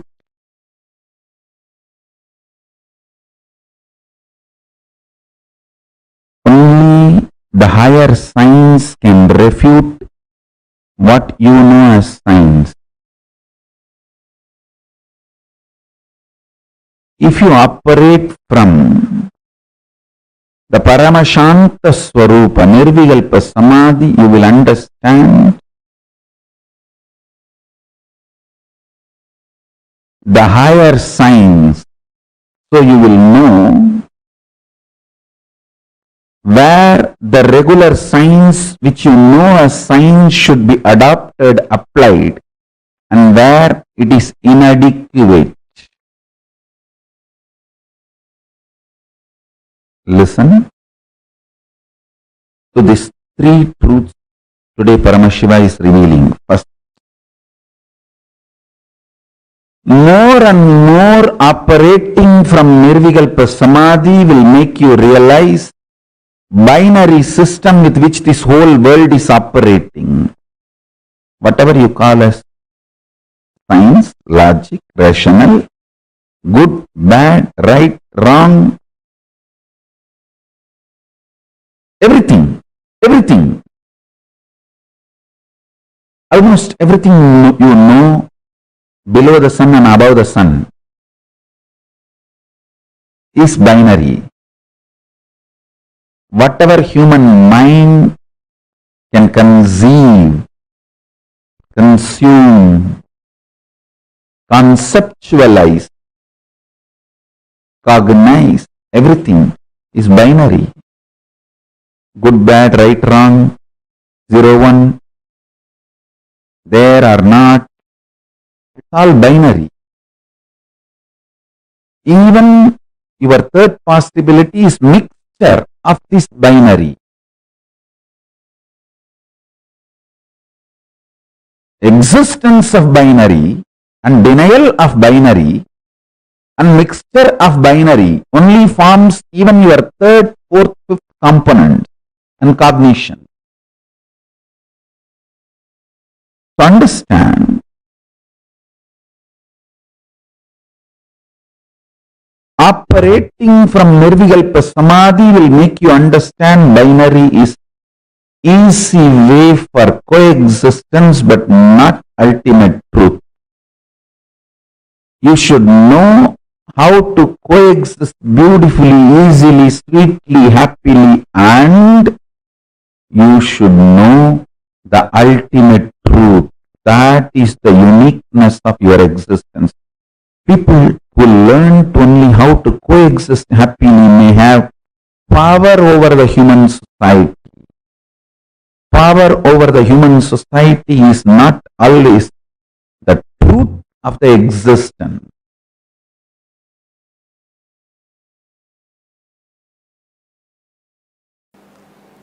Understand? Perpetual completion means ability to sit in the completion continuously without tiredness, boredom, without any incompletion able to move you. Without tiredness, boredom, without any incompletion able to move you. It is like a sit. Whenever incompletions comes up, relive and drop the incompletion. Again, just sit. The space of completion. It will almost look like In the initial level, the person who has a diarrhea, how he runs to the restroom and comes back, and in next 5 minutes again he runs to the restroom and comes back, again he runs to the restroom and comes back. In the initial it will look like that only, but in few minutes it will settle down. It may look like a wrong analogy. You can sit with open eyes or closed eyes, but you can't engage yourself in unconscious slumber, means sleeping. You can't engage yourself in just getting lost in the flow of thoughts. No. You will only sit in the space of complete completion. I am going to be here continuously encouraging you and guiding you. Listen. Listen to the instruction. You don't need to keep your eyes closed or eyes open.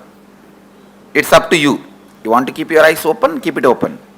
If you want to keep your eyes closed, keep it closed. It's up to you. But no thought current inside. You will sit in the space of completion. Any thought comes up is an incompletion. Then see the source. Why that thought? Feeling agitated, feeling irritated, feeling tired, feeling bored. Why that thought? See the source. When you started developing the same thought trend, relive, complete, relieve, come back to completion. How many of you understand the process? Shall we start? It will not be difficult, I tell you. Very easy it will be. Only first 10 thought you have to do completion, and then after that it is just a simple decision, you will be in the space of completion. That is all. Permanent pain is nothing but every individual separate thoughts continuously coming. There is no permanent, continuous. Broken leg, I have had a hand fracture. Every thought of pain is continuous, not permanent. You can look in what mind says pain, from where that thought trend of pain is developing, how I am developing, look in. When you started developing, just see that thought trend and complete, relive. You will see it disappears. So thought will crash the thought and you will be thoughtless. Understand? Completion is also one thought which completes the incompletion. You will be in the space of completion. I tell you, you can complete even with the life incidences happening. For example, if you are continuously abused, decide I am completing with this pattern. You will see suddenly, you will stop attracting the people who are abusing you. Your life incidents can be completed. What you are talking about, small pains.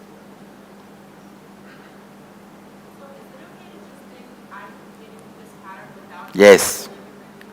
I think going through a little bit inside and reliving will help you.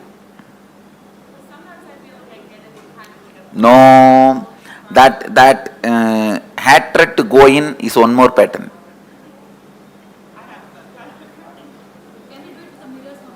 Yes, you can use anything you want, just come back to completion, that's all. You can. Everything in this session I am trying to teach you is completion is your simple decision.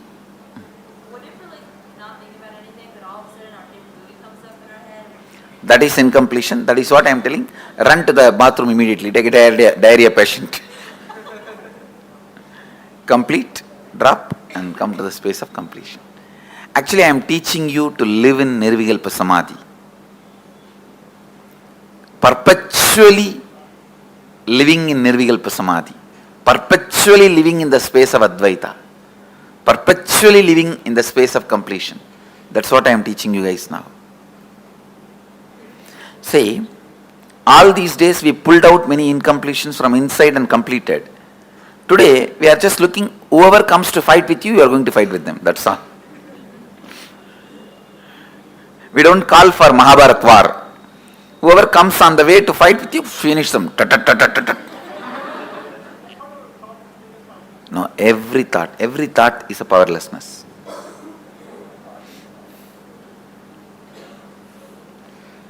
Shall we start?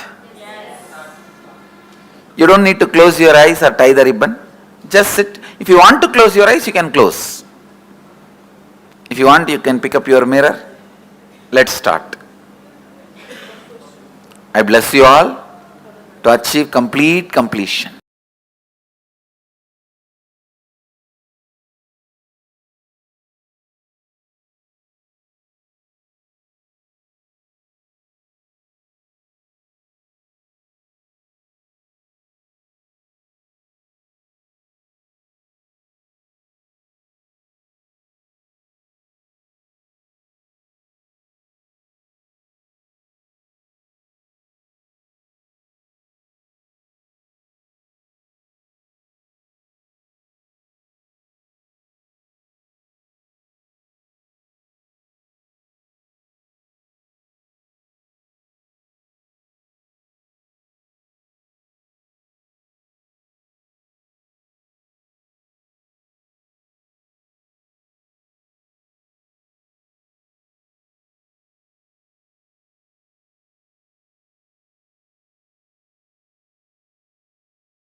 Nithyanandam, how many of you clicked with what Swamiji revealed and so compassionately walked us through understanding how you should do the whole process of unclutching yourself? The way, what should the way be, like how you should deal with yourself? How many of you really loved it? Like, wow, Swamiji is just so practical in every situation, helping us to understand it in the best possible way. So many of you, all the things, we'll give you some of these satsangs as homeworks plus extra satsangs which have been chosen for this session. You'll be receiving it as a homework in your email. So you can definitely go through that and come back to the session tomorrow. So today night or so, like right after the program is over, you should be receiving this email. Let's understand this Nirvikalpa Samadhi that Swamiji just spoke about. Dahanananda is saying, whoa, yes, he really hits something I was going through. Swamiji said, every thought is in completion. Vasudhana is saying, totally loved it.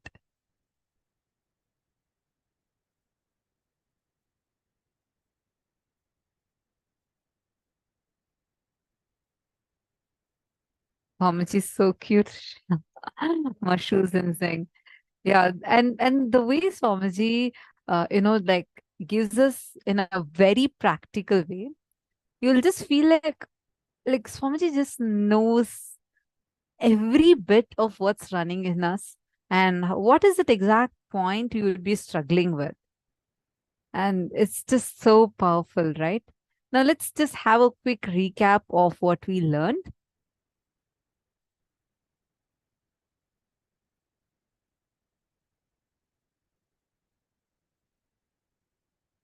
Nirvikalpa Samadhi. silence, soaked in silence, soaked in silence. Just meditate on this. Empower yourself with the power of negotiation. Understand, all the relationships are negotiation. Even the relationships that you have with yourself. When your fear pattern melts away, you'll be so clear about the negotiation with life. You will create the power of blissful ambience around you. You will know clearly whom you should negotiate with and how. One of the biggest enemy stopping us from experiencing this nirvikalpa samadhi is your self-criticizing pattern. You strongly believe in you that you have not achieved oneness, nirvikalpa samadhi, unclutching, completion, because there is a definition for that state and that definition is not manifesting in you. How many of you are able to see this? Especially, I'll give you an example. Let's say that Swamiji is saying that we are going to be having the darshan of Mahakailasa. We all are sitting in the initiation. You already carry the cognition or a definition in you about how that state needs to be.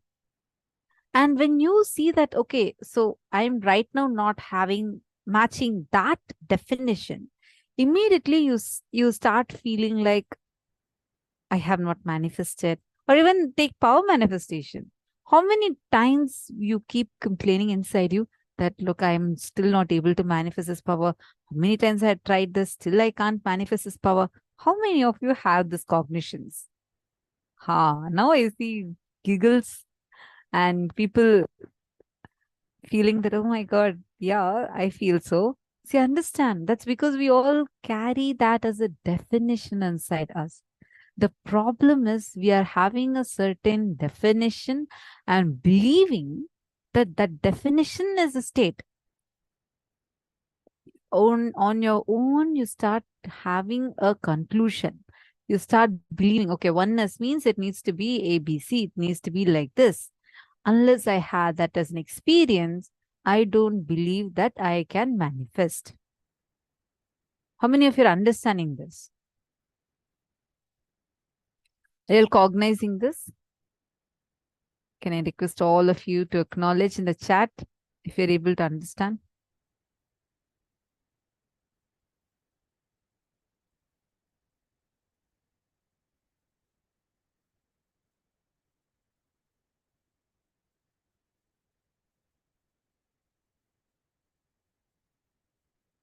Nityananda Mom, Mahajanani, are you understanding?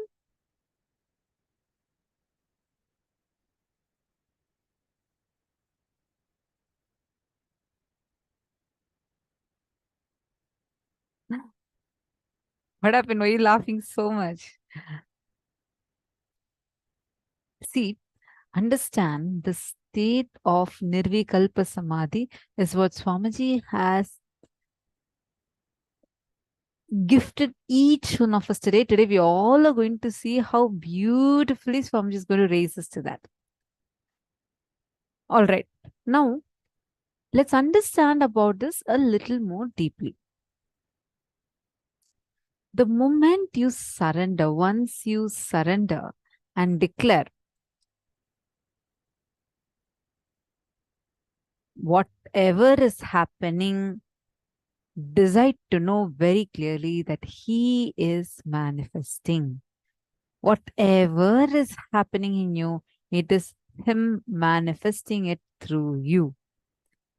If you are even feeling irritated, what can be done? That's the way he's manifesting. That's the way Paramashiva is manifesting through you right now. Whatever he is manifesting, go with that. Peacefulness, Shanta Swarupa. Then he sinks deeper and deeper into your being. Your being sinks deeper and deeper into his existence. It's very, very, very powerful. Just meditate on these powerful cognitions. You will understand the power that you yourself have inside you. See, most of the times we keep complaining. Actually, I used to really have this as one of the a very wrong cognition in me. It used to be, is to think that, okay, look, I can't do the body scanning.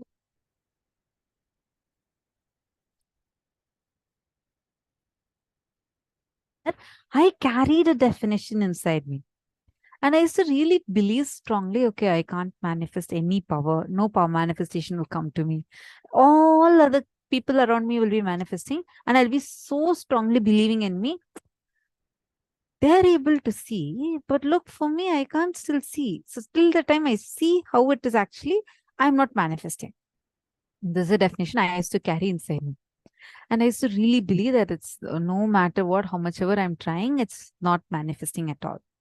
Once, what happened, I was like right after Swamiji initiated in Kumbh, directly I was put in demo, like I didn't even have some time to say that, okay, I'm going to, because if I go into that mode of I had to practice, then I'm never going to be able to have a breakthrough. So what my mentor did, she just got me and she told me first to go with another kid to help, just to help her, as there was already a crowd of almost 200, 300 people standing in a huge line. I don't know. I think the number is much more. It's like a huge crowd, huge. If you all were in Kumbh Mela Ujjain, you know what I'm talking about, right? And I was thinking I'm going with that Balasan to help her, support her, just to be with her because so many people are there. So I went. All of a sudden, like I'm just standing there with her. My mentor, she just came, she just split the whole queue into two. And she said, come on, you have to go and manifest. I was shaken. I'm like, I'm not going to be able to do that. It's like, I don't know. I had never done this power before. But at that time, it's like a survival need, right? Like I had no other choice. I can't say that, okay, I'm not I can't manifest. There are hundreds of people in front of me, all new people standing, waiting to receive Swamiji's blessings. And they all have come here just to have this power demo. I was like, okay, Swamiji, you have to manifest now. I have no choice. I'm just surrendering to you. Please manifest. Till then, I used to carry this definition that if I had to actually see their internal organs, only then I'm manifesting. Then the first person who was there, I said, okay, now I have to do. I have no other choice. Then I stood there and I just closed my eyes and chanted Mahavakya. I just connected to Swamiji. In few seconds, whatever came in me, I started telling, first thing that comes in me is hole in the heart. And I was like, how can I tell this to that person? I said, okay, anyways, I committed that I'm not going to judge whatever I'm getting. Whatever I'm getting is what Swamiji is showing. Let me just say. And the person in front of me, he started crying. He said that he got a scan. Even his family does not know, except the doctor and himself. Nobody else knows that he got a hole in his heart. He came to Kumbh Mela in the hope of getting it healed, and he came to Swamiji to have it healed. He had not told that to anyone. He had a scan with him, and he showed me it was exactly the way I had, like Swamiji revealed to me in the third eye. That was my biggest breakthrough. That's the first time I had that breakthrough where I understood that, oh God, I am stopping myself. Swamiji is manifesting. But because I'm trying to carry a definition saying that, look, if I see through my third events, it has to appear in this way. I used to think there should be a golden light that comes. There should be a way I have to see these things. It should be exactly the way it is, as I see with my two eyes. See, all those will manifest. But you're in the initial level. When you are manifesting, he's still manifesting through you. But we carry a definition and stop ourselves.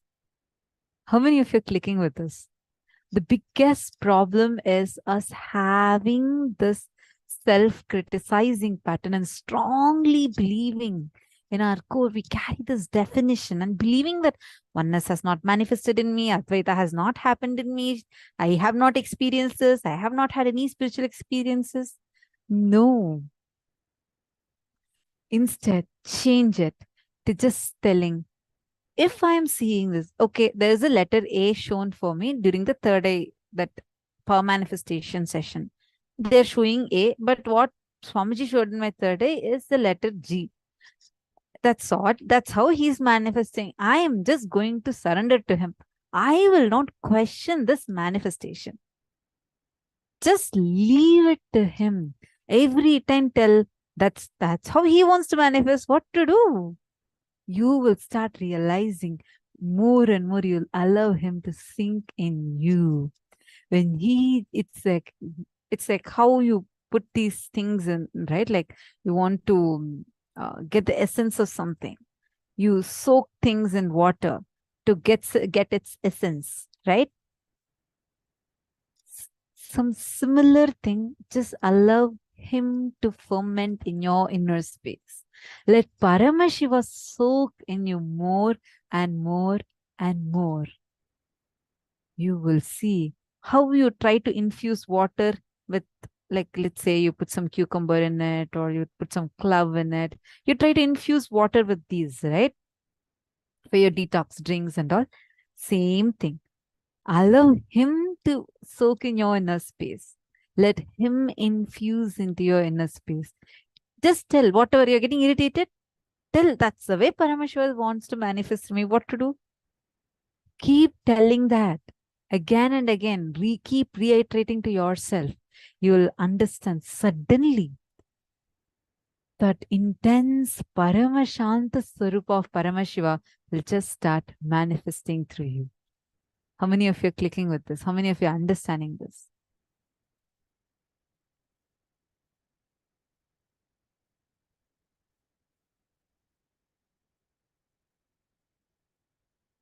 Ma Ariel is saying, same, my anxiety gets high. Just start telling yourself, my Ariel, just start telling yourself, this is the way Paramashiva wants to manifest through me. Right now, it is him manifesting through me. I am not going to judge the way he is manifesting through me. This is how he wants to manifest. Suddenly you will see, actually after that incident, then I had a huge breakthrough. I started sitting through the time and doing this power demos more and more. I started seeing things, like it actually appeared for me. I was able to see the internal organs. I started seeing that. But till that time, I did not want to let go of my definition. I was not having that breakthrough. But that push really gave me the breakthrough.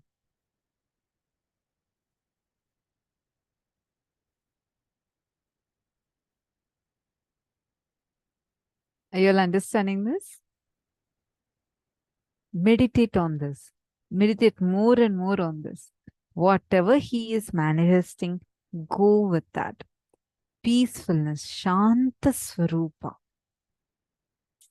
He will start sinking deeper and deeper in you. I request all the participants, take a few minutes and post your clicks. What is it that you're understanding? Take a few minutes and post that. So for whatever you have understood.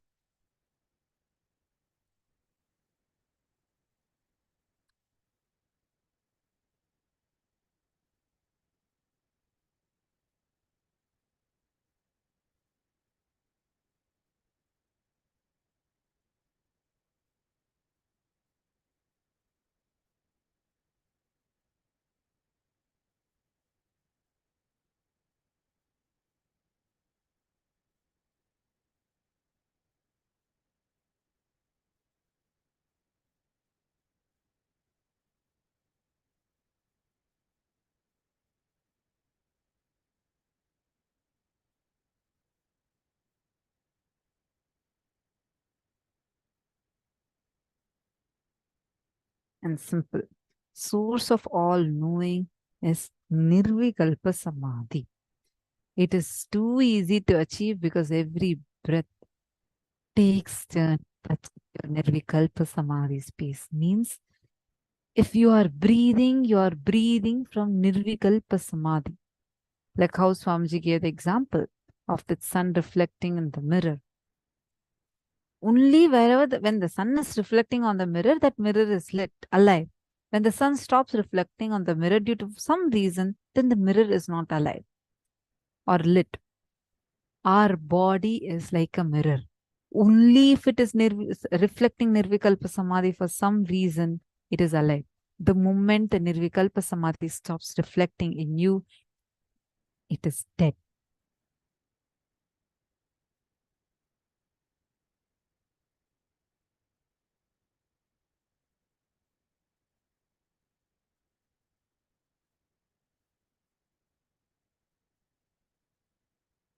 Are all of us understanding this so far?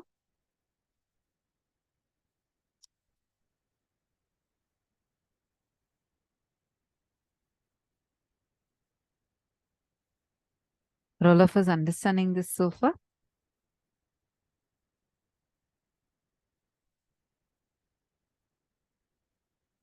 I'm literally feeling the love and happiness. It's so important for me. Thank you for this, for these reaffirming. Swamiji is actually just so, like, how to say, like, empowering us, right? I really love that about Swamiji. Every time you might be in any difficult situation, you just even think of Swamiji. You'll suddenly have some video pop up and exactly Swamiji will address what you have been struggling with.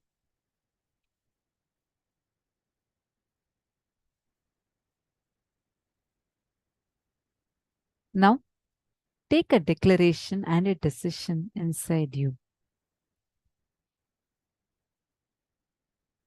Madhananda has posted the word, whatever he is manifesting. Absolutely.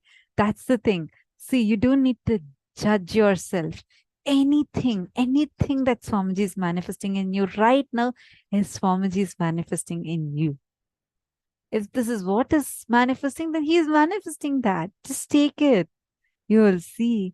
Just that remember what is manifesting is he is manifesting it through me. I know whether this is what I'm manifesting in the power or this is what I'm manifesting as my behavior. This is what I'm manifesting in my life or as a situation. Everything is his manifestation. If he has decided to manifest like this, he definitely knows there is something else he wants to give me higher. I am not going to judge anything. It is his prasada. He is giving it to me. And that is enough. Just remember that.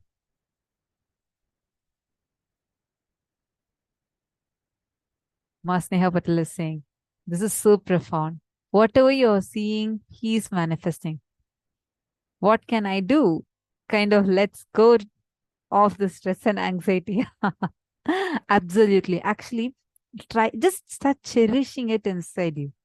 Ask Swamiji, this is what Swamiji is showing. Like anything, even in the power manifestation. This is what Swamiji is showing. That's it. You will see how it starts manifesting. See, at times when, especially like when I do this body scanning demo, right?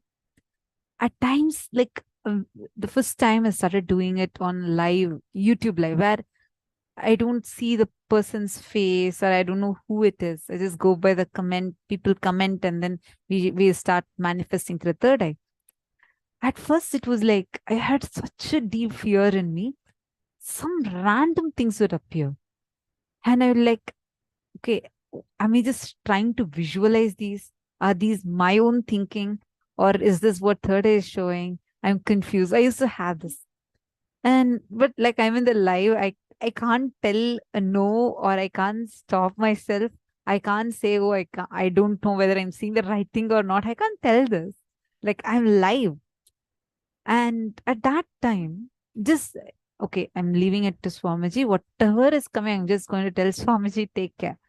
Once what I saw, see, so many different things I've seen before, but this one particular day, I was scanning someone. I don't even know who that person is. It was a random ID on YouTube and they had commented and I was doing the scanning. And I saw like the word color blindness and I saw a particular color. I didn't know if I'm thinking on my own. And I wasn't even sure, like, should I tell this, not tell this? What if it's wrong? I had like one gush of self was just coming in. It's like, no, I just can't cherish these things. Swamiji is showing me, I'm just going to say. And I actually told, this is what I was able to see. That person found my number, contacted me, and she was crying on the phone saying that was that one issue. She did not know what she was struggling with. But when Swamiji revealed through the third eye that this is the exact problem, she felt a huge liberation. Then only I was like, it just was like a reiteration to myself. I understood whatever is manifesting, Swamiji is manifesting. I cannot even think in me, even for a moment, we cannot think, oh God, is this right or wrong? He knows the reality as it is. He knows what he's showing us. Just leave it to him. You will see you'll become an adept power manifester.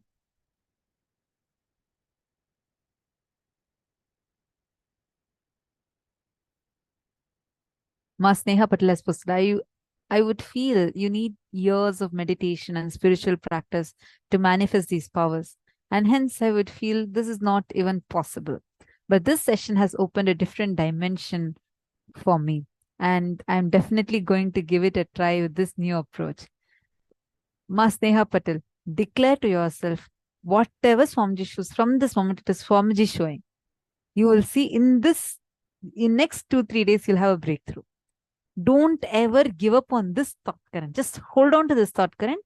Even if you're manifesting, tell Swamiji, this is what Swamiji is showing me. What can be done? You will see, suddenly you will see a breakthrough happening. Okay? Shall we all start? Great. Now, let's enter into power manifestation session.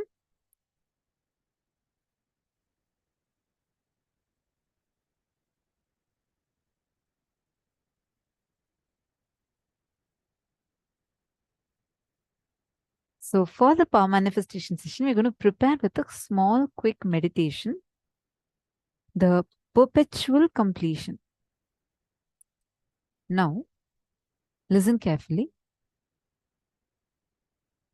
Perpetual completion means ability to sit in completion continuously, without tiredness, without boredom, without any incompletion, able to move you. Don't need to keep your eyes closed or eyes open. It's up to you. But just decide no thought current inside you. Okay? Sit now. Decide that you will sit in the space of completion. Any thought that comes up is an incompletion.